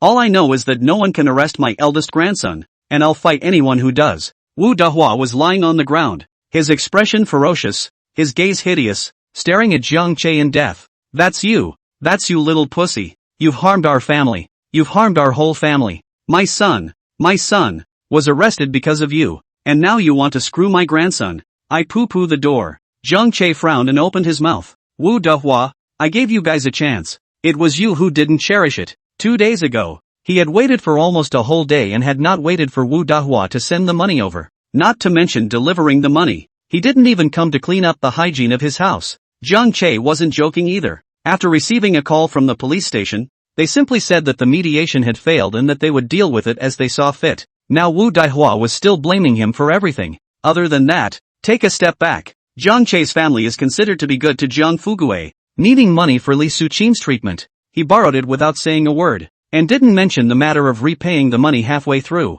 But what about Jiang Fugue? How do they do it? Eyes red and jealous of Jiang Che's business, quietly groping up the mountain with a sickle scratched Jiang Che's family's vegetable greenhouse, directly leading to tens of thousands of economic losses. It is never too much to say that a white wolf, a farmer and a snake. And then there's Jiang Yaozu. Since she was a kid, she's never gotten good grades. Formerly known as the first college student in the village of Jiangxia, the two families were from the same village and didn't live too far apart, so the predecessor hadn't been able to make up for it. And the result? Tonight he hit Lu Tao's car directly with a rock. He even found people in the community who wanted to beat up and take revenge on Jiang Che. Really? A dog knows how to wag its tail after a long time. And the result? As a result, everything is still his fault now. Oh Dahlia, do you know what Jiang Yaozu did tonight? His behavior, which has been willfully damaging other people's property, is a violation of the law, and he may still be able to get a lighter solution by going back with us now. If you're still here being obstinate and resisting law enforcement, then there's nothing more we can say. Do what you have to do and deal with what you have to deal with. Chung Yang also interjected. Wu Dahua is already around 70. Legally, there's really not much they can do about her. The main thing was that she had a knife in her hand. It wouldn't be a good idea to hurt anyone. Asterisk asterisk asterisk asterisk Q. What destruction of property? My oldest grandson told me all about it. That's the money that Jiang Che, this little pussy, embezzled from our village and took it to buy used cars. I'll be damned. Embezzling our money to buy a used car. When did that even become his property? Besides, how much can it be worth? I think your police station is receiving black money from Jiang Che's little bastard and deliberately working against us poor people. Shame on you. The sky is really dark in this Jiangjia village. I'm not going to live. You all bully us poor people. How can you let us live? This is going to drive us to the wall. Xingtian Big Lord hit the thunder, and split all these conscienceless people to death. Wu Dahua lying on the ground crying, the hand of the kitchen knife also a wave of flailing, forcing Chang Yong and a few other police constantly back. Get out! Get out! Get out of my house! You are bandits and robbers. All of you are going to be killed by 1,000 knives and be harvested by heaven. Get out! All of you. I'll be guarding this courtyard today, wifey, and I'll fight you all if anyone dares to come in. Pung! The courtyard gate is closed. Jiang Che and several police officers were all standing outside, looking at each other. Team Chang, what do you think? The boy is in the house. Looking at the suspect right there in the house. There was nothing they could do. You two go around and see if there are any other entrances or exits. I'll just stand guard here. I can't let that kid get away. Chang Yong said in a deep voice. The movement that came from the house just now was a clear indication that it was packing up. Good. The two police officers hurriedly dispersed. In the original spot, only Jiang Che and Chang Yong were left. Officer Chang Yong, what should we do? Or I'll rush in. She's an old lady with a broken leg now, so she can't do anything with me. I'm sure. Jiang Che said. No, I thought about it. Chung Yong shook his head helplessly. Let alone you. That knife of his is no threat to any of us. But what if the old lady commits suicide? The precinct in which it is located has caused a death. They all need to be held accountable. In life, and not a TV show, it doesn't matter if 1 or 2 people die. You really forced an old lady to die? The consequences are still pretty serious. That's what keeps them all tied up. What then? Jiang Che also understood this. However, he was also extremely unhappy if he didn't arrest that little pussy of Jiang Yaozu's. Don't worry, the old lady won't last long. Chang Yong patted Jiang Che on the shoulder. It didn't take long. Then a civilian police officer trotted back and said, under his breath, Team Chang, there's a short wall over there, and I've got little Lee guarding it. If that little brat in there is going to run, that must be the spot. Okay, you go over there too. I'll stay here to get the old lady's attention. And remember not to strike hard, Chung Yong said with a twinkle in his eye. Holler. The little civilian police ran away. Chang Yong, on the other hand, took 2 steps closer and shouted to the inside of the courtyard. Oh Dahlia, your grandson's behavior is vandalism and a crime. And if you let him out now and come back with us, I can still count him as a surrender. Also, that car doesn't belong to Jiang Che, but to another city boss named Lu Tao. The car isn't used either. It's a $300,000 Mercedes. Yard. When Wu Dahua heard $300,000, he froze. 300,000? The sky is falling. Chapter 37, Repenting and Weeping Bitterly. Yard. Wu Dahua, who was crying to the heavens, instantly froze. A $300,000 Mercedes? The sky is falling. Even if she doesn't know anything about cars, she's heard of Mercedes-Benz and BMW. That's all for the rich. Wu Dahua only felt a blackness in front of her eyes. The sky was spinning, and she was almost about to faint completely. But the belief that she had to protect her oldest grandson still sustained her from collapsing. She was lying in the yard, crying and wailing loudly. Ah, kill 1,000 people. You guys just did it on purpose. Just on purpose. What's a nice car like that doing out here? What's the point of driving to us? Isn't that willful blackmail? Nice guy. A nice car shouldn't be driven out, but parked at home. Or it's blackmail. Jiang Che rolled his eyes when he heard this outside. Perceptions of the people of Jiangjia village. It's just absolutely brilliant. Officer Chung Yong also opened his mouth with a straight frown. Oh Dahlia, if you're still going to mess around here, then I'll have no choice but to charge in with my men. Charge. You punch it. I'll fight you too, old woman. If you won't let our family live anyway. Wu Dahua screamed at the top of her voice, but at the same time, he hurriedly turned his head and waved vigorously at Jiang Yaozu, who had already quietly groped his way out of the room. The meaning is obvious. Tell him to hurry up and leave. Obviously Wu Dahua was also aware that he could not possibly fight the police station for long. Had to take this opportunity to get my oldest grandson out of there in a hurry. Jiang Yaozu nodded his head, carrying the package on his back. Viciously, he spat outside. Treadmill. One is being forced to leave one's home country. Next time I come back, I will definitely make this Jiang Che family look good. Dare to laugh at Huang Chao. Jiang Yaozu's heart was fuming, and when he found a short wall, he nimbly tumbled out. Pang! Jiang Yaozu landed on the ground. But just now, when he grunted, he saw 2 black shadows, violently pouncing over from one left and one right. Straight away, he was pinned to the ground. One covered his mouth and suppressed him from moving. One man hurriedly took out a silver bracelet and put it on Jiang Yaozu. Jiang Yaozu whimpered and struggled. But what was the use? He a 19-year-old high school student. How can you stand up to 2 strong police officers? After a slap, it was instantly honest. It's not moving. Go find Team Chang. The 2 men got up and escorted Jiang Yaozu towards the front yard. Chung Yong was still across the courtyard door, circling with Wu Dahua, and when he saw that his colleague had already escorted the person over, his face immediately smiled. Go! Xingyang waved his hand. Close ranks. Holler. Both police officers looked up at the yard. Hearing in the courtyard, all the shouting cries and howls of Wu Dahua were still coming out. All of them couldn't help but smile. Then he returned to Jiang Che's house while the night was still young. The courtyard of Jiang Che's house. The insurance company still hasn't arrived, so the ground in the yard was still a mess, with broken glass scattered on the ground, as well as rocks still lying inside the car. Did you do it then? Officer Chung Yong pushed Jiang Yaozu with a bad tone. That's it. I'm not changing my name in my line. I'm not changing my name. And I'm a one-man operation. I'm the one who did it. Jiang Yaozu stalked his neck with great bravado. At this moment, it felt like he had been possessed by a Liangshan hero, and it was called a bravado. Okay, since you recognize it. Officer Chung Yong nodded and then looked at Lu Tao and said, then on our side of the police station, we can issue a report to you. And as for how the insurance company's side will define it, that's your business. Okay, fine. Lu Tao was squatting in the yard smoking a cigarette, and very annoyed, said, I'll file a subrogation claim with the insurance company, as subrogation recovery. That's what this situation uses. Lu Tao also knows that it is difficult to insure this kind of accident where there is a third-party vandalism, especially if the perpetrator has already been caught. But he had just learned about Zhang Yaozu's family situation. How can he afford to pay for this car? Subsequently, they would absolutely be pulling each other's legs for many years, so he thought of subrogation. This means that the damage to his car will be paid by the insurance company as an advance for the time being,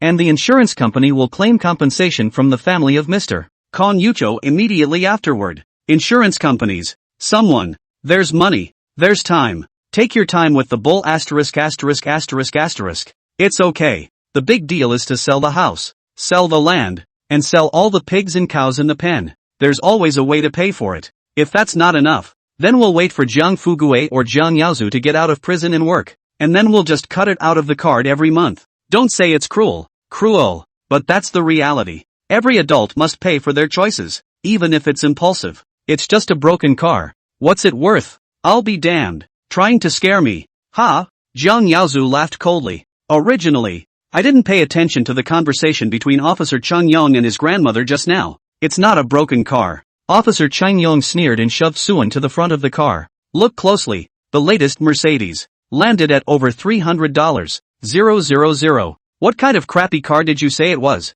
What? Ben? Mercedes? Zhang Yaozu's face changed. Mercedes? A 10-year-old Mercedes is not yet as common as it is in later years. That's only for the really rich. It's the absolute richest people, at least in small towns, who can afford to drive it. When did Jiang Che become so rich? How is that possible? Zhang Yaozu was incredulous. He originally thought that this was just a broken used car that Jiang Che had bought. Suddenly it's a Mercedes? The offer from the 4S store was also sent. Lu Tao stood up and said, this sunroof replacement was quoted at $30. 000. With that, he handed the cell phone to Officer Cheng Yong. Officer Cheng Yong took a look at the text message. Smack your lips. 30,000 again. The criteria for filing a case have been met. Okay, we get it. Here 30,000. Zhang Yaozu's legs went weak. Straight up pissed. 30,000. How can he afford it? His father, Jiang Fugue, is still locked up in the police station because he doesn't have the money to compensate Jiang Che. And where will their family get the money to compensate for the $30,000?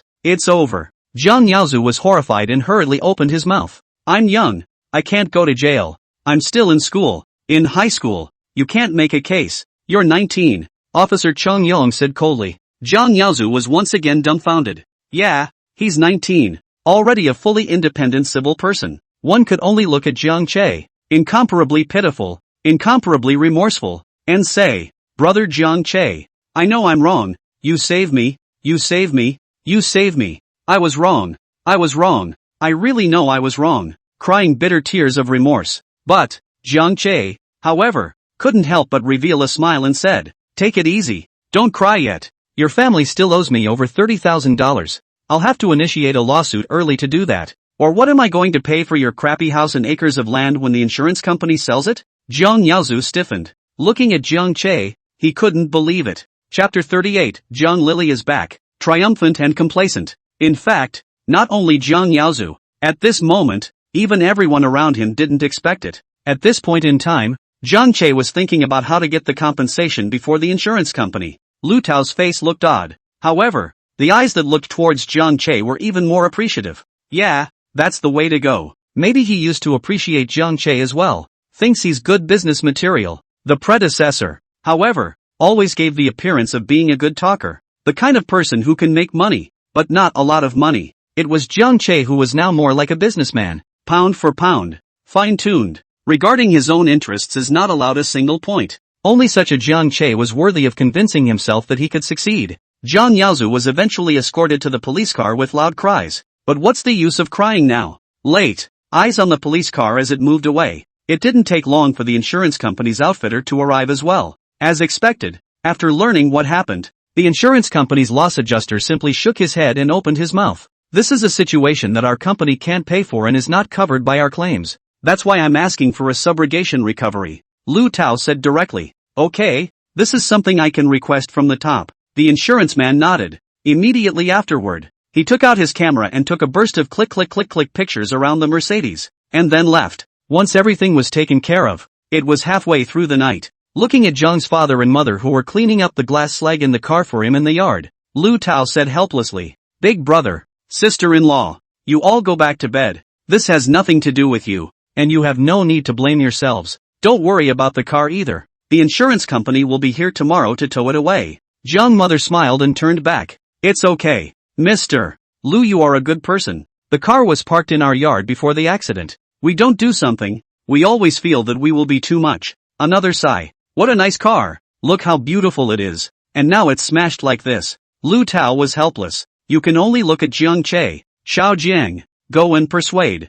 Jiang Che shook his head. "It's okay, let them do it if they want to. It's just like they say. They're always going to feel like they're going to get over it in their hearts if they don't do something." "Okay then." Lu Tao was once again helpless. "I'm about to go back to bed." "Well, go ahead Lu. I'll watch here for a while and go to bed too." Jiang Che turned around and picked up a broom as well. Seeing this scene, Lu Tao could only lose his smile and shake his head. "Your family are really spinning around." He went back inside the guest room that Jiang Che's parents had arranged long ago. Early the next morning, the insurance company did come, and it was early, a little after 7. Pulled the car around 8 o'clock or so. Along for the ride was Lu Tao, watching the vehicle go away. John's mother is still incredibly worried. "Son, he won't be angry with Mr. Lu after what happened, will he? Will it affect your cooperation?" "It's okay Mom." Jiang Che smiled and shook his head. "Mr. Lu was telling me about you guys this morning." "Ah, say what?" John's mother was surprised. "To say that you are simple. I don't know how people as simple as you live down in Jiangjia village." Jiang Che told the truth. In fact, not only Lu Tao, even Jiang Che himself was sometimes surprised. How in the world did the former family live down in this Jiangjia village? Jiang's father and mother both froze for a moment. Spinning around, he laughed and shook his head. "Actually, Jiangjia village has always been quite good, and although everyone doesn't get along particularly well, Face is always willfully good. Before that, they didn't have much of a stake in it with the Jiangjia village, so naturally there is no contradiction. His predecessor graduated from college and even helped sell fruit a few times after he returned home. The people of the village were more polite to them, but Jiang Che's family life is getting better and better, but also built a 2-story small building. Behind the scenes do not know how many people envy, while the rest of the family is in the same place. Under the two comparisons, it is always a psychological imbalance. In fact, this situation can be heard from the usual exchanges. Quite a few people spoke with a sour note. "What's that? You've got a college student in your family. What's your family Jiang Che has the ability to can get into a good university. What's your family Jiang Che now come back to return to the village? When can you bring everyone together to get rich?" Right. The great man said we should get rich together and run into prosperity. But we can't let your family make money alone. The list goes on, until this one. Ostensibly because of the 30 cents. Instead, it's actually the accumulation of long-lasting emotions being erupted. "Mom, okay, let's go back." Jiang Che turned around and was about to return to his own small courtyard. But just then, 2 trucks suddenly came in the distance. Boom, boom, boom, boom. Straight tailpipe. It didn't take long for the car to stop in front of the courtyard of Jiang Che's house. Jiang Che was standing at the entrance of the courtyard. Quietly, he watched as the car door opened and Jiang Lily jumped out of the car. "Yo, Jiang Che. What? A night of worry and no sleep. 2 dark circles under your eyes this big?" Jiang Lily held her head high, condescending and quite proud of herself. "Are you still thinking of selling the village's Satsumas? I'm telling you very clearly now that there's no need to think about it anymore, because I've found a buyer for all of it. What you should be thinking about right now is how you're going to pay back those defaults. Why don't I give you a chance? Apologize to me now and admit your mistake. Then reintroduce General Lu and the others to me, and I can still take you to get rich together without looking into the past. Liquidated damages are usually tripled. 20,000 pounds of Satsumas works out to be $26,000 in total. The default is $78,000. That's a lot of money for a rural area at this time of year. Has strong purchasing power. The author remembers that around 07, the author's family fixed up a 2-story house in town, and that was about $70,000. Really? Congratulations then. But Jiang Che just looked at her quietly. With your plan accomplished, you should be the village chief next year. Jiang Lily's expression froze. Don't say you didn't do all this behind the scenes for this. Jiang Che continued to speak. Mayor? Ha! Not to mention him. Even the predecessor didn't have much ambition for the position, not to mention the mayor of Jiangjia village. Even if he begged the current Jiang Che to do it, he wouldn't do it. Leading this bunch of white wolves to riches? Dream on. Poof. The smile on Jiang Lily's face returned to normal after momentarily stiffening. Even if you knew? The position of village head can only be mine now. That's why I congratulate you. Jiang Che turned around and went back. Poof. Jiang Lily smiled disdainfully. There will come a time when you will regret it. Chapter 39, I have the money, but just don't pay him back. And since he likes to sue, go ahead and sue. Chul. Lily really did find someone. Jiang father and mother walked into Jiang Che's room and said with a complicated face, the village has been picking Satsuma oranges since yesterday. So I guess it's just in the next 2 days that we'll receive the money. Once the village actually receives the money. And it's still $1.30. Then comparing the two, Jiang Che's reputation would also completely stink clean in the village. Because Jiang Lily gave them a piece of 3 that Jiang Che couldn't. There might not even be a place for them in the entire Jiangjia village. It's okay. It's best to receive money. Jiang Che, however, was unimpressed. What will the people of Jiangjia village think of him? He doesn't care? When I receive the money, I'll be just in time to take the ledger and ask for it. Jiang Che said with another laugh. It's certainly best if you can keep from suing. Same time, it was also just as Jiang's father and mother had said.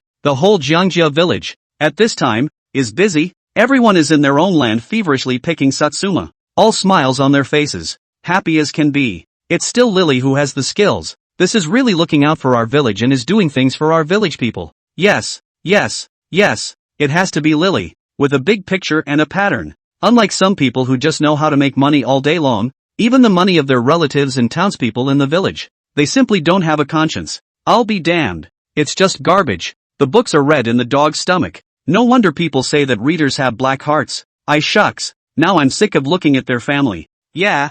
The field of Satsumas is a hive of activity. Many people were talking loudly, without any concern or fear that these words would reach the ears of Jiang Che's family. Humph. You guys might want to keep your voices down. That family has a small mind. I heard there was a lot of commotion last night, and the police were called out again. Someone nearby whispered. Bah, I'm afraid of him. It's hard to believe that just the Jiangjia village has really become their world. Do whatever you want? Arrest someone if you want to? It's just lawlessness. And when it pisses me off, I'm going to report it to the city. Someone said with immediate disdain. They had all heard the commotion last night, but it was that they were all squatting in their homes and no one had come out just yet. It just feels like it has something to do with Jiang Fugui's family again. Last night old Mrs. Wu Dahua cried in the yard for a long night. 2 trucks are parked on the road. There are villagers who have already picked the Satsuma oranges in advance, already carrying them to the car. Looking at Jiang Lily who is responsible for the registration next to her, that is a face that is almost rotten with smiles. Lily, can and is the pride of our Jiangjia village. Yes, you have a good daughter. Village chief, that's right. When Lily girl was little, I thought she was very smart. And now it's true. Ha ha ha ha ha. Lily want to come to my house for lunch. Many people registered while also making out flattering remarks to Jiang Lily. Uncle, auntie, that's all I'm supposed to do. I, Jiang Lily, am the daughter of Jiangjia village. Of course I have to serve Jiangjia village, even if it's hard and tiring, and I'm not afraid of any more aggravation. Jiang Lily was also all smiles, full of pretty words. It drew another round of laughter and appreciation from those around him. Lily, if your father steps down as village chief next year, I think we'll let you take over. And we trust you. That's just it. That's what we thought. The old village headman bowed and scrapped for our Jiangjia village, and then his daughter took his place. Wouldn't that be a good story to spread? A father and daughter legacy, both adding to our river village. Both good. Yeah, I think that's fine. I'm definitely voting for Lily next year on this one. Ha ha ha. Another harumphing sound. Hearing this,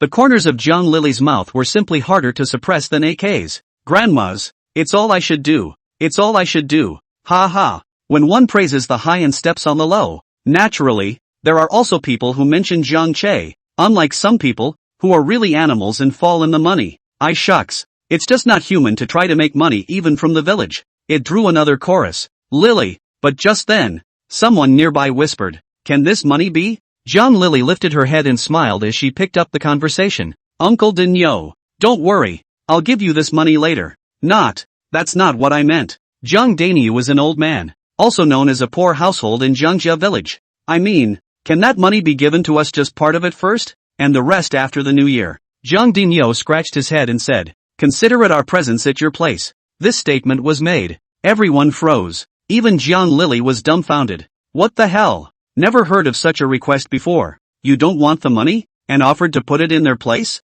However, Zhang Bangkai, who was standing next to Jiang Lily, had his eyes light up violently. Can we not pay first? Of course it's good. But Jiang Lily still asked, Uncle Bull, can you tell me what the reason is? Wouldn't it be nice if I gave you the money in your hand and you took it and had a good year? Good is good. Jiang Dania said helplessly. But that little pusher Jiang Che is really something else. 2 days ago, he took the account that we had previously approached him to borrow money for every household, and also set a deadline for us to have to pay back, or else we would have to be sued. You said that's all the money we have right now. Everyone is waiting for New Year's Eve. What will we do if we give it all back to him? When Jiang Che was mentioned, Jiang Daniu was incomparably angry. That little pussy is not giving us a chance to live, is he? It's going to drive us uncles and uncles to death. I can't make it easy for her either. I have the money, but just don't pay him back. If he likes to sue, then go ahead and sue. This statement was made. It was instantly recognized by many. Jiang Che's demand for payment 2 days ago could be said to have caused the entire Jiang family village to go into a frenzy. Quite a few people are fighting in their homes.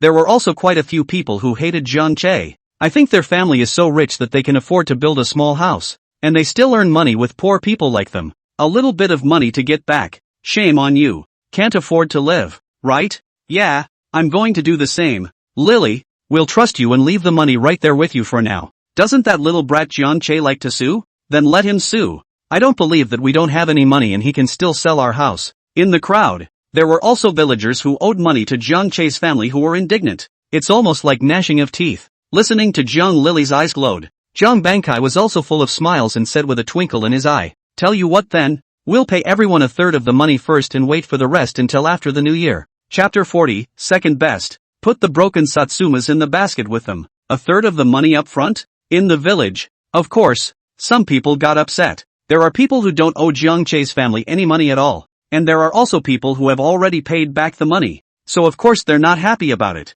But Jiang Bangkai, after all, after decades of being the village chief, this prestige is still there. After some explanation and reassurance, in the end, they had to agree to come down. Mayor, there's one more thing I need to discuss with you, village accountant Zhang Hai said at this point. What is it? Zhang Bangkai said happily. Of course he was happy that he didn't have to pay out the $40,000 in advance. It's that several of our families have also discussed that when the land on the mountain expires the day after tomorrow, we won't want to rent it to Jiang Che's family anymore. Wanted to give you an advance pass. There were several other Hans standing around Zhang Hai, all looking at Zhang Bangkai together. What? You're not renting? But at over $1,000 a year, are you sure you don't want it? Zhang Bangkai froze. Aha. Lily said she wants to grow watermelons next year. We were also given $1,000, and we thought about it and thought it would be okay, and it just so happens that watermelons are only around for a few months, and we can usually use them to grow vegetables. Zhang Hai replied.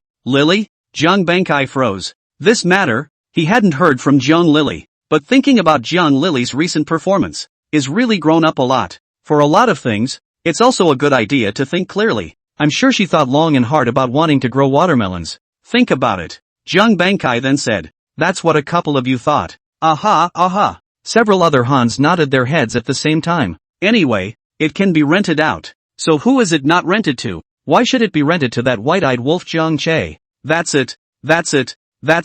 Rent it to him. We don't get any benefit at all. And we have to pay if we want to eat some food. Since Lily wants to do it, we'll rent it to him. That's fine. I'll talk to him about it sometime today. Jiang Bangkai nodded and said, Good. Thank you, village chief. Several people from Jiang Hai left. And Jiang Lily's side was once again organized after the little episode. Watching baskets and baskets of Satsumas, picked from the trees, then loaded, weighed and carried into the car. Jiang Bangkai finally let out a long breath. For a long time, a piece of his heart, and finally put down. But just then, the place in charge of weighing the Satsumas, however, suddenly heard a commotion. Some villagers seemed to have quarreled with Jiang Hai, who was in charge of weighing. Jiang Lily frowned. Turning his head to Jiang Bangkai, he said, Dad, take notes for me here. I'll go over and see what's going on at Uncle Hai's. Well, there you go. Jiang Bangkai nodded his head, likewise cast a glance that way. Jiang Hai, the village accountant, is also considered a half-cultured person,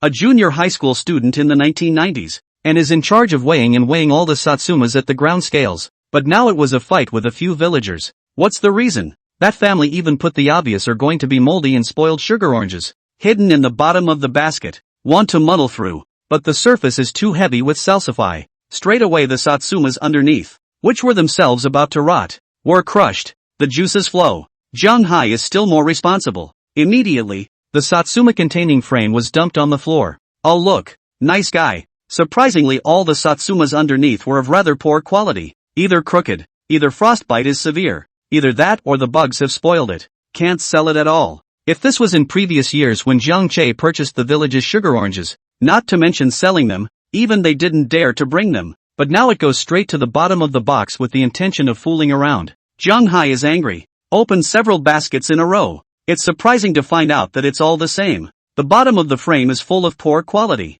And the Satsumas, which will be of good quality, are piled on top. And that's why Jiang Hai simply stopped the overweighing and weighing, to check each and every basket. This ignites a direct conflict. Why is it that all the Satsumas in front of us are successfully weighed and loaded into the car? Why can't they do the same with them? It's not obvious bullying. Jiang Hai, what do you mean by that? It was hard for us to load up baskets and baskets of Satsuma oranges, and you just dumped them for us. What does that mean? Jiang Cheng shouted loudly. Yeah, what do you mean? You didn't say anything when your Satsumas were weighed earlier. Why is it that when it comes to us, you can't do this or that? I told you not to dilly-dally. Hurry up and weigh us. If you dare to underweigh by 1 pound we're not done with you. Yes, yes, yes, we must be weighed properly for us. The rest of the group exclaimed. How do you weigh your Satsumas like this? Jiang Hai was also very angry, looking at the broken goods that fell on the ground, picking up one in his hand and crushing it to pieces. This kind of thing is given to you. Do you buy it? Selling these Satsuma oranges together with the Satsuma oranges in it. You guys are sincerely trying to trash the name of our Jiangjia village, aren't you? As we enter the winter, even if the Satsumas are still on the tree, that will be affected by the extremely cold air and the skin will rot. This was also the reason why Jiang Che only needed 20,000 pounds, because he has to sift through the bad ones, ensure that good quality Satsumas are transported for sale. This will both sell for a good price. It is also a good way to ensure the reputation of Jiangjia village's Satsuma tangerines and lay a good foundation for continuing to sell the fruit next time. But the village didn't understand. They felt that Jiang Che was unwilling to help, on a deliberate take. What's more, hadn't they been doing the same thing before Jiang Che graduated from college? How come it's okay? Why not now that Jiang Che is here? And they never thought about what was going on before? What is it now? In the past, those who planted Satsumas were the ones that were in short supply, and the prices were naturally all good, and there was a little bit of bad and damaged ones that the dealers were able to accept.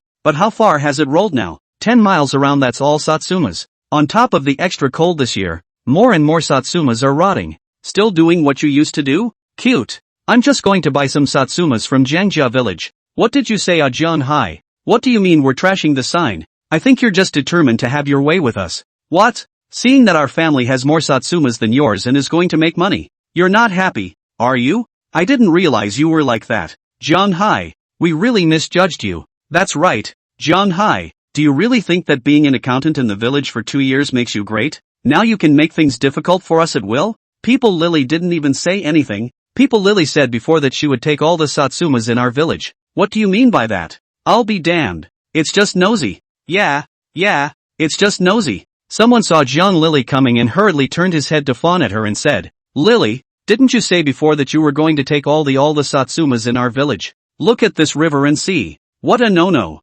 Chapter 41, when you become the village chief, you can pinpoint Jiang Che. Can't you do it with your hands? Look at this river and see. What a no-no. As soon as they saw Jiang Lily coming, the surrounding villagers rushed forward and opened their mouths. Lily, look, you've agreed that all the Satsumas in our village will be harvested, but now Jiang Hai doesn't agree. And look at him dumping all our Satsumas on the floor. That's outrageous. Right, Lily? Now the weather is so cold. It's not easy for everyone to pick some Satsuma oranges. Almost on the line, and it's not like building an atomic bomb, which is so much to ask. Yes, it's true that the emperor is in a hurry. Uncle Hai, what's going on here? Jiang Lily asked as she walked in. She still trusted Jiang Hai. Lily, look at these fruits. Take them out to the wholesaler's side if people can want them. This is not smashing our Jiangjia village's signboard. Jiang Hai pointed at the Satsuma oranges on the ground and opened his mouth to Jiang Lily. Jiang Lily looked down. Nice guy. The face changed. in the Satsuma oranges scattered on the ground. There was actually a small half of them, and those were all broken skins and frostbitten. This kind of stuff just doesn't sell. In the old days, Satsumas of this quality were usually rotting in the ground and used as fertilizer. Whose is this? Zhang Lily asked in a deep voice. Seeing that she seemed to be really getting a little angry, the surrounding villagers all looked at each other in disbelief. Now Zhang Lily was their goddess of fortune. They didn't dare to offend. When these fruits are taken out, where do you want my Zhang Lily's face to go? Zhang Lily said with a gloomy voice. It's hard to negotiate a wholesaler. I'm just going to fool people with this kind of garbage? Will Jiangjia village still sell fruit in the future? Who else dares to want it? Collected these garbage. Sell also cannot be sold, can only be smashed in the hands. She will be a pure loss of money. Zhang Lily is not stupid. She is doing this business. She wants to help the village at the same time. They can also make a small profit. It's not like you're putting your own money on the line. But Lily, didn't you promise us that you would sell all the Satsumas? You're not taking these Satsumas? We can't have it rotting in the dirt, can we? A middle-aged woman finally managed to speak up. We also agreed to sell to you because you said that you would take all the Satsumas. Why don't we sell it ourselves otherwise? What's more, we've also said that we'll vote for you in the election for village chief next year. So you can be our new village chief. So of course you have to turn toward us. You can't learn from Jiang Che, that little heartless one who just knows how to turn toward outsiders and earn money from our village people. At this remark, there was a chorus of assent. Yeah, you can't. We're the only ones in the same village, and you'll be our new village chief from now on. So you'll have to look toward us. That's right, Lily. Jiang Che, that little heartless one, is like that. Every year I don't know how many Satsuma oranges we waste rotting in the soil. Now that you'll be the village head soon, you can't be like that. Those wholesalers are so rich. What's wrong with buying a little bit of bad? Soon, everyone was talking. Just one thing, so that Jiang Lily cannot be like Jiang Che, as long as the good Satsuma, bad also to collect. We are all from the same village, so naturally, we have to look toward the village people, but not toward outsiders. Jiang Lily was straight up shocked. You guys, have you not thought that wholesalers will come back to our village next year after receiving these rotten Satsumas in our Jiangjia village this year? So simple, can't they figure it out? What's there to be afraid of? If they don't come, someone else will. We have the goods in our hands. Are we afraid we won't be able to sell them? That's right, don't we still have you? Lily, you're a college student. If you're capable, just go out and find a few more wholesalers. There are so many wholesalers. He's not the only one. What are you afraid of? The crowd murmured again. Listening to these remarks, Jiang Lily felt her entire body go numb. What kind of chicken killing operation is this? And from this moment, Jiang Lily also broke the mold by agreeing with Jiang Che up. In the previous years, every time Jiang Che acquired fruits from the village, he only needed half or a large portion of them. Now it seems that he has long since seen the village clearly, but now these people seem to have their finger on her pulse. It's about voting next year. Their words also seem to threaten her with this incident and the necessity of collecting all the sarsaparilla. Otherwise they won't vote for him next year. Jiang Lily's feeling at this moment was the same as eating a pile of, both angry and helpless. She could only twist her head to look at her father, Jiang Bangkai. And Jiang Bangkai had already come over, and was standing in the crowd at the moment. And when he saw her looking over, he could only nod his head. Lily, just do what everyone says. Jiang Lily's body shook, nodding helplessly. Okay, Uncle Hai, just do what everyone says. They have a point. I'm from the village after all, so I definitely have to look toward the village. But Lily, Jiang Hai was incredulous. It's not just smashing your own sign. Uncle Hai, keep weighing. I want to go back and rest for a while. Jiang Lily turned and said, Dad, you're coming with me. Jiang Bangkai followed in silence. After walking out, Jiang Lily then turned to look at Jiang Bangkai and asked, Dad, why should we agree to them? If we do this, those Satsumas won't sell at all. We'll only smash them in our own hands. Jiang Bangkai lit a cigarette and took a sharp drag. Lily, you're still too young to see only a little immediate benefit. What do you mean? Jiang Lily asked. What's your purpose in doing all this? Is it really just to make this much money? Jiang Bangkai looked at Jiang Lily and said in a deep voice, You mustn't forget that you're doing all this for one purpose only, and that's the position of village chief next year. At this juncture, you've already put the word out, let alone a small half of inferior Satsumas. Even if all of them are bad, we'll have to buy them with a stiff upper lip, because it's about you becoming the new village chief. Do you understand? Jiang Lily was shaken. That's when I woke up to the fact that I really seem to be swept away by a little fly in the ointment. When you really become the village chief later, will you still be short of this little money? Jiang Bangkai continued to lecture. Don't lose out on small things. But Dad, listen to them. Even if I do become the village chief, what if they want to sell other things in the future and do the same? We can't buy them off every time, can we? Jiang Lily said angrily. Let's talk about the future later. Not to mention that there's still that kid Jiang Che. Jiang Bankai really deserves to be a veteran, having thought of everything all the way through. When you become the village chief, the district of Jiang Che is still not a handhold pinch. As long as he is in Jiangjia village, not you let him do what he has to do. Chapter 42, Wu Dahua falls into a well, and is a good man again after 18 years. The villagers of Jiangjia village are working feverishly in the field though, but the sorrows and joys of mankind. But it is not the same. Jiang Fugui's home, now it's a sad cloud. The original intact family, but a succession of changes, and now has become fragmented. Only a disabled Wu Dahua was left lying on the ground, listening to the sounds coming from outside from time to time. Wu Dahua was in old tears. All the Satsumas in the village are sold, but what about your own family? What to do? Son Fugui is still squatting in the police station. Daughter-in-law Li Suqin, but left her an old woman to go back to her mother's house. And then there's the oldest grandson who got into serious trouble and is now housebound. Just okay. The oldest grandson ran out.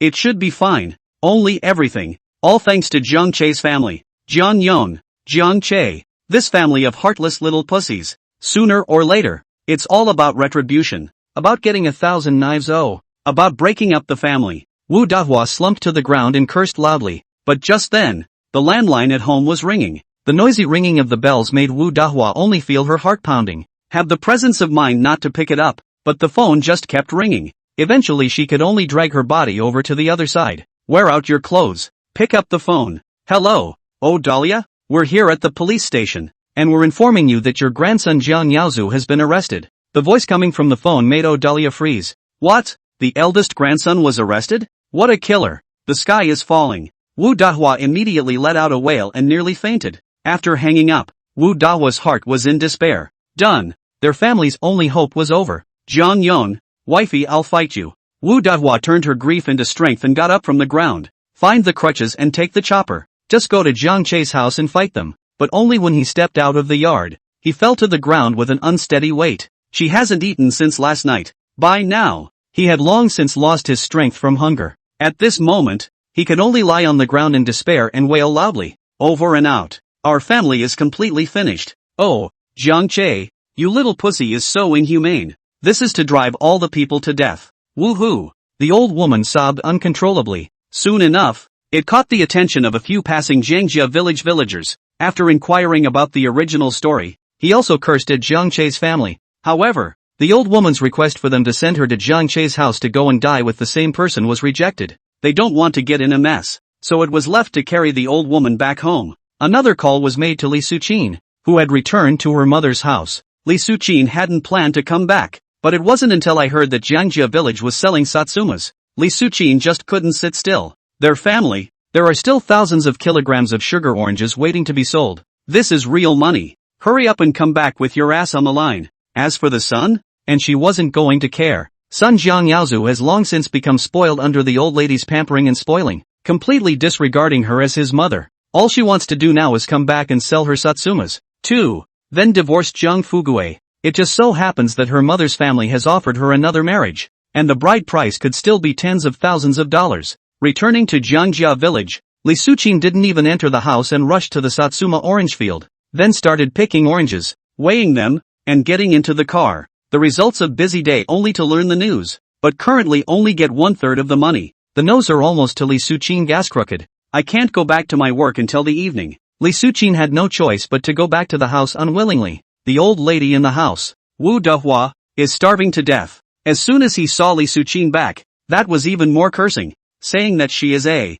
shameless, see his son in trouble and want a divorce, not worthy of being a human being. Li Suqin wasn't going to care about her at first, but the old lady scolded more and more unpleasant, scolded more and more ruthless, even scolded her mother's family also want to cut off the children and grandchildren, to the death of the whole family. Li Suqin got angry and argued with the old lady, then simply lay down on the bed without cooking. No one eats. Let's see who can carry it. I'm not sure that the old lady was starving in bed in the middle of the night, tossing and turning and unable to sleep, wanted to drink water for hunger. No one said yes to how to call Li Suqin. The old woman would have to drag her broken leg to the well herself to fetch water, and then fell headfirst into the well. Never again then. Of course these are all afterthoughts. At this point, it's still daytime. 2. Jiang Che also received a call from the police station. Tell him to go to town and assist in the investigation. It occurred to me that I had to go to town today for official business support, as well as a bank loan. After gathering the materials he needed, Jiang Che headed towards the town.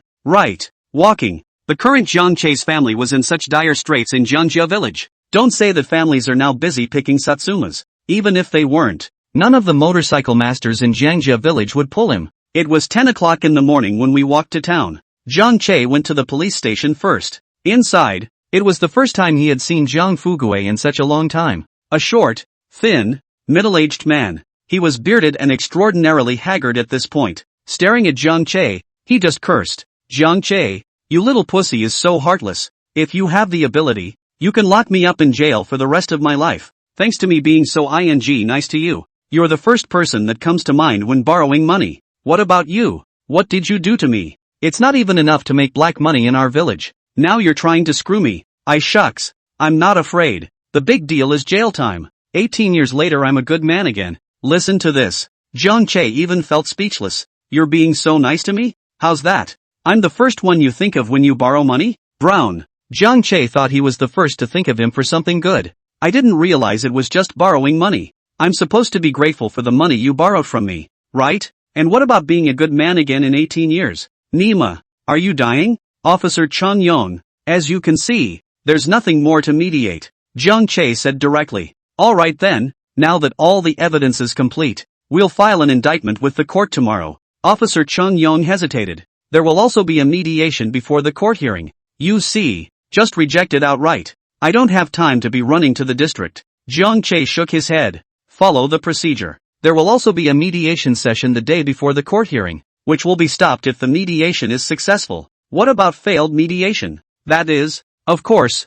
the official court hearing. Of course Jiang Che, as a party, also had the right to refuse mediation. Okay. Officer Chung Yong nodded his head. We will inform the court of your claim. At the same time, Officer Chung Yong also called people over and told them to take Jiang Fugui down and prepare to hand him over to the court. Looking at Jiang Fugui even when he was taken away by the police, he was still full of indignation. Jiang Che abruptly smiled and said, Right, forgot to tell you something. Your son, Jiang Yaozu, is also under arrest now for the crime of willful destruction of another person's property. Jiang Fugui froze, spinning into a rage. Jiang Che, eyebrow NM. End of chapter. Chapter 43, No Traitor, No Businessman. Jiang Che is a businessman. Before leaving from the police station, Jiang Che also went to see Jiang Yaozu. This guy is living at home, and lying in bed huffing and puffing. Jiang Che didn't bother her either. Instead, they left straight away. Go to sleep. Can't sleep much longer. There will be plenty of time to cry later.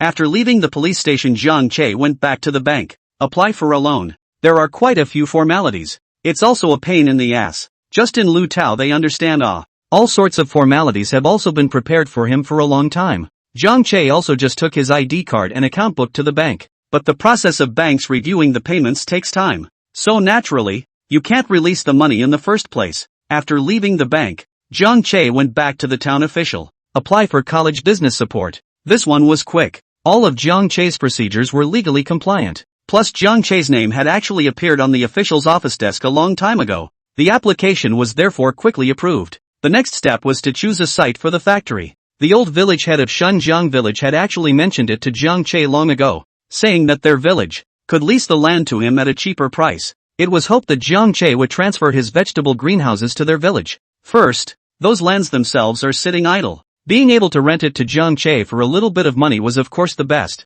It's really about employment. So many barns. Jiang Che's family alone would definitely not be able to take care of it properly. Then there's the hiring aspect involved, because those vegetable sheds, they also provide some jobs. And then there's the issue of learning. There are vegetable greenhouses in the village, and if people visit them regularly, they will always learn a little bit, and they may be able to develop them on their own, developing an agricultural economy that is unique to the village of Shunjiang. This was the intention of the old head of Shunjiang village. You could say it's old and wise. However, this was something that Jiang Bangkai, the village of Jiangjia village, seemed to be completely oblivious to. Now their father and daughter. The next village chief election is the only thing on his mind. All he thought was that he could make Jiang Lili the next Jiangjia village chief. As for what Jiangjia village will end up like, nothing to do with any of them. A thought is this. Jiang Che, who had come out of the official building, went directly to Shunjiang village by motorcycle, found the old village chief. "Ya, Xiaojiang, it's you who's here."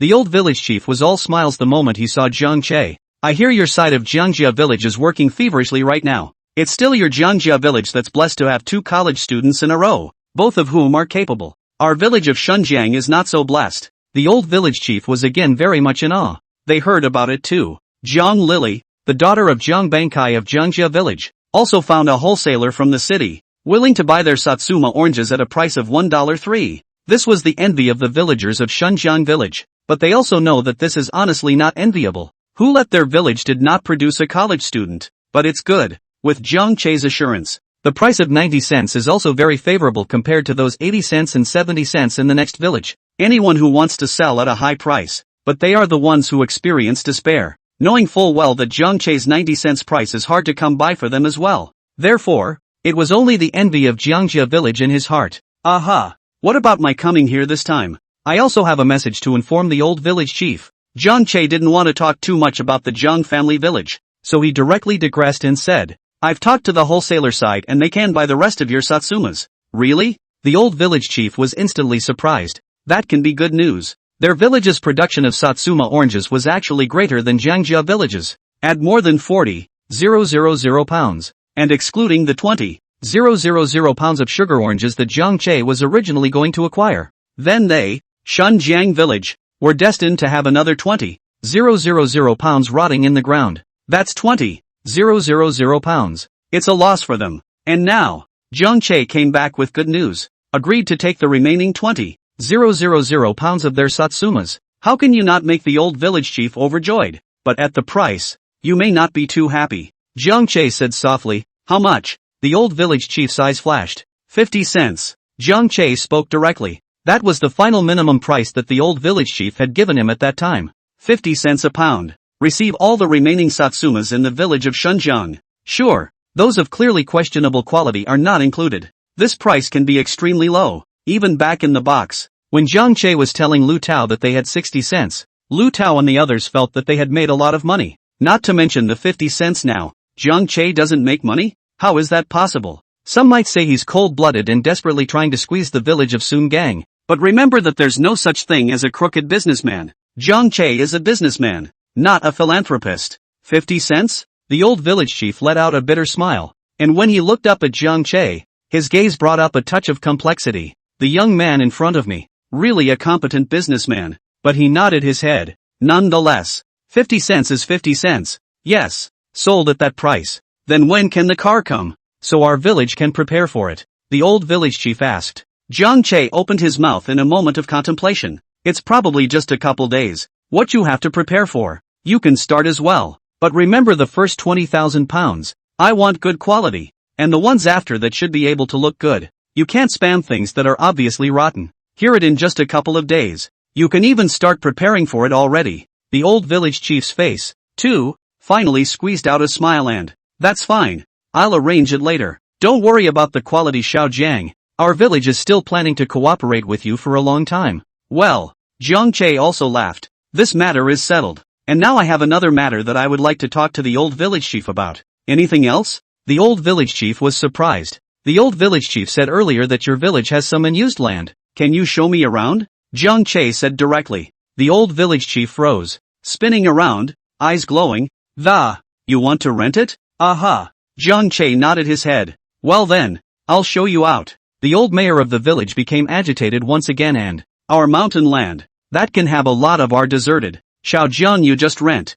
the price look at give. Want how much have how much. While speaking, he pulled Jiang Che and headed out. But Jiang Che slightly exerted himself to break free and said, the old village chief, I think you may have misunderstood something. Ha? The old mayor was dumbfounded. What is it? I don't want to rent the hill this time. I want to rent inside the flat, preferably in a location that's a little more open. Jiang Che spoke in a deep voice. I don't want to do big vegetables anymore either. I want to build a factory in your village. The mountain location is not convenient for transportation, so you can see if there is any suitable wasteland elsewhere in the village. As for the price, it's negotiable. Chapter 44, a car instead of a store? Guess why others didn't think of this idea? Since it's about building a factory. Then, naturally, you can't build back into the hills. First of all, Transportation up and down is problematic. The next thing is the materials used in building the plant, which are equally inconvenient. In a nutshell, Jiang Che was trying to find a flatter open area that could avoid a lot of trouble.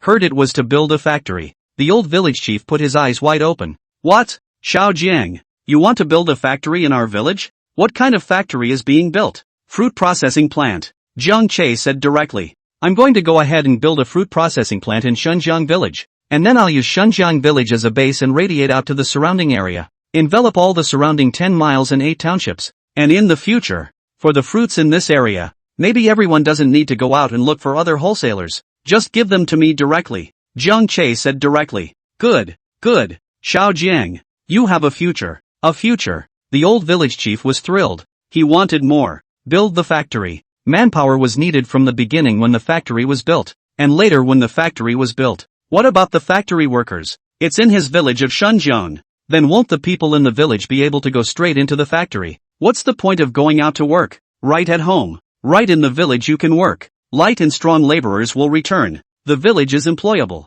The whole village of Shunjiang will also benefit from this. Perhaps in his lifetime, he would still be able to see with his own eyes the spectacle of Shunjiang village becoming the #1 village in the surrounding 10 miles and 8 villages. This plant, it is vital for the village of Shunjiang. Build, must be built. Since Jiang Che had come, then even if he tried every possible means, he must be allowed to build his factory in Shunjiang village. In just an instant, the old village chief figured out what was at stake, and it got more exciting. The gazes that looked at Jiang Che were glowing. Promising. That's really promising. Come on, Xiao Jiang. I'll take you around the village now. Just give me a word where you fancy. I'll go and give them a piece of my mind. Even if it's an ancestral burial ground, I'll find a way to make it available to you, and make sure you're satisfied. The old village chief was full of red light and patted his chest in assurance. This caused Jiang Che to be incomparably embarrassed. Ancestral graveyard. Not to. Soon enough, it was led by the old village chief's motorcycle. It was also the first time that Jiang Che had taken a complete look around Shunjiang village.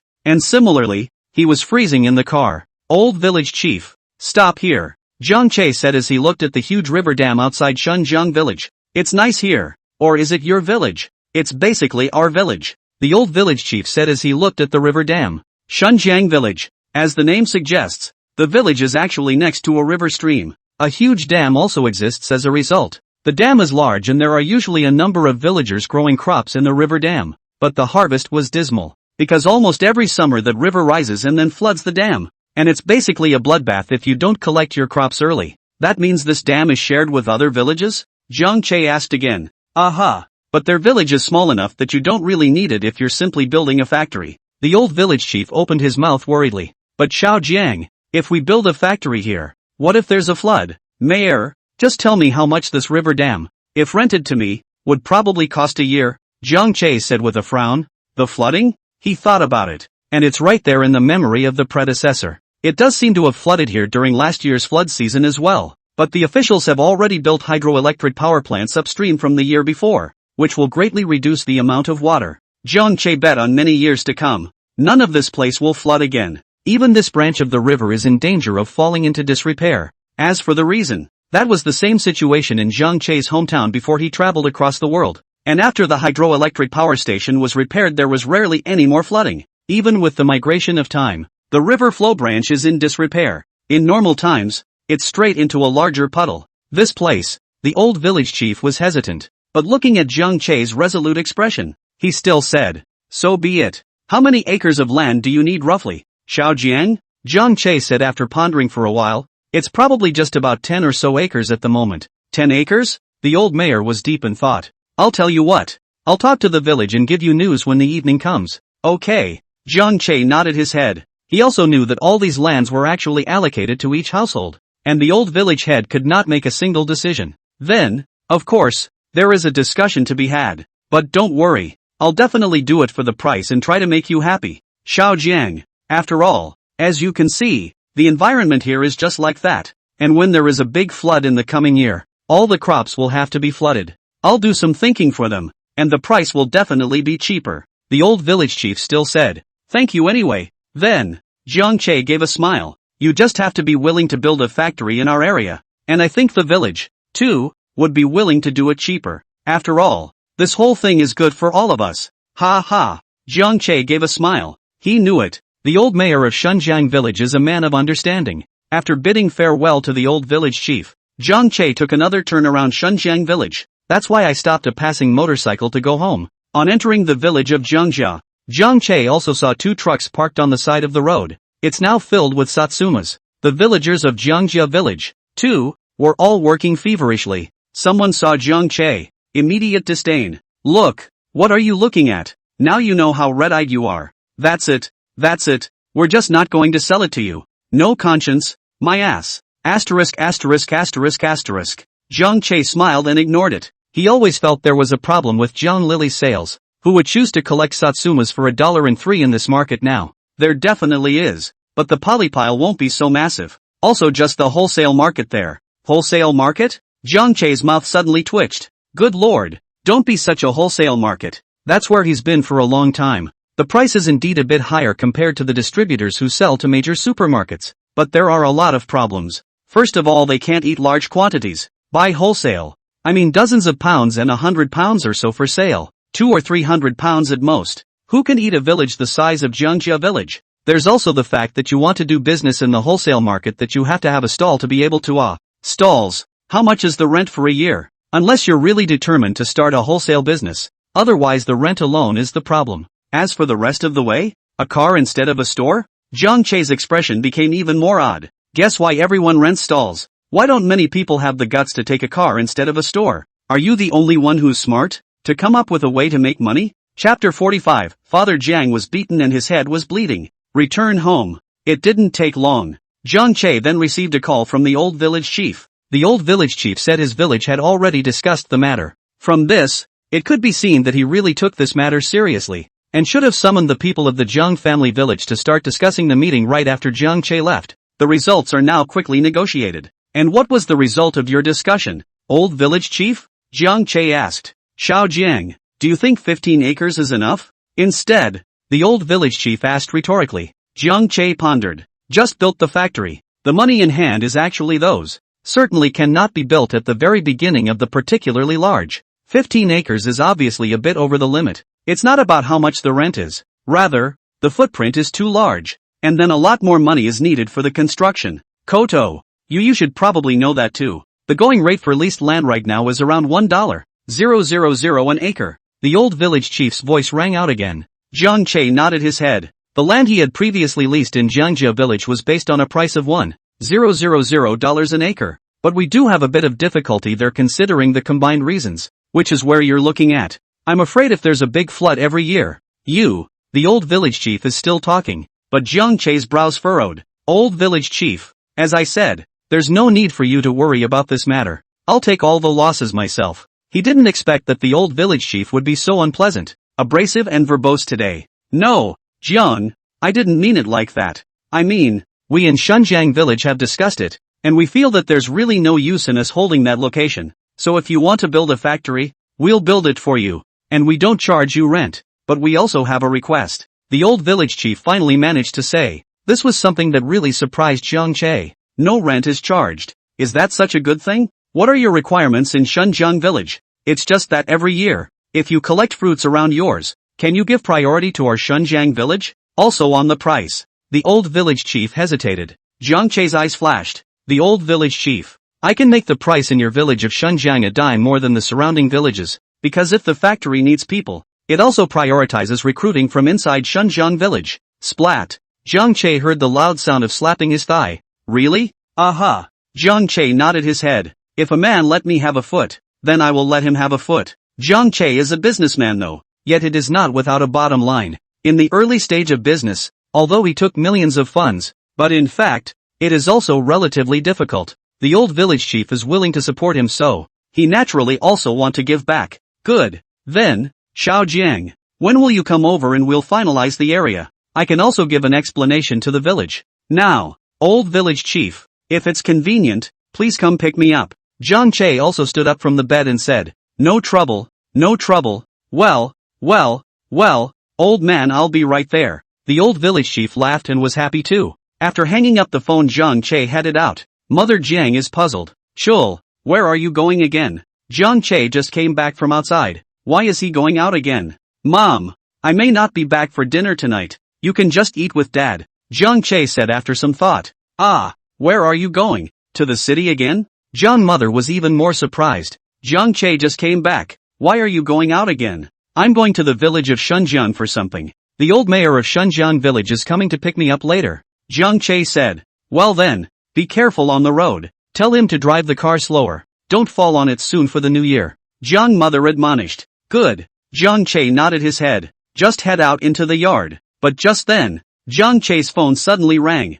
He pulled out his cell phone and looked at it. Dad, it's Jiang's father? Without much hesitation, Jiang Che picked it up. But just as the phone was connected, there were very noisy voices coming from inside, followed by the phone being hung up. Jiang Che frowned. Call back. But this time the phone just shut off. Unpleasant thoughts suddenly flashed through Jiang Che's mind. Turning around, he shouted at Jiang's mother in the kitchen. Mom! Mom! Where's Dad? Why isn't he at home? Your dad. Jiang Mother wiped her hands while coming out from the kitchen. He can't be idle. So he took the initiative to run off to give Jiang Dahua's family a hand. Jiang Dahua. It's Jiang's father's best friend. It was the motorcycle master that Jiang Che had gotten that day when he was going into the city. What happened back there that day? Jiang Che didn't know. I'm afraid that according to Jiang's father's character, it would be a very unpleasant situation. But again, it's in his character to go out of his way to help. To put it bluntly, the previous family were just good old boys. Jiang Dahua is an old bachelor, and his family is just him and his elderly parents. No wife, no son, nor was there ever another laborer besides him. Your father says that you're at a stalemate with the village, and that we can't continue to live in the village after all. So he wants to. Jiang Mother continued. So he wants to go help me improve my relationship, right? Jiang Che's face darkened for a moment. There's no way to tell. Can't really tell. After all, in the hearts of the older generation, since they were going to live in the village, it was only natural that they should have good relations. So Jiang Che was able to understand. But can't agree. Dad just called me, but the phone hung up as soon as I answered it,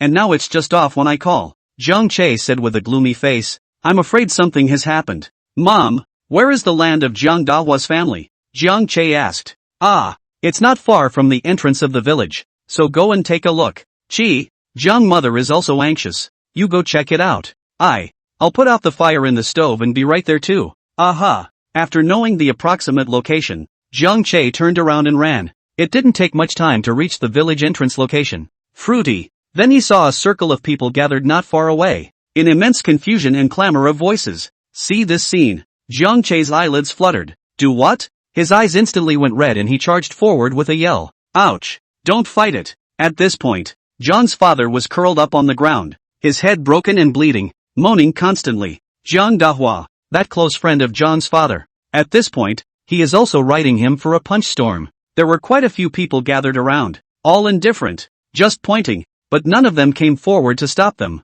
There were even people talking to bystanders with smiles on their faces. Jiang Yong, aren't you proud of yourself? What's the big deal about Brown? The family earns 2 lost consciences? I'll beat you to death. Brown. Jiang Dahua continued to swing. Do what? Just then, an angry roar suddenly came from behind him. Jiang Dahua froze, turned back. I saw Jiang Che had already peeled through the crowd and rushed in, red-eyed and, Brown, don't you dare hit my dad. I'll you up. Jiang Che violently raised his foot and kicked it out. Chapter 46, Violently Beating Jiang Dahua. Jiang Che nearly killed someone. Jiang father originally wanted to help Jiang Che soothe his relationship in the village, but I didn't expect it. Kindly come to help Jiang Dahua. But on the ground, they are constantly subjected to blank stares, ostracism, and cynicism. Jiang's father couldn't help but help his own son with a few words of defense. However, Jiang Dahua had blackmailed him from behind. A stick, a direct hit with no power to fight back, followed by a one-sided thrashing.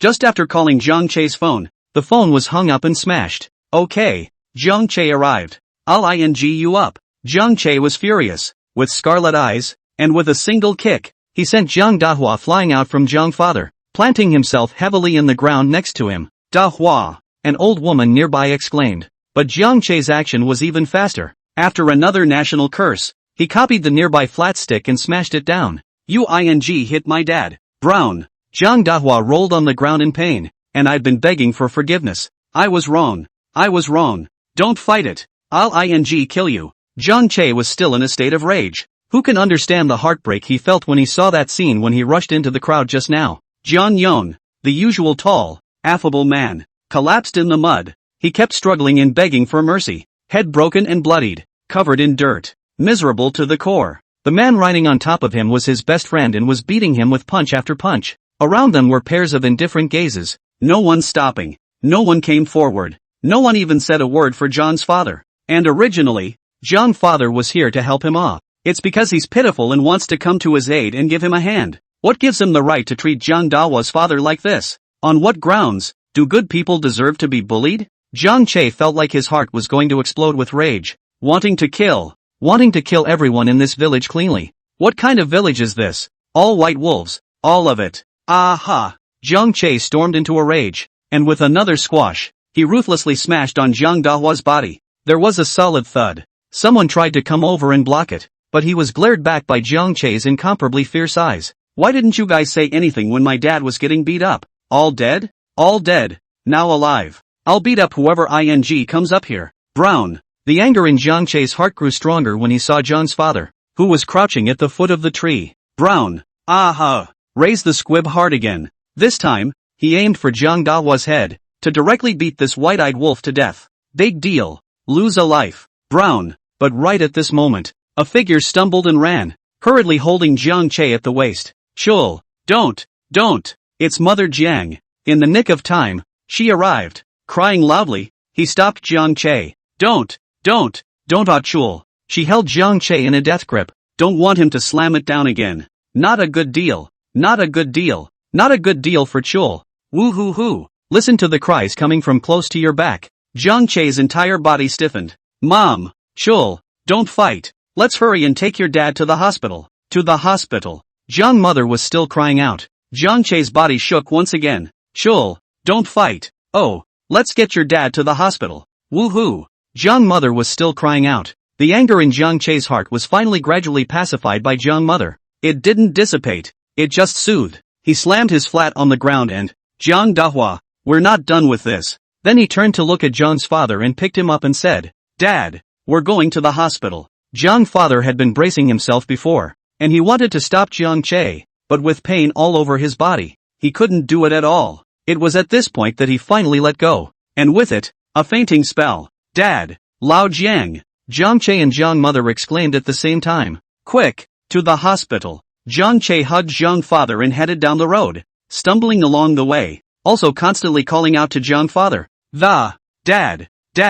You're okay? You must be okay. Don't sleep. Don't ever sleep. Jiang mother followed behind, sobbing uncontrollably. But, how do I get to town? How do I get to the hospital? The family doesn't have a car. In the past, they used to go to town on Jiang Dahua's motorcycle or stop other people's motorcycles in the village. Now what? Brother Guodong, please go back and ride the tricycle over here. We need to take Jiang Yong to the hospital. To the hospital. After Jiang mother reacted, she turned around and grabbed a person who was watching and cried. The man's name is Jiang Guodong. It's the same generation as Jiang's father and the others. They have a motorized tricycle at home. But at the moment, Jiang Guodong, however, was cold and pushed Jiang mother away as soon as she, get out of the way. Your Satsumas are sold out. Can't you see we have work to do? Don't get in the way of what I'm doing. Brother Gordon, just do me a favor. Do me a favor. I'm begging you. Go get the tricycle. Didn't you borrow the money for the tricycle from my family too? We don't want it, okay?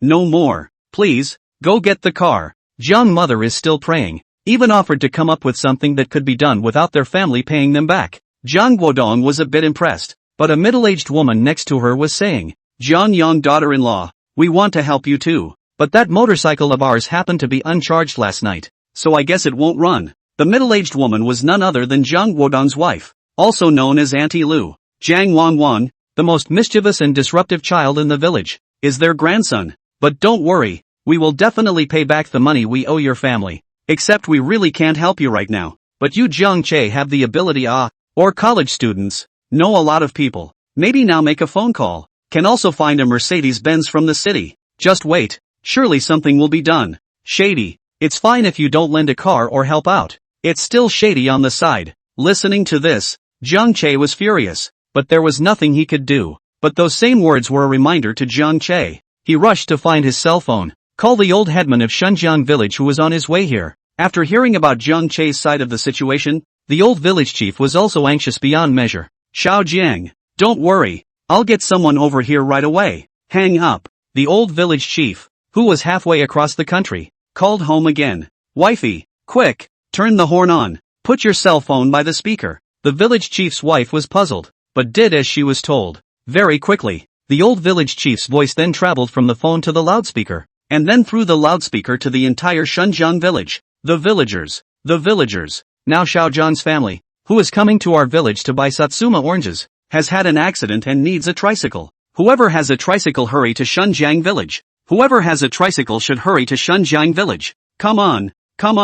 Lives are at stake. The village of Shunjiang is boiling. Chapter 47, some see me as a rag, others fight to be the first. Hear it over the speakers. The entire village of Shunjiang was abuzz. Several families with tricycles were rushing back to their homes, even if they were doing farm work in the fields. Riding his tricycle, he blasted his horsepower and came in the direction of Shunjiang village. There are also people on motorcycles, which are even faster. However, the fastest, or the old mayor of Shunjiang village, he was on a motorcycle and would have been on his way. It didn't take long for the time to have arrived at the entrance of Jiangjia village. Saw Jiang Che, who was standing in the cold wind and was hugging Jiang father tightly. Koto, what's going on here? The old village chief didn't even stop his motorcycle before he hurriedly asked aloud. Mom, you go back and get the money first. Jiang Che turned back. The cold froze his face together and his voice was extra cold. The old village chief. Have you got a car? Motorcycles. There is no way to pull people in at all. Not to mention the motorcycle was going too fast and this weather was too cold. It has to be a tricycle to work and a quilt. I've called the village. Soon. For sure. The old village chief hurriedly said. Then please take my mom back and bring a couple of quilts. Jiang Che crouched on the ground, covered John's father tightly with his own clothes. Good. The old village chief promised repeatedly, and then pulled the disoriented Jiang mother toward her home. The scene. Naturally, it was also seen by the Jiangjia village villagers in the ground. Immediately, someone said in a conspiratorial manner, Aunt Lu, you were right. People college students. Just have the ability. Even the mayor of Shunjiang village know. TSK.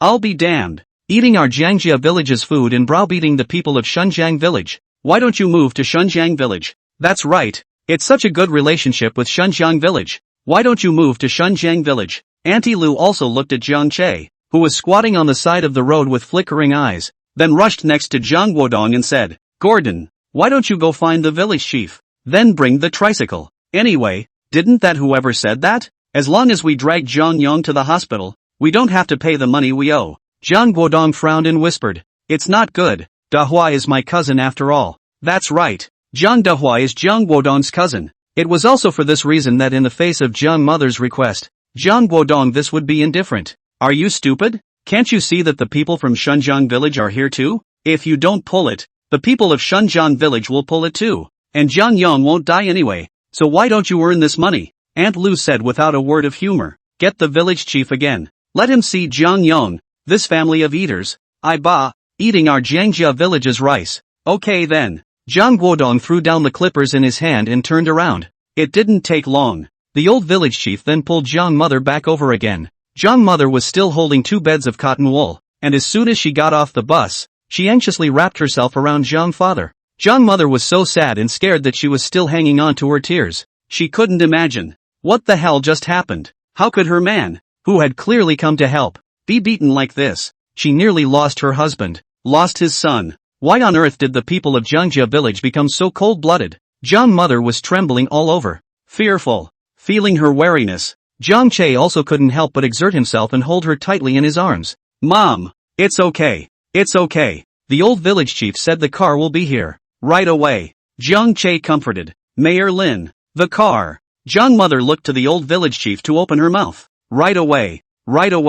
I'll call and rush it. The old village chief hurriedly nodded his head. But right after that, the roar of a tricycle suddenly came from not far away. Rumble, rumble, rumble, rumble. Coming, the old village chief said as he heard the voice and put down the phone. Jiang Che and Jiang mother both looked up as well. It was seen at the end of the line of sight. Already 4 battered electric tricycles had appeared, punching their full power and racing toward the area. 3 men and 1 woman. But none of them are elderly. Some people seem to have only just come out of the fields. dressed thinly and freezing in the cold wind. The scene. Looking at Jiang Che, his eyes were hot. The more emotional Jiang mother couldn't help but lose her voice and cry. Wow. She finally relented. She didn't cry when her husband was beaten, and she's always pretended to be strong so she could stop her son. She also did not cry when she was unable to seek help from her fellow villagers. There is only despair, mourning. But now she really couldn't help herself. Some people see them as sheltered strands. Some people see them as enemies. Some people, however,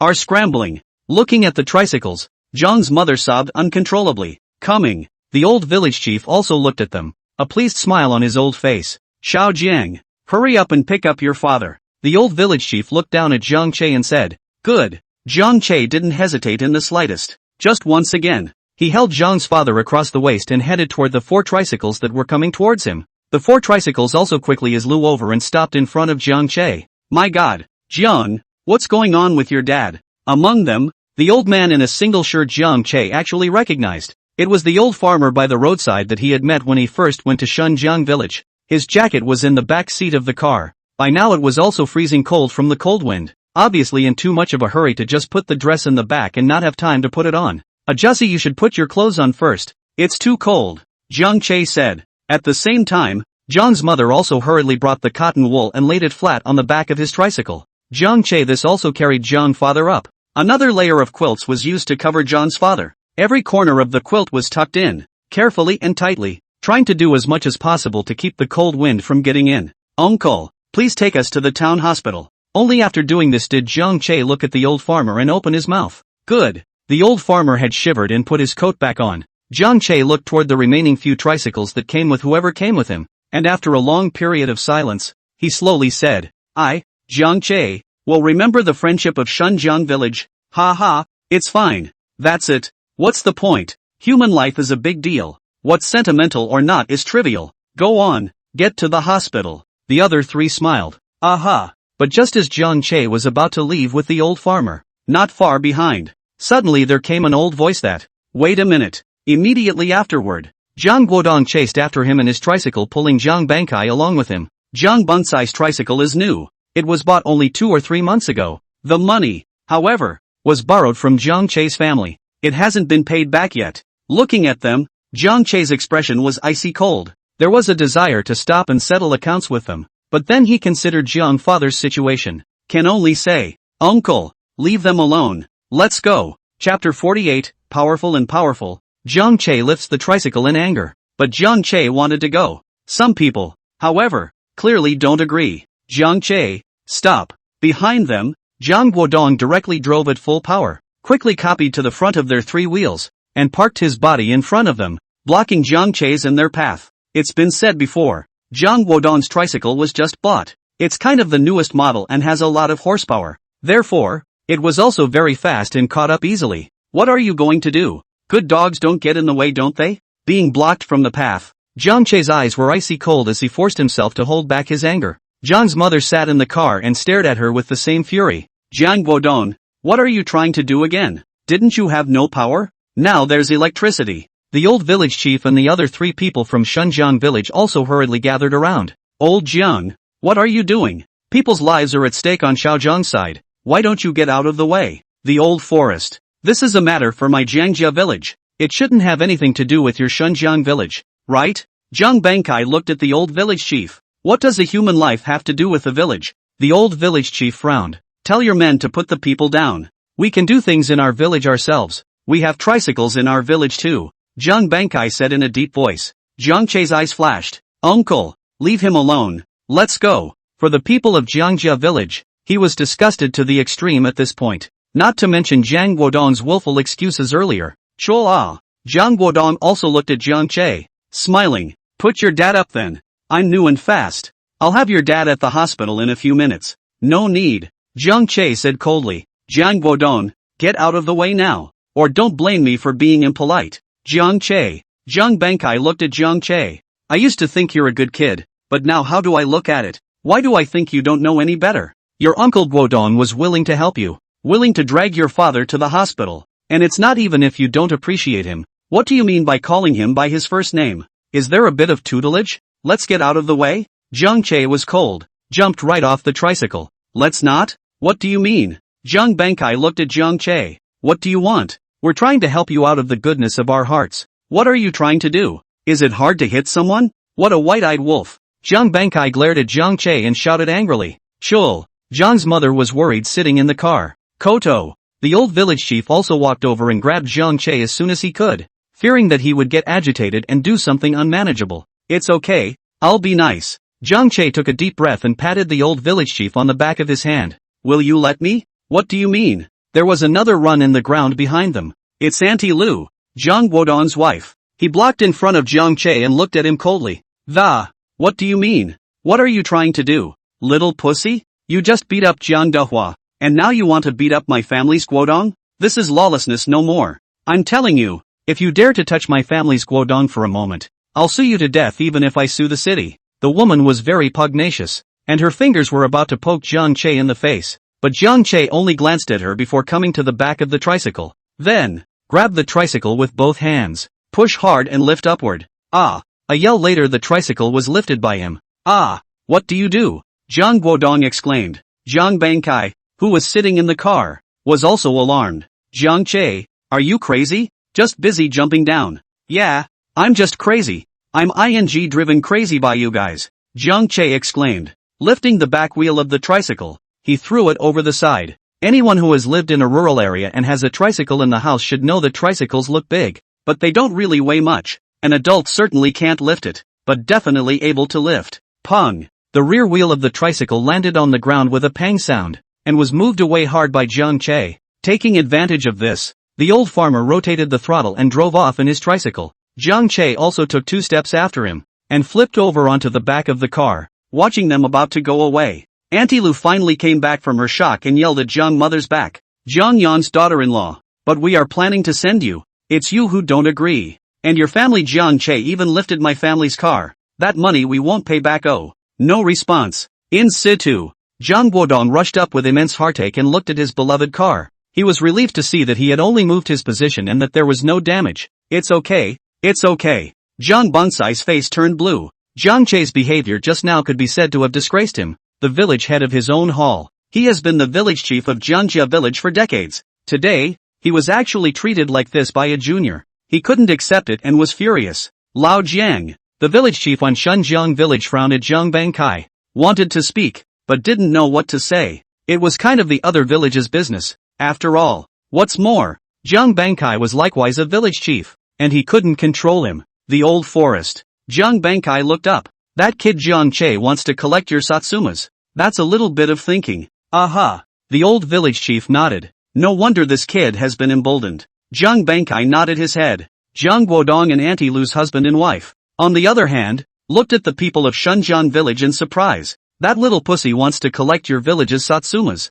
You must not sell to him. He has a black heart. The other 3 didn't say anything. A black heart? 90 cents is not as high as the price in Jiangjia village, though, but compared to other villages. But it's quite a bit higher. It's a price they hadn't thought of before. How much a pound do you charge for that little pussy? Aunt Lu came over and asked. 9 hairs. The people of Shunjiang village did not hide it.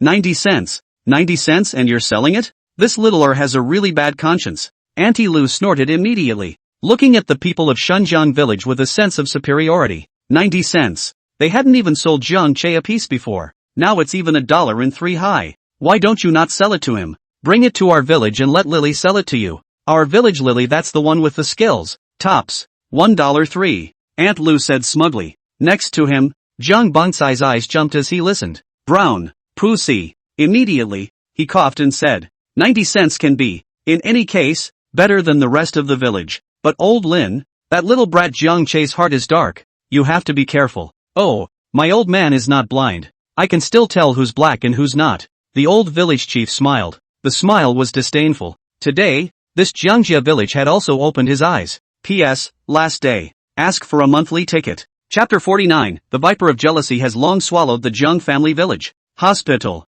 Jiang Che sat on the porch. Jiang mother was sitting across from him, incredibly worried. Mom, don't worry. Dad will be fine. Didn't the doctor say all that? You should be fine. You just lost a little too much blood and it got a little cold. That's why you fainted. Jiang Che softly comforted. I'm not worried. Mom's not worried. Jiang Mother hurriedly nodded her head and said, soon enough, the door to the treatment room was pushed open, and several doctors came out along with the nurses. How's it going, Doc? Jiang Che, who was still comforting Jiang Mother, was more agitated than anyone else. It's okay. Let's wait for him to get some sleep. He's still weak, the doctor said. Thank you, doctor. Jiang Mother was on the verge of tears again. The news was a surprise to her. Aha. We'll move the injured to the hospitalization unit later. The doctor nodded and left. Several more nurses entered the treatment room from a distance, pushing stretcher beds and saying, Jiang Yong's family, come give us a hand. Good. 10 minutes later, looking at Jiang's father who was lying on the hospital bed, still in a deep sleep. Only then did Jiang Che exhale deeply. It's finally okay. It's a relief. That's so nice. However, Jiang Mother, looked at Jiang Che with a complicated face. Chul, what are you going to do next? He knew that according to Jiang Che's character, he would never just let it go.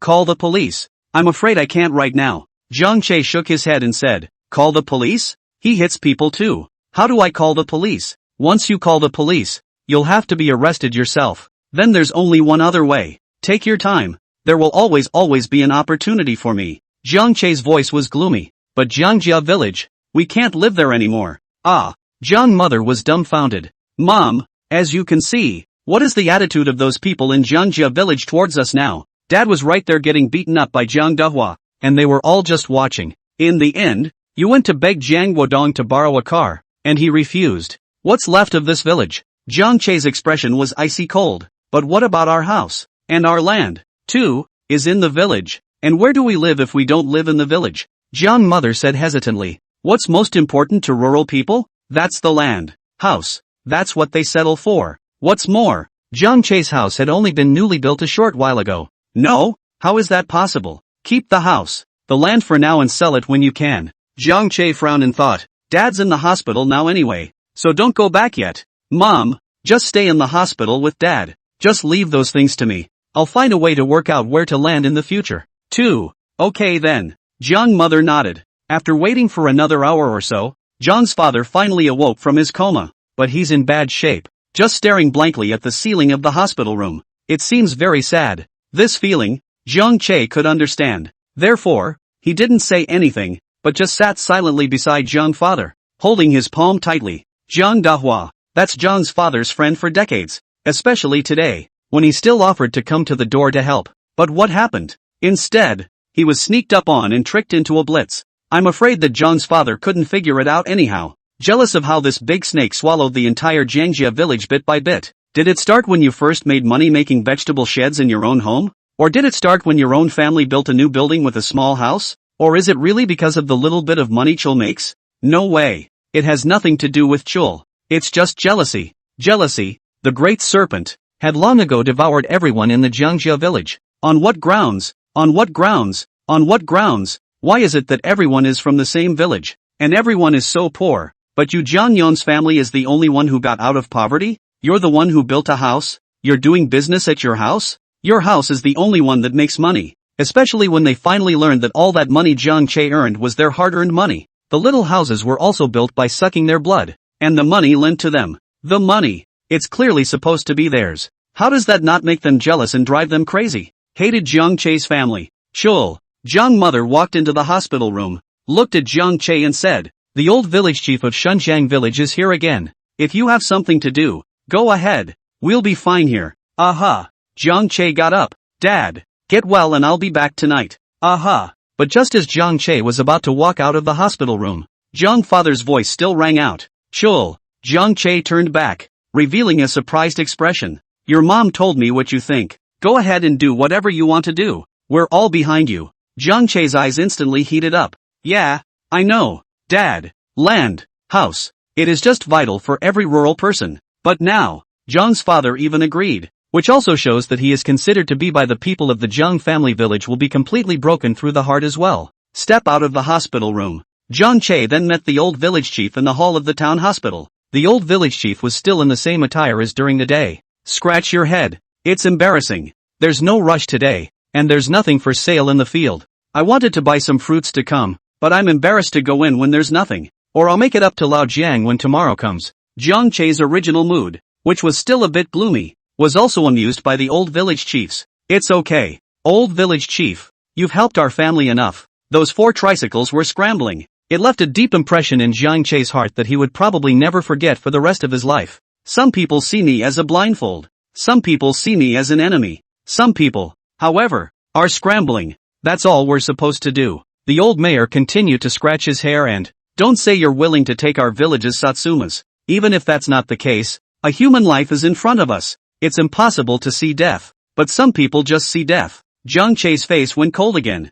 Jiang Guodong. Oh, forget it, old village chief. Let's not talk about it. Let's go. Jiang Che added. What these people from Jiangjia village owed their family, he would sooner or later make them all return it one by one. Aha. Let's go then. The old village chief nodded. With that, he took Jiang Che, got on a motorcycle, and returned back to Shunjiang village. Still the same river dam. There were already people waiting. Jiang Che didn't have any inkling either, and quickly planned the occupied area. The old village chief. The matter of building the factory. Remember not to let the people of Shunjiang village know about it first. Jiang Che opened his mouth with a twinkle in his eyes. Okay. The old mayor nodded. I'll set this up. Besides, you guys get ready. The trucks pulling Satsumas might be coming tomorrow too. I probably won't be there though. Jiang Che continued. I'm going to make a trip to the district. Tomorrow. Court session. Trial of Jiang Fugue for maliciously damaging the property of others. Chapter 50. Lu Tao. I'd like to see who else is so rich in the fruit circle in South City.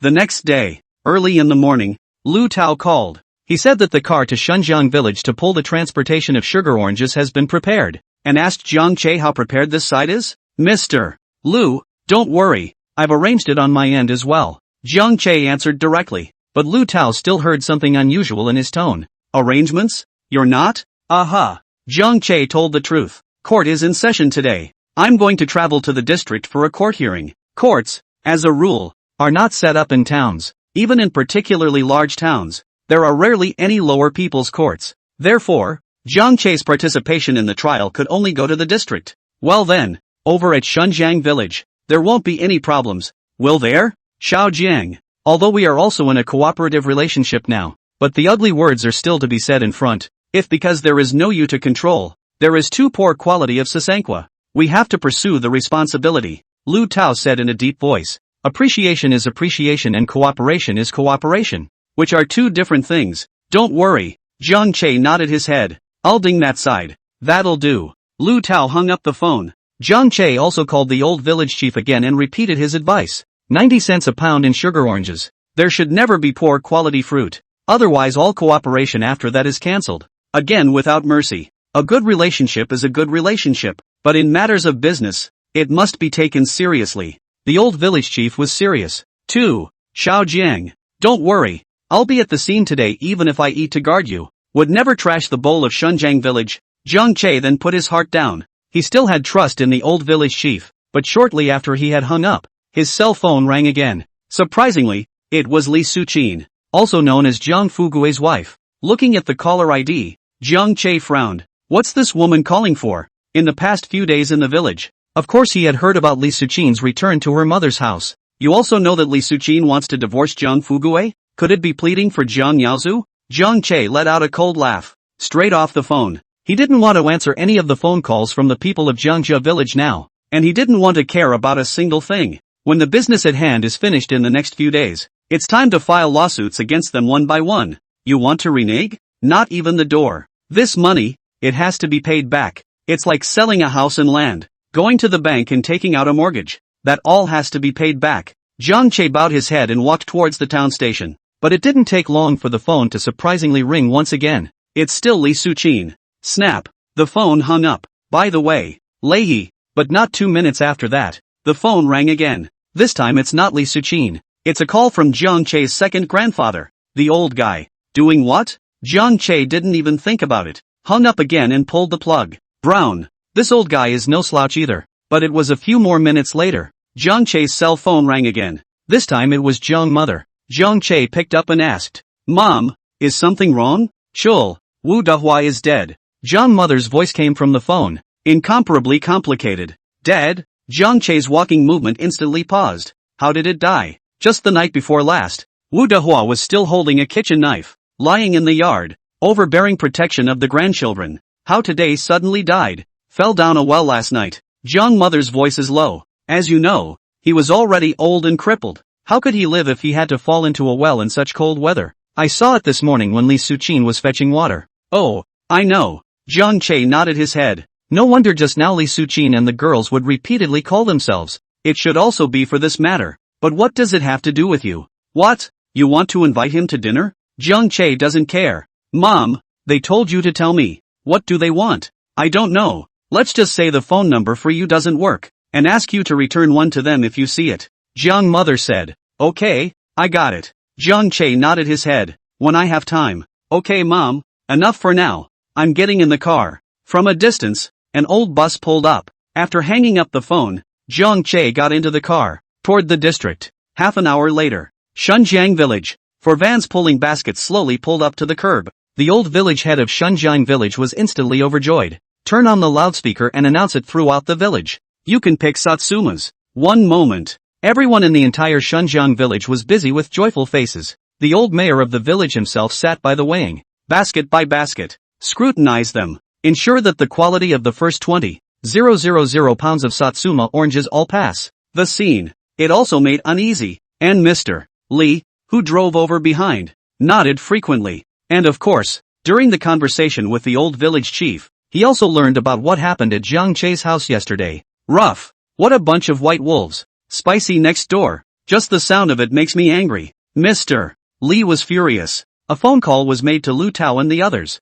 Lu Tao and the others, too, were unusually angry after hearing this news. Why didn't Xiao Jiang tell us when something so big happened? Especially Lu Tao. He had met Jiang's father and mother and knew that they were a very charitable oldest brother and sister-in-law. Since Xiao Jiang did it too, we definitely can't call the police, Lu Tao said coldly. But this can't just be left alone. Old Li, ask nicely who else in the fruit circle of this southern city doesn't sell our face. Dare to offer $1.03 for the fruit of the river village. I'd like to see which owner is so rich. The entire south side. In the fruit circle, just a few of them are the biggest bosses. Several of the largest supermarkets in South City are also all in their hands. Since we can't call the police, but this anger has to be taken out, we can only think of other ways. Otherwise? That was naturally what Jiangjia village cared about the most right now. Satsumas. Okay, I know what to do. Boss Li nodded. After hanging up the phone he stepped aside and began to use his contacts. Also wondering who had so much money? You can still offer $1.03 for Satsumas when the fruit market has imploded to this point?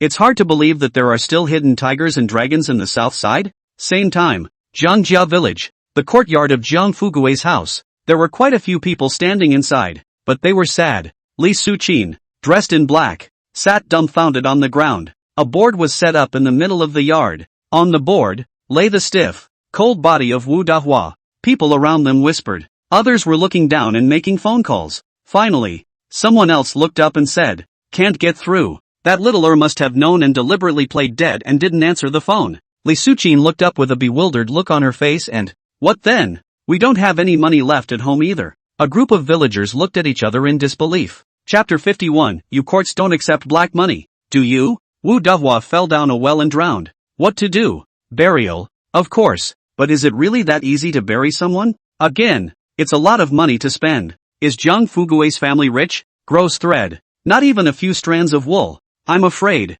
Jiangjia village villagers, are not stupid. Know the Jiang Fugui family in this situation. I am afraid that for a while we'll not be able to pay back. What then? There are people here who want Jiang Che's family, but the richest in the village. A few $1,000s at random is still easy to come by. Look at yesterday. Jiang Yong obviously had a small problem, but he had to be sent to the hospital. Didn't you see that even Jiang Dahua was only bandaged at the village health center? What's a hospital? Pinnacle. Ordinary people. Who dares to send them inside then? Instead of giving the money to the hospital, then it would be better to take it and do good deeds for the village. Oh, Dahlia is dead? Of course it's just to find Jiang Che. Let him pay for Wu Dahua's burial, and it will also make the village people change their minds about him, and make good relations with the village. How nice. But Jiang Che's phone couldn't be reached. I think I heard that today is the day that Fugui goes to court. That little pussy, Jiang Che, should go to court. Really heartless. Oh, Fugui before how good to him now is to say su to su. Oh, Fugui is really pitiful too. He just died and his mom can't even come back to see him, and now he's going to jail himself. And there's that kid Jiang Yaozu. Hey, sinning. Oh, there was a lot of talk in the village. I just thought that Zhang Fugui's family had made miserable sins. But I never thought about why all this was happening. His family did it all by themselves. We'd better think of a way how to dispose of Wu Dawa's body. It's almost New Year's Eve, and we can't keep piling it up here. That's it. Find the village chief and let him do something about it. Same time, Jiang Che finally entered the courtroom. Very quickly, 2 bailiffs escorted Zhang Fugui into the courtroom. Sat on the iron bench in the middle of the courtroom. Across the street is the judge, the jurors, the clerk, as well as the prosecution, also known as a plaintiff. Then there are the side seats. Because it was an indictment case, Jiang Che did not need to hire his own lawyer, and coming to the sidebar only required him to be present as the victim. Zhang Fugui is very tough. Even when he was sitting in the defense seat, he still had his neck up and his head held high, majestically, as if going to the Yalu River. The law hammer fell. The entire audience stood up. Zhang Fugui still wanted to sit down, but he was set up by the 2 bailiffs next to him together. Then comes the announcement of the composition of the court, the rules of order, and the cases to be prosecuted in this session. After the announcement, the judging officially began. The prosecution reads the indictment. There is nothing to say. All the evidence all form a closed loop. Can be said to be guilty. Zhang Fugui intentionally damaged Jiang Che's family's vegetable greenhouses, resulting in losses of more than 30,000 yuan, and all of them are negotiation and conditioning failure. The prosecution asked that Zhang Fugui be sentenced for willful destruction of property. Then comes the defendant's statement. The judge looked at Zhang Fugui and asked, "Defendant Zhang Fugui, do you still retain any objections to the prosecution's statement?" "No," Zhang Fugui said directly. "That is to say, you approve of all the charges brought by the prosecution?" The judge reconfirmed.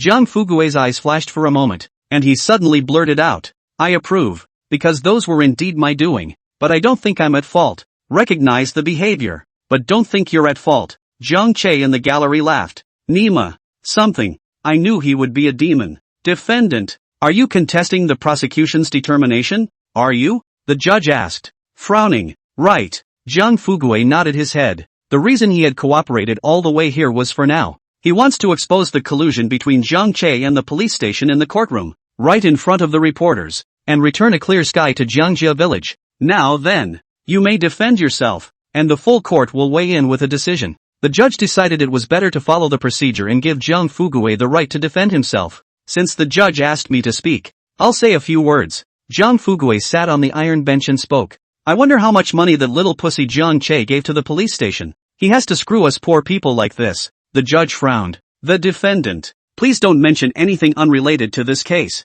I'm about to start at the beginning." But Zhang Fugui still spoke with a strained neck. "I don't believe their family can still just cover the sky. Jiang Che, that little pussy brat. I watched him grow up from so small. Now that he graduated from college and earned money, he looks down on us village people. Do whatever you want. If you want the police station to come and arrest us, come and arrest us. If you want us to go to jail, let us go to jail." Ha! The amazing melon. A number of people in the gallery were agitated. It looks like there's an inside track to things. Who the hell is this Jiang Che? A village bully? How come even the police station seems to listen to him? The judge and the prosecution also frowned. What does that mean? Did the police station take money? Defendant, do you have any evidence for this claim? Slandering a public official and smearing a police station is likewise against the law. The judge spoke in a hushed voice. Of course there's proof. Zhang Fugui smiled disdainfully. Can you guys go check out 30? What time was it the day the police station arrested me? It's already 6 or 7 o'clock in the afternoon. Doesn't the police station close at the last hour?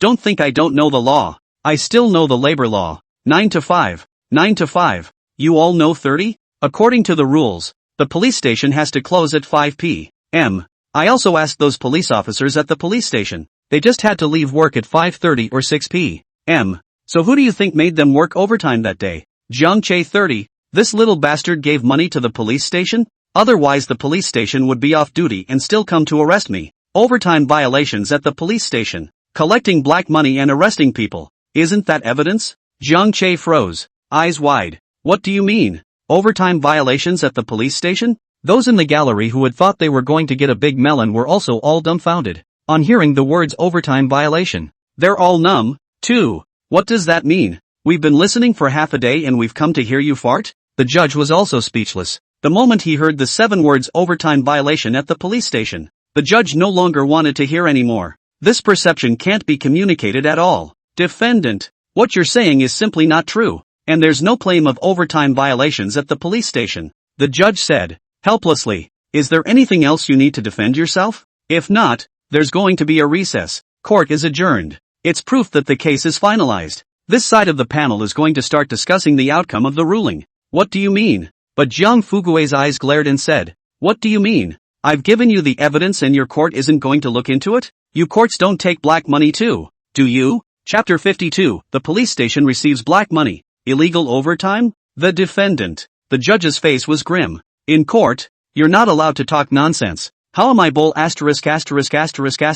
you? Jiang Fugui stalked his neck, and if he wasn't wearing handcuffs, I'm afraid his fingers were raised. That's the way I see it. I've given you the direction of the investigation, and you don't go to investigate? Instead, you've repeatedly favored Jiang Che. What do you guys say? How much did that little pussy Jiang Che give you guys? This one. Jiang Che was completely numb. Is Jiang Fugui so brave? How come I never noticed it before? Stiff-arming the judge in court and slandering and rumor-mongering the court. Torture. It's really criminal. Defendant, we're asking you to defend yourself, not to talk nonsense. You're going to stand up in court and talk nonsense and climb on the court. The prosecution and the full court will convict you for willful disruption of the court. In addition, according to the public security law, police stations are the grassroots organizations of China's public security departments, and with the exception of a few departments, the Law and Order section, the Criminal Investigation section, the Case Handling Team, and the Patrol Operations, all implement a 24-hour duty system,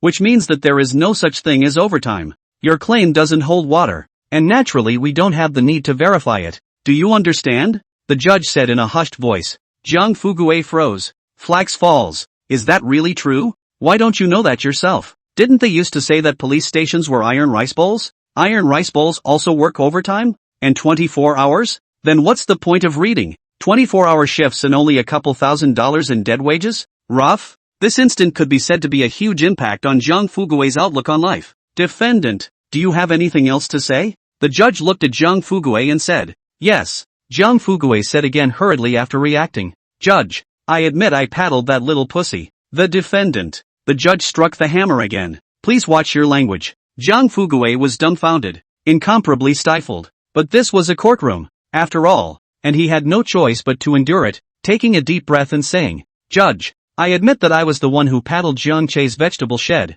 but I had extenuating circumstances there. Ah, there was a reason. What's the reason? The judge asked. The crowd of people in the spectator seats also listened with their ears, wanting to know what counterintuitive remarks Jiang Fugui could make. I object. The prosecution said. Judge, I object to taking the rest of Jiang Fugui's remarks. All the facts of his crimes are clear. The process is clear and the evidence has been closed. I don't think it's necessary to hear any more of his defense. Although Jiang Fugui couldn't understand those words of the prosecuting attorney, he always understood a meaning. That means the other guy doesn't want him to talk. Jiang Fugui is in a hurry. Why don't you let me talk? Defendant, take it easy for a moment. Any citizen has the right to defend himself. Nor do our courts take away the rights of any citizen. The judge said. You may continue, but you may not say anything else relevant to this case. Oof, they're just scared. Jiang Fugui was arrogant and thought he had the judge to back him up. Be careful not to say anything else relevant to this case. The judge said in a hushed voice.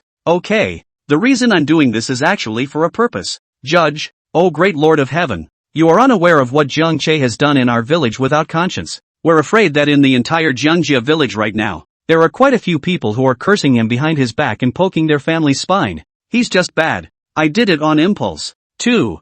Jiang Fugui quickly called out the injustice. Because he is a university student, we all trust him as well, and we all turn to him when we need help with anything in the village. It's like the fruits, vegetables in our village every year. We rural people, we surely don't know the way, and we can't sell them. Then we have to ask him to help. But what about the results? We all thought Jiang Che was helping us, but what happened? Instead, he's making money, taking advantage of our trust and making our hard-earned money. Judge, oh green God, do you think he's still a human being? Hear these. The judge and everyone in the gallery frowned. So according to you, it's you who did this because of anger which led to revenge. Jiang Fugui nodded decisively. Yes, it is. He is embezzling money from our village. Or that the money he used to plant the vegetable sheds was itself ours. What's wrong with the barns I've scratched and grown with our own money? The judge's mouth twitched. A glance was exchanged with a few of the judges next to him, and they were all left speechless. Judge, Xingtian Daoliang, be sure to do right by our Jiangjia village people.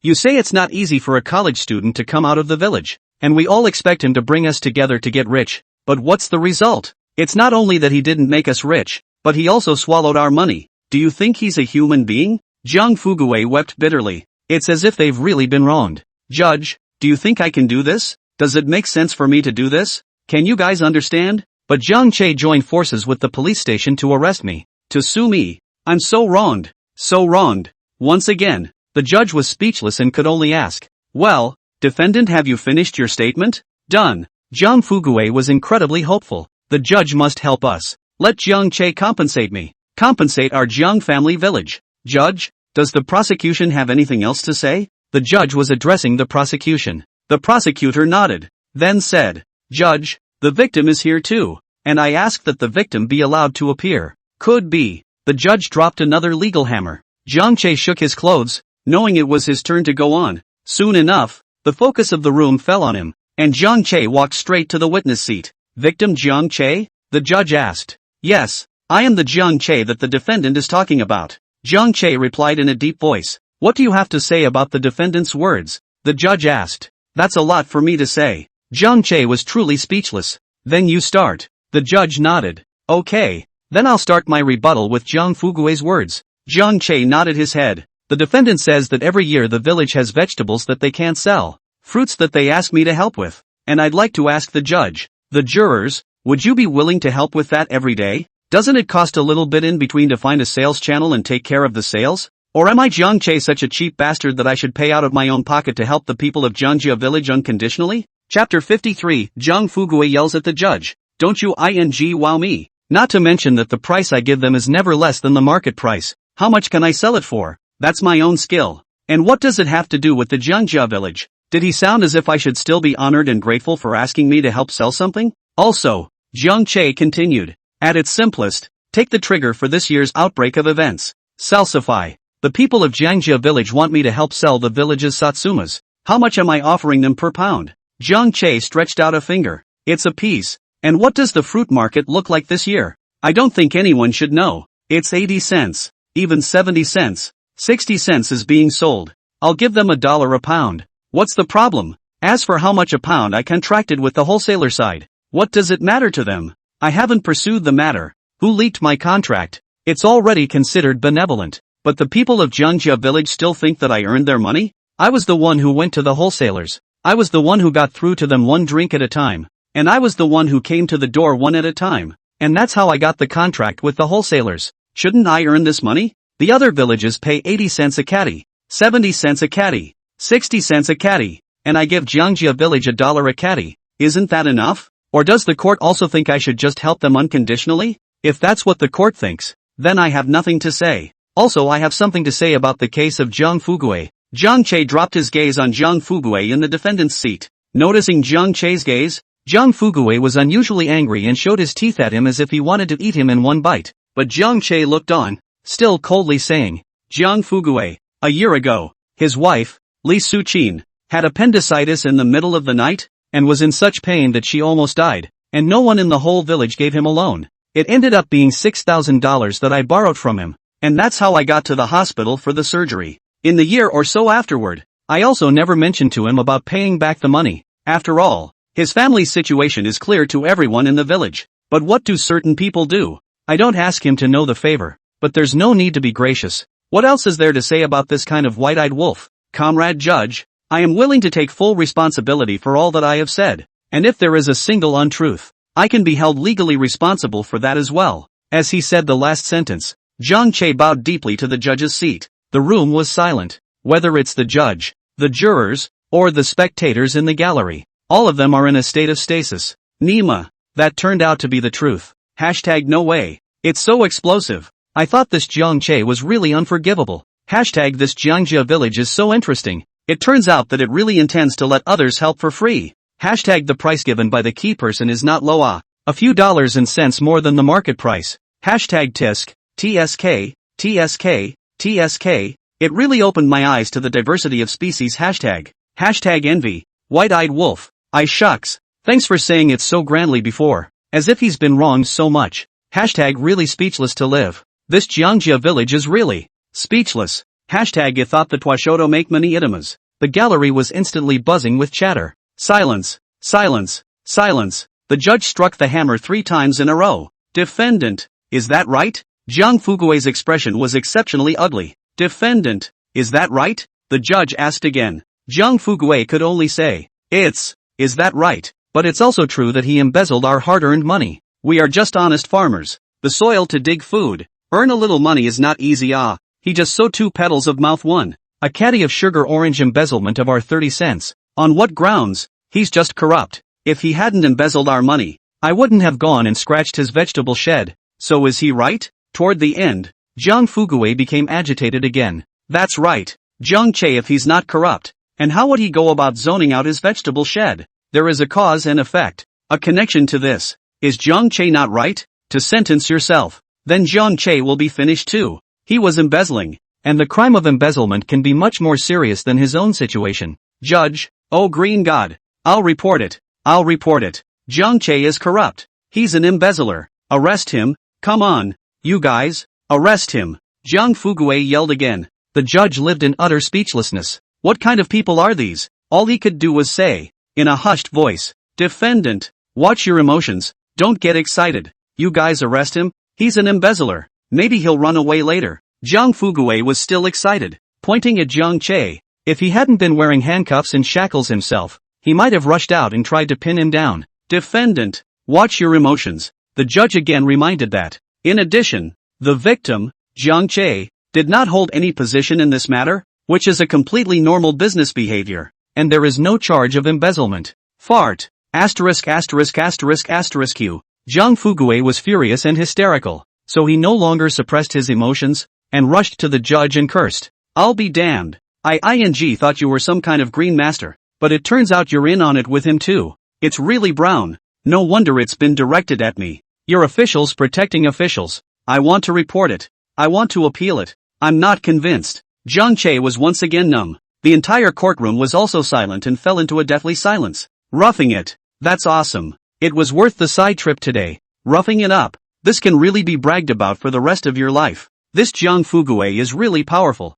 Defendant, please watch your emotions. This is a courtroom, and I will hold you legally responsible if you continue to raise your voice here. Speak out and insult public officials, and insult the sanctity of the law. The judge inhaled deeply, clearly suppressing his anger as well. He's been in the business of politics and law for decades. When has he ever seen this? How dare you call out the judge in court? What a law! I'm not convinced. Jiang Fugui completely let go, roaring loudly and angrily. What a judge! You're all in this together. I'm not convinced. I'm going to appeal. Judge? He felt like he wanted to die. If one is also guilty, then send a criminal to kill him, instead of letting such and torturing oneself. Defendant, I'm going to warn you one last time. Don't you wow me. Jiang Fugui became even more furious. Chapter 54, A Good Family.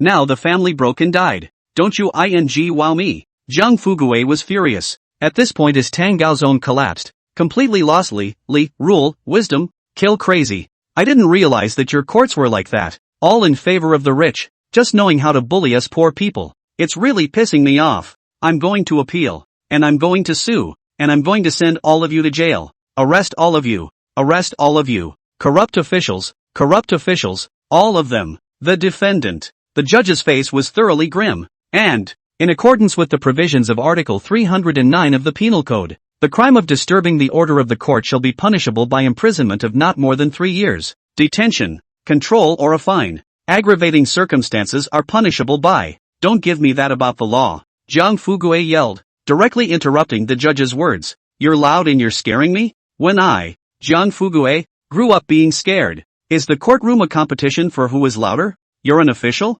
You eat well? The judge's entire body went numb. Grab it. To have the defendant calm down properly, a nearby juror exclaimed. In fact, he didn't need him to give the order. The 2 bailiffs next to him had already made a move at the same time, pressing down on Jiang Fugui's 2 shoulders respectively, took his head and instantly pressed it against the iron table of the defense seat. Shut up and calm down. Jiang Fugui, calm down. One of the bailiffs said indifferently, but Jiang Fugui twisted his head and stared at Jiang Che with abnormal anger. I'm not cool. I can't be cool. You officials are too dark for me to be calm. You guys hit me with a gun 30. If you have the ability to beat me to death 30,